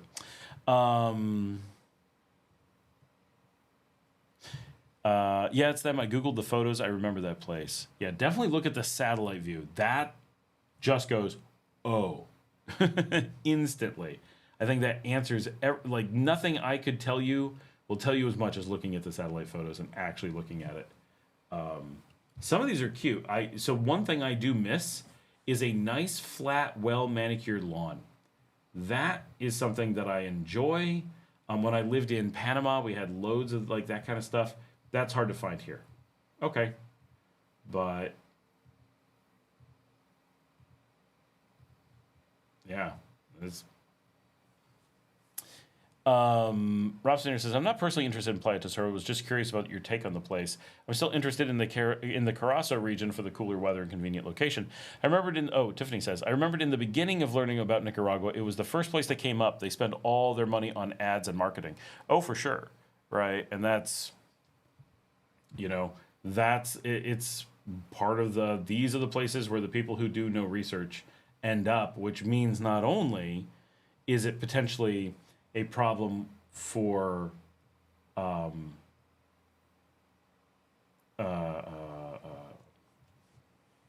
pricing and stuff like that, but it also means that potentially you'd only be living with people who did zero research. And so that even if you end up really liking a spot, if it's a spot that comes up too easily, you want to be really wary. You really do want to be careful because you can easily end up in a situation where you're like, oh, this isn't the people I wanted, right? This is all people who did 5 minutes of research and then dropped their retirement on a house. Now they're all poor, right? So if you think about someone who's got $500,000 to live on and they're like, oh, we're going to get such a deal. This house, we're going to spend $250,000. Everyone tells us it's going to go up 10 times in price. It's going to be worth all this money. And then suddenly it's worth $40,000. And instead of their house becoming their nest egg, their house takes their nest egg. And now they're trapped and poverty stricken. And the development knows that they're trapped, and so there's the very real potential of being gouged, right? And again, I've never been there. Why would I go? There's no draw. But what everyone tells me is that the restaurants and stuff are not good and outrageously expensive. Okay, now I did find this place. This place is super cute, but boy, is it tiny. But tiny can be great. Like, this is super cute. Okay, this is not so cute. What Okay. It's... Uh-huh. This is interesting. Oh, I lost it. Hold on. This is the cutest place I found there. Most of it is not very impressive looking. This one house here I find really cute, but I mean, what's it worth? 25,000? No, it's got to be worth like 35,000. If it was brand new and in a location that I wanted. But it's a little bit weird. It's at like the entrance, and they've got a clump of 4 houses together, and then empty everywhere around it. There's nothing. It's really weird. Like, I cannot figure out what is going on with this bizarre little housing tract. And that's one of the things I would not want. Some people may want this. Again, it's just personal preference. I can't imagine wanting to be in the middle of nowhere with 4 tiny houses clumped together, where it's like, oh, here, I own 1,000 square feet of dirt, and I put an itty-bitty little house on it. An itty-bitty little house can be cool, but I don't want to be, like, pressed up against people for no reason. I don't know. But I do think that one house is really cute. All the others are ugly, but that first one with the little balcony and, like, the really quirky design, that is super cute. But notice, like, no garage. You got to leave your car outside, which is fine, but, you know, you're on a beach. That's going to eat your car away with the salt air fast.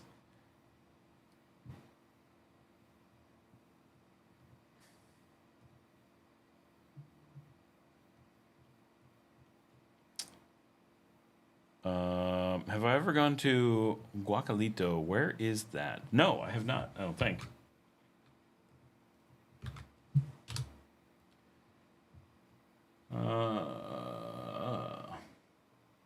No, I don't think I've been there. Oh no, that's probably not true. I probably have been there. I didn't know the name at the time. Oh, no, I have not. That's where Mucal is. I've not been to Mucal. I don't think. No, definitely not. Is that open again? It's always is it open, isn't it open? Its website is so unclear, we can never figure out if it's actually real or not. I haven't looked at it in a while. We've looked at it on the show before, and like Google says it's open, but for years it said it was out of business, like permanently closed. And if you go to their website, it lacks anything that really gives away what the situation is. Because now it's just a video. So this is a new video. So that's something, because I was following this for a long time, and it was completely closed, out of business, had failed, and then someone's like, no, it's open. And we went to the website, and we're like, the website hasn't been updated in years. Are you sure it's open, or is this just like a rumor? And that's really a huge problem with all these places, is they've made themselves so inaccessible and so not a part of the country that we're actually constantly lost as to, are they in business? Now, finally, it says copyright 2024. We definitely looked at this on the show in 2024, and it did not have this website. It was the old one from long ago. It looks absolutely gorgeous out there. However, I look at a lot of the pictures, and I'm like, these are just ranchos in a nice setting. There's a nice pool, for sure. But there's a bit of like, oh, this was supposed to be like this really crazy multi-billion-dollar resort, and is it back? Is it really? La Mesa. Has anyone eaten there? Diego, have you eaten there? I'd like to see the menu. The dining room looks fantastic. But they don't show the menu. Do they? Do they? No. And La Palapa. Okay, that's cute. It's funny that they call it La Palapa because when I moved here, we called all those things palapas, and now we're like, oh, they're ranchos. But palapa is what we always called it. Okay, that's not really. I do like the tile. All That's kind of nothing, really. Torrecibas Beach Club. Cute.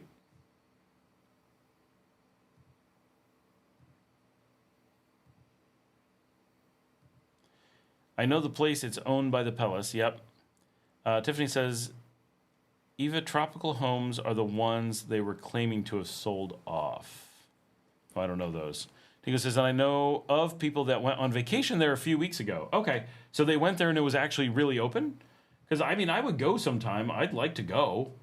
Like, I'm not opposed to trying these places out. I'm just opposed to driving across the country. So many times we look at places, and then you're like, if you make a reservation, you have no way to know if you're getting a real reservation. You give a credit card to who knows who. But some of the stuff like $760 a night. What kind of lunatic goes and pays this kind of money at this place, right? Like, that's... no.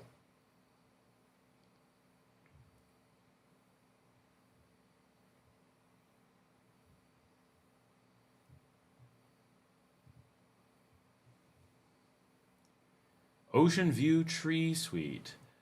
1-bedroom beachfront villa. 1-bedroom oceanfront villa. 2 stories. 2-bedroom beachfront villa. $2,680 a night. Breakfast is included. Like, 1 king bed. Like, I own beachfront villas, right? And I'll just stay there. No guacalito. It's too expensive for me. Yeah, it's too expensive for me. Like, whatever. Like, this is dumb looking. Like, and the restaurant, they don't show a menu.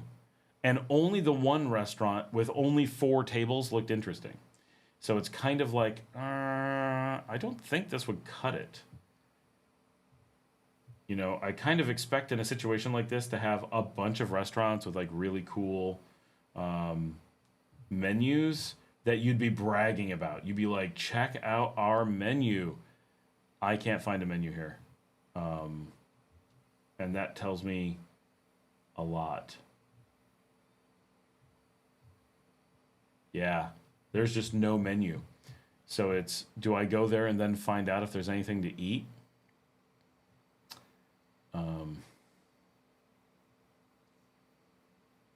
How to get here? And then they show flights from all over. Like, you're going to travel to there? That's crazy. Why? From Managua. Regular customs await. It only takes 30 minutes to do the full process. Okay, good luck. A driver will be waiting for our guests when they leave customs that holds a sign. I mean, that's cool that like you have a driver that brings you straight there.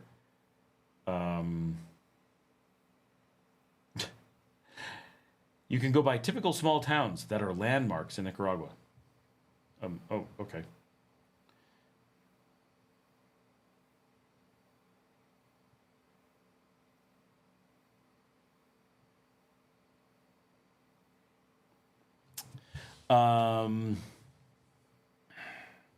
Edwin says, Scott, late's into the night here. You saw the... Larry Naga intersection is open again. The Larry Naga intersection. I assume that's not the Impalma Larry Naga in Leon. Is that Larry Naga intersection in Managua? In Managua City, obviously... Oh, that's the second time tonight if I had just read the next thing. But with the cost of Puente El Eden being shut down as Section 4 of Pista Héroes de Insurrección are getting into its final stages as it must be done before Christmas. Puente El Eden. Eden is being shut down. More and more construction. No, it's exciting stuff, though. I've barely been in Managua. I don't know why.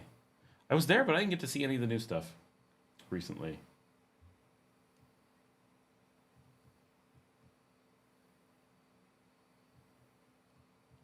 Man, looking at... When I first looked at Mukal, we thought that was going to be so big. And now looking at it on a map, I'm like, that's 8 houses. Like, what? That's so tiny. How do these places... Like, even at the amount that they're charging for a night, I guess they do have some housing behind them in the hills. Right? Just a little... I mean, there's 20 houses, maybe 30. I don't know if that's part of them, though. But like, how do they manage to stay in business? Like having an expensive resort and only 2 tables having dinner per night? Like, holy cow. Like, you're going to lose money even at those crazy prices. Robson says, so I know you guys didn't care for living in Granada due to the touristy vibe, but do you think a nice farmhouse kind of property on the outskirts of Granada or a few minutes away would be all right? Wait, Diego says, I know celebrity usually stay there. This is why I don't like celebrities. Like, spending that kind of money to do that kind of activity, to go to a 4-table restaurant with no posted menu is so lame. Like, kind of lame celebrities go there. Like,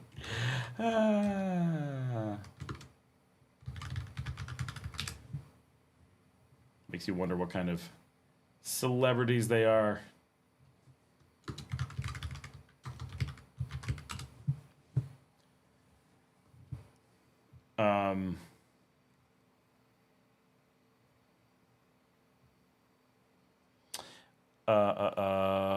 But yeah, no, there's a lot of really nice outside of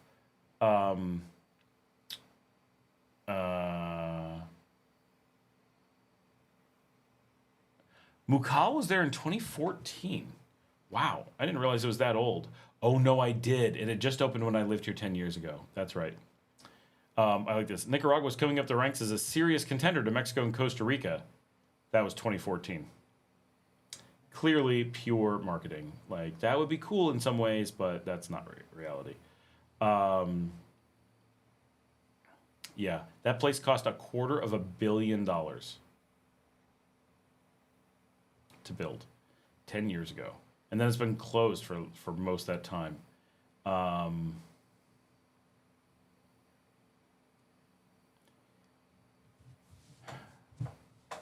Back when I was first living here, I remember Matthew McConaughey and Josh Brolin were both seen in San Juan del Sur. There was a time, I remember when people talked about the relatively well-known people starting to show up in San Juan del Sur, and now it's like never, ever, ever, ever. You know, I own well-known places, and like celebrities are not passing through, which is amazing that celebrities are so lame that they only go to really lame places. They never go to anything interesting, right? They never go to anything authentic, or like they just don't. It's not a thing. What an awful life it must be to be one of those celebrities and feel you can't do anything fun for normal people, and all you can do is have packaged holiday stuff like you do for grandparents. Like, that's awful. Even my grandparents never did that stuff. They always went on their own things. Like, being a celebrity is super dorky. Oh no, but Robsonator, no, the outskirts of Granada has beautiful stuff all around outside Granada. It's just the city itself is just way too much. But once you get away from it, it gets really cool. There's a lot of really nice that you can do that. Edwin says, is the Chinese store chain named Mundo Nica as open in Leon yet? No, I've never heard of Mundo Nica. As in Plaza Eclipse in Managua, east of Holiday Inn, is about to open soon. No, I haven't seen any chain in Leon. We have plenty of Chinese stores, but they're all independent, or seem to be. Tesco, I guess, looks like a chain, but doesn't seem to be. Edwin says, and also yesterday they opened a location in Acatal. Wow. What kind of stuff do they have, or just the normal stuff that no one cares about? More Christmas decorations, just what we need. I mean, you do need Christmas decorations, don't get me wrong, but there are limits.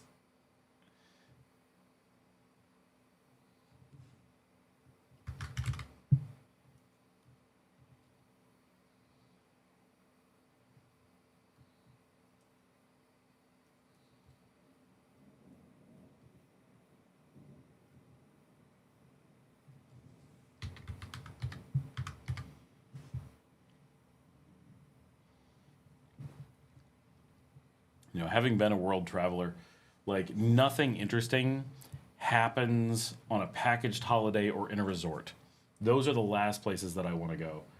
having a really nice fancy dinner. But even that, you know, if I'm going to do a really nice fancy dinner, and I mean this literally, right? So if you were to say, oh, I could go to Mukul, I guess it is, Mukul, for an evening and have dinner. Okay, chances are that dinner is going to be $200. Maybe it's $100. I'm talking about a dinner for two. But let's say it's $200. And the cheapest hotel room you can get for the night is $575. You're looking at like $800, period. And if you get any of the upgraded, you could be looking at thousands of dollars for a night at a restaurant that we know nothing about. It could be great. I'm sure it's not bad, right? Or, hear me out, I could hop a flight to Lima and go to the #1 ranked restaurant in the world. Not eat at a inclusive resort for people who can't travel.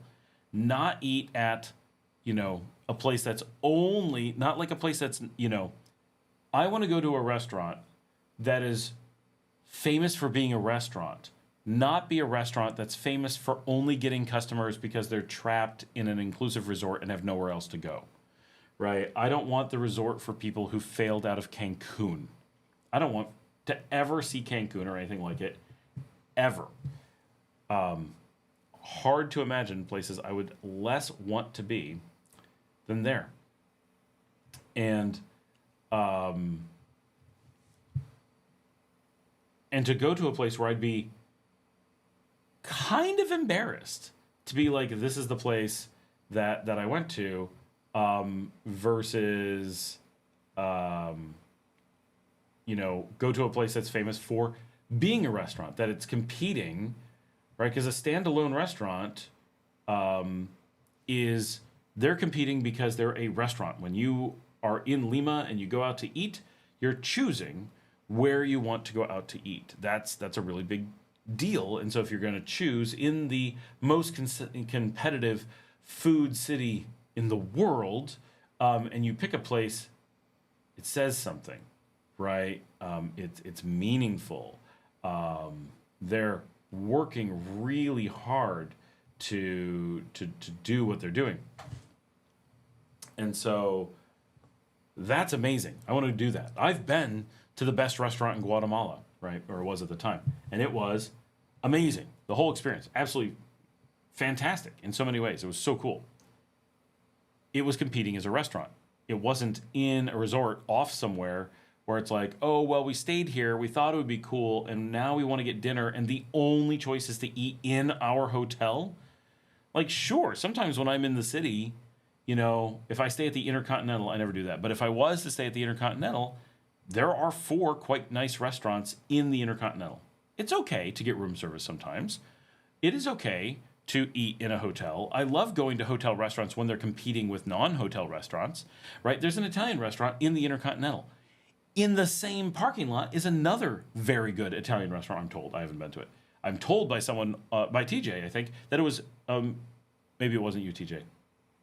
Someone went to it recently and really liked it, right? So they're competing with each other in the same market, in the same parking lot, even though one's in a hotel and one's not. That's a real restaurant. But if I'm going to be 50 miles from the nearest restaurant and the only thing I can eat at is that, sure, they might be fine. They don't have to be. All they have to be is edible. And you're trapped. And they can charge anything they want and cook anything they want. And that's it, right? That boring and lame. For less money, I could literally fly to Lima, call up my friend in Panama, be like, meet me in Lima. We will land in Lima, and we will enjoy the best food on earth for days, and then fly back. I've thought about doing that exact thing. And I did that with my CEO. We didn't quite do that, but we flew into Guatemala and went to the best restaurant. We went to Dayaca, and it was off the hook amazing, right? That's how you do food. If you want to do food, you want to do expensive stuff, do it right. Don't do it like celebrities. They have no idea what they're doing. Edwin says, Tesco is indeed a chain now, Scott, as a new store is opened in Multi-Central Las Americas even, where a Lafice Bank was located in my area north of Ivan Montenegro Market. There's a Tesco there. We have a Tesco here. It's terrible. It's just the umbrella store. Why would that be a chain? Why would anybody shop at it? I can't figure it out. Chinese stores always sell the same things, and at least one here in Doral, they are terrible bosses. Their entire staff has quit like 4 times. The ones here, I can't figure out why I would shop at them. Every so often we go in, like if I need a cable, like a phone charging cable, sure. Every so often I try shopping at one, and it's like, I can't find anything to buy. I can't figure out how they make money, right? Like, who's going in there? There's always people. And I'm like, what are you buying? Agreed. Less people is less vehicle traffic in part of the attraction for me. Wait. What was he referring to? Yeah, being nice outside the city. There's a lot nice there. You reminded me of Montelimar restaurant. I've never been there, but again, nothing in the world makes that sound good. I'm not saying it's bad. I'm just saying that there's nothing about it that seems appealing, right? It's anti-appealing. It's like, oh, there's a terrible idea, kind of like Grand Pacifica. It's an enclave. It's in the middle of nowhere. It's walled. It's undeveloped. It doesn't have any posted restaurants. It doesn't have a posted menu. There's like no information. There's nothing to draw me in and everything to push me away. And I'm looking to see if they even have a website. They probably do. A luxury beach resort. Of course, it's got to look amazing, but here's not showing it. Not showing it. There's the secret. None of this is showing Grand Pacifica. Random footage of trees and water. This is not Grand Pacifica. There. Just showing the edge of one house. I don't know where those buildings are. People on horses on a mediocre beach. They really don't show anything. Okay, supposedly there's a golf course, but I can't tell if that's their golf course. Oh my gosh, they never show it. It's all just grass, trees, water, sunsets, blur. One building over and over again. Okay, they have oysters, it looks like. People dancing and playing music in a starfish. Okay. All right. Okie dokie. Let's go check out the restaurant. Grand Pacifica's Sea Salt Restaurant. They have French fries, chicken wings, crawfish,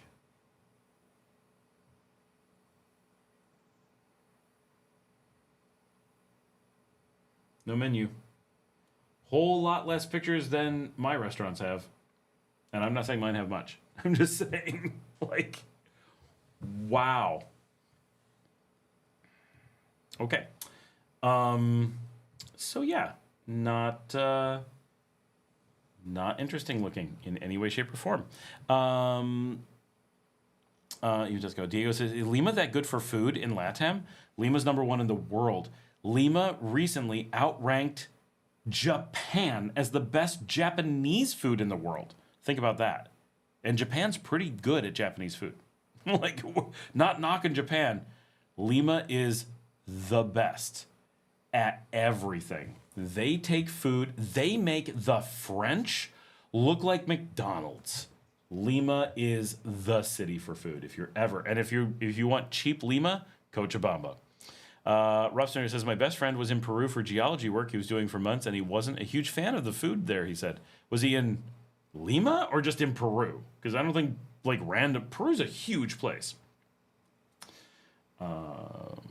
Like, huge. It's only famous because it's the only resort Nicaraguans can afford. Oh, Montelimar. Yeah. Someone I know was there recently, and they were like, it's okay. I didn't really ask them details. I was like, ooh, what a weird place to go. But sometimes you just want to get away and do stuff. Sometimes I wish there was some places that would give me that, like, Panama vibe. It would be great to be able to get some of that in Nicaragua. You know what I can, though? I can go to Valero And I think it actually does that. So I'm not sure why I would go anywhere but Valero in the area. Like Valero is not like, whoa, knock your socks off, but it's certainly a nice place. People go there for the restaurant, just for the restaurant. Well,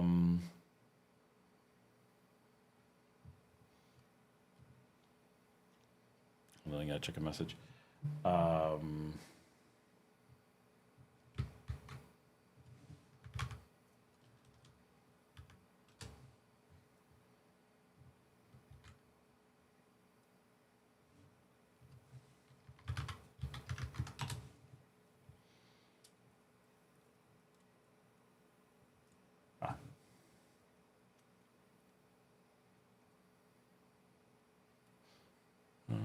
Keep talking. I'm just answering.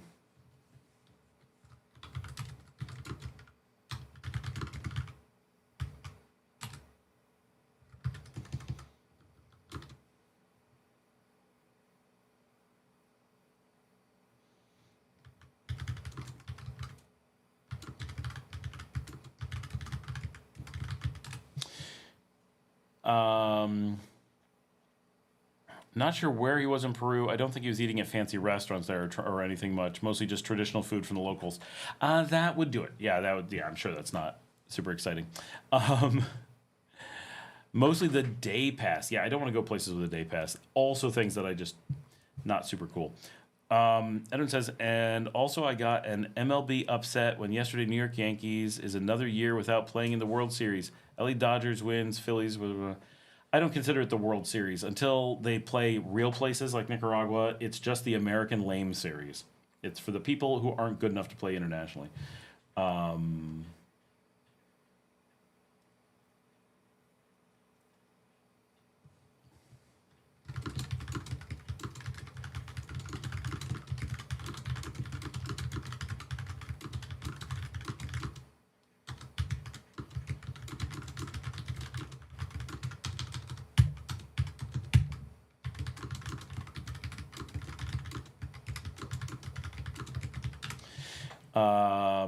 Diego says, I thought France would be the best place for food. France is generally ranked in the top 5, but normally Peru, Spain, and Italy outrank it. But it's in the big 5, right? Or the big, is that right? Big 5, 1, 2, into the big 4. They're always the best, but you know, having lived in Spain and Italy, I have never had food in France that made me go, wow, this is better than Spain or Italy. I'm not saying that there aren't crazy good places in France. Obviously there are. France is off the hook for food, but you know, other than for pastries, they're up there. And for, just for pastries. That's really their thing. Everything else is kind of, no. Spain and Italy, I would say, are better in that region. Greece is really good. But Lima is just the world leader in and out. And Bolivia is like the sleeper hit, right? Cochabamba is really, really impressive. Where are you saying Valero? Valero is the resort beach north of Transito. It's got some beautiful stuff there. Really like Valero. That is a nice beach. Here in Canada, we got poutine and Nanaimo bars. Not sure if I'd miss much else. Beaver tails. I miss beaver tails from Ottawa. Those are good. Legit yummy food.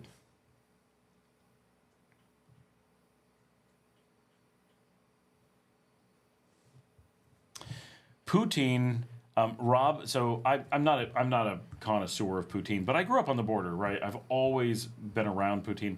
The best poutine, hands down. I've had poutine, obviously in Canada. I've had poutine I'm from a region of the U.S. that still has it. We don't do it like Canada, but we still have it. I've had it in Disney World at Canada, showcasing the best poutine they can make.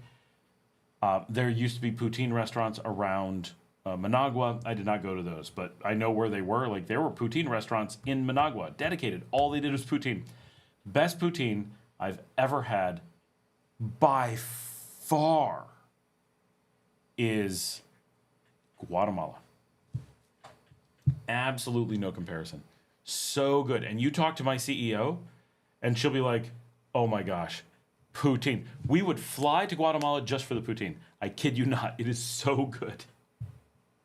And it's a little place on a beach.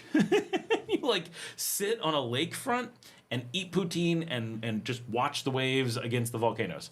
And like, it's heaven. I don't need much else. That's all I need in life. That poutine. And talking about expensive places, have you been to Primitivo? It seems too expensive. I've not been to Primitivo because I don't eat meat, so it's not very tempting to me. I've looked at it, and like I want to try a lot of places out. I'm happy to go places and sample them. Is this them?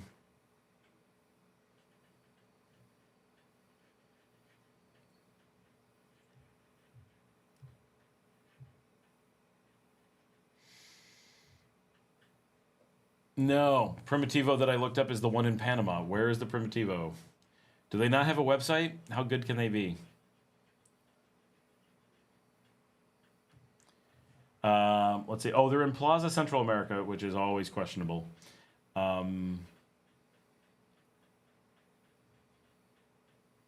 Menu, lunch, special menu. Here we go. We'll see what they have. I'm willing to check places out. I like Brutal. I go there. All right. Oh my gosh, they do not know how to do this. Okay, it looks like poke nachos. That sounds good. Carpaccio de pescado con emoción de calala. Okay.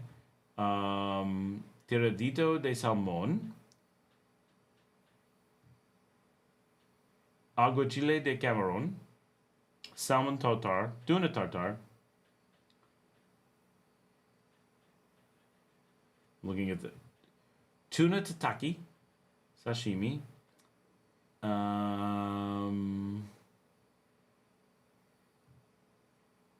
Bis de camarón. All right, maybe. Salmon al grill. Camarones al gusto. Trenzado de pescado. Risotto de hongos. $20. Holy cow. Risotto del Pacifico. Okay. 2 risottos, fettuccine, parmigiano reggiano. Can't really read it. That's got. All right. Actually, they have quite a bit I want to try. You're right. It's expensive. $20 for most meals, but it's got some stuff that I don't see other places. Not generally a fan of Plaza Central America for restaurants, but I would check it out. I've been past it and tempted to go in, so all right, I'll put that on my list. Maybe I'll take the kids there. All my fancy stuff is going with my kids.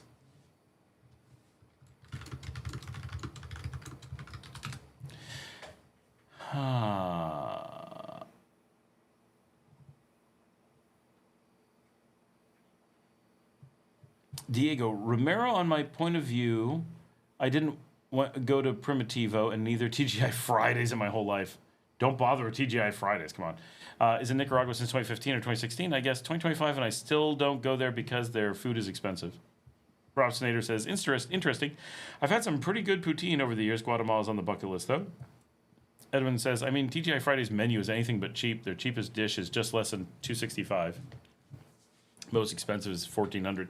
TGI Fridays is expensive for the U.S. the last time I went there, too. It's just nothing special. Like, it's not. In 2025, I saw more risottos in Gordon Ramsay's Hell's Kitchen TV show than actually eating them in real life. I love a good risotto. Really hard to find here. Like, just not much of a thing. Guys, it's pretty late. We've been on for 7.5 hours. We've got 11 people on, but that's sorry that we're actually still active and everything, but I do got to get dinner yet and hang out with my kids and do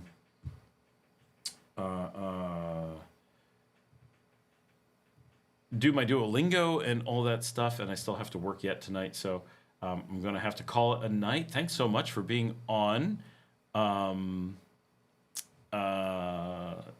Yeah, Primitivo is expensive. I've been to a lot of places in Managua that are similar. Brutal is in the same ballpark. The pasta experience or whatever it is, artisan pasta is in that price range. Steak and Lobster is that's its name. The factory Steak and Lobster is in that price range. There's some. It's honestly about the same as my restaurant. For when you're doing like high-end steaks and stuff, you have to. There's just no way to get the prices down from that. Our highest ticket item, we're not open now. Our highest ticket item was I think $68. So, and people raved. I would get people who'd buy it 2 nights in a row. They'd come back the next night and be like, "That was so good, we got to get it again." And we didn't make enough money on it to stay open. Like the food just cost that much, so it's tough when you're doing that kind of stuff. When you're doing lobsters and steaks and specialty stuff, so it's hard. So some of those prices on the high side, but getting a Pacific risotto for $15 would be unthinkable. I think so. 20 feels high, but not out of line. I don't think. I love seeing prices stay down, but anyway, guys, have a good night. Thanks so much for being on, and we will see all of you. Remember to give a thumbs up if you haven't already done. There's only a few of you left. I'm sure you have. I will see you guys tomorrow.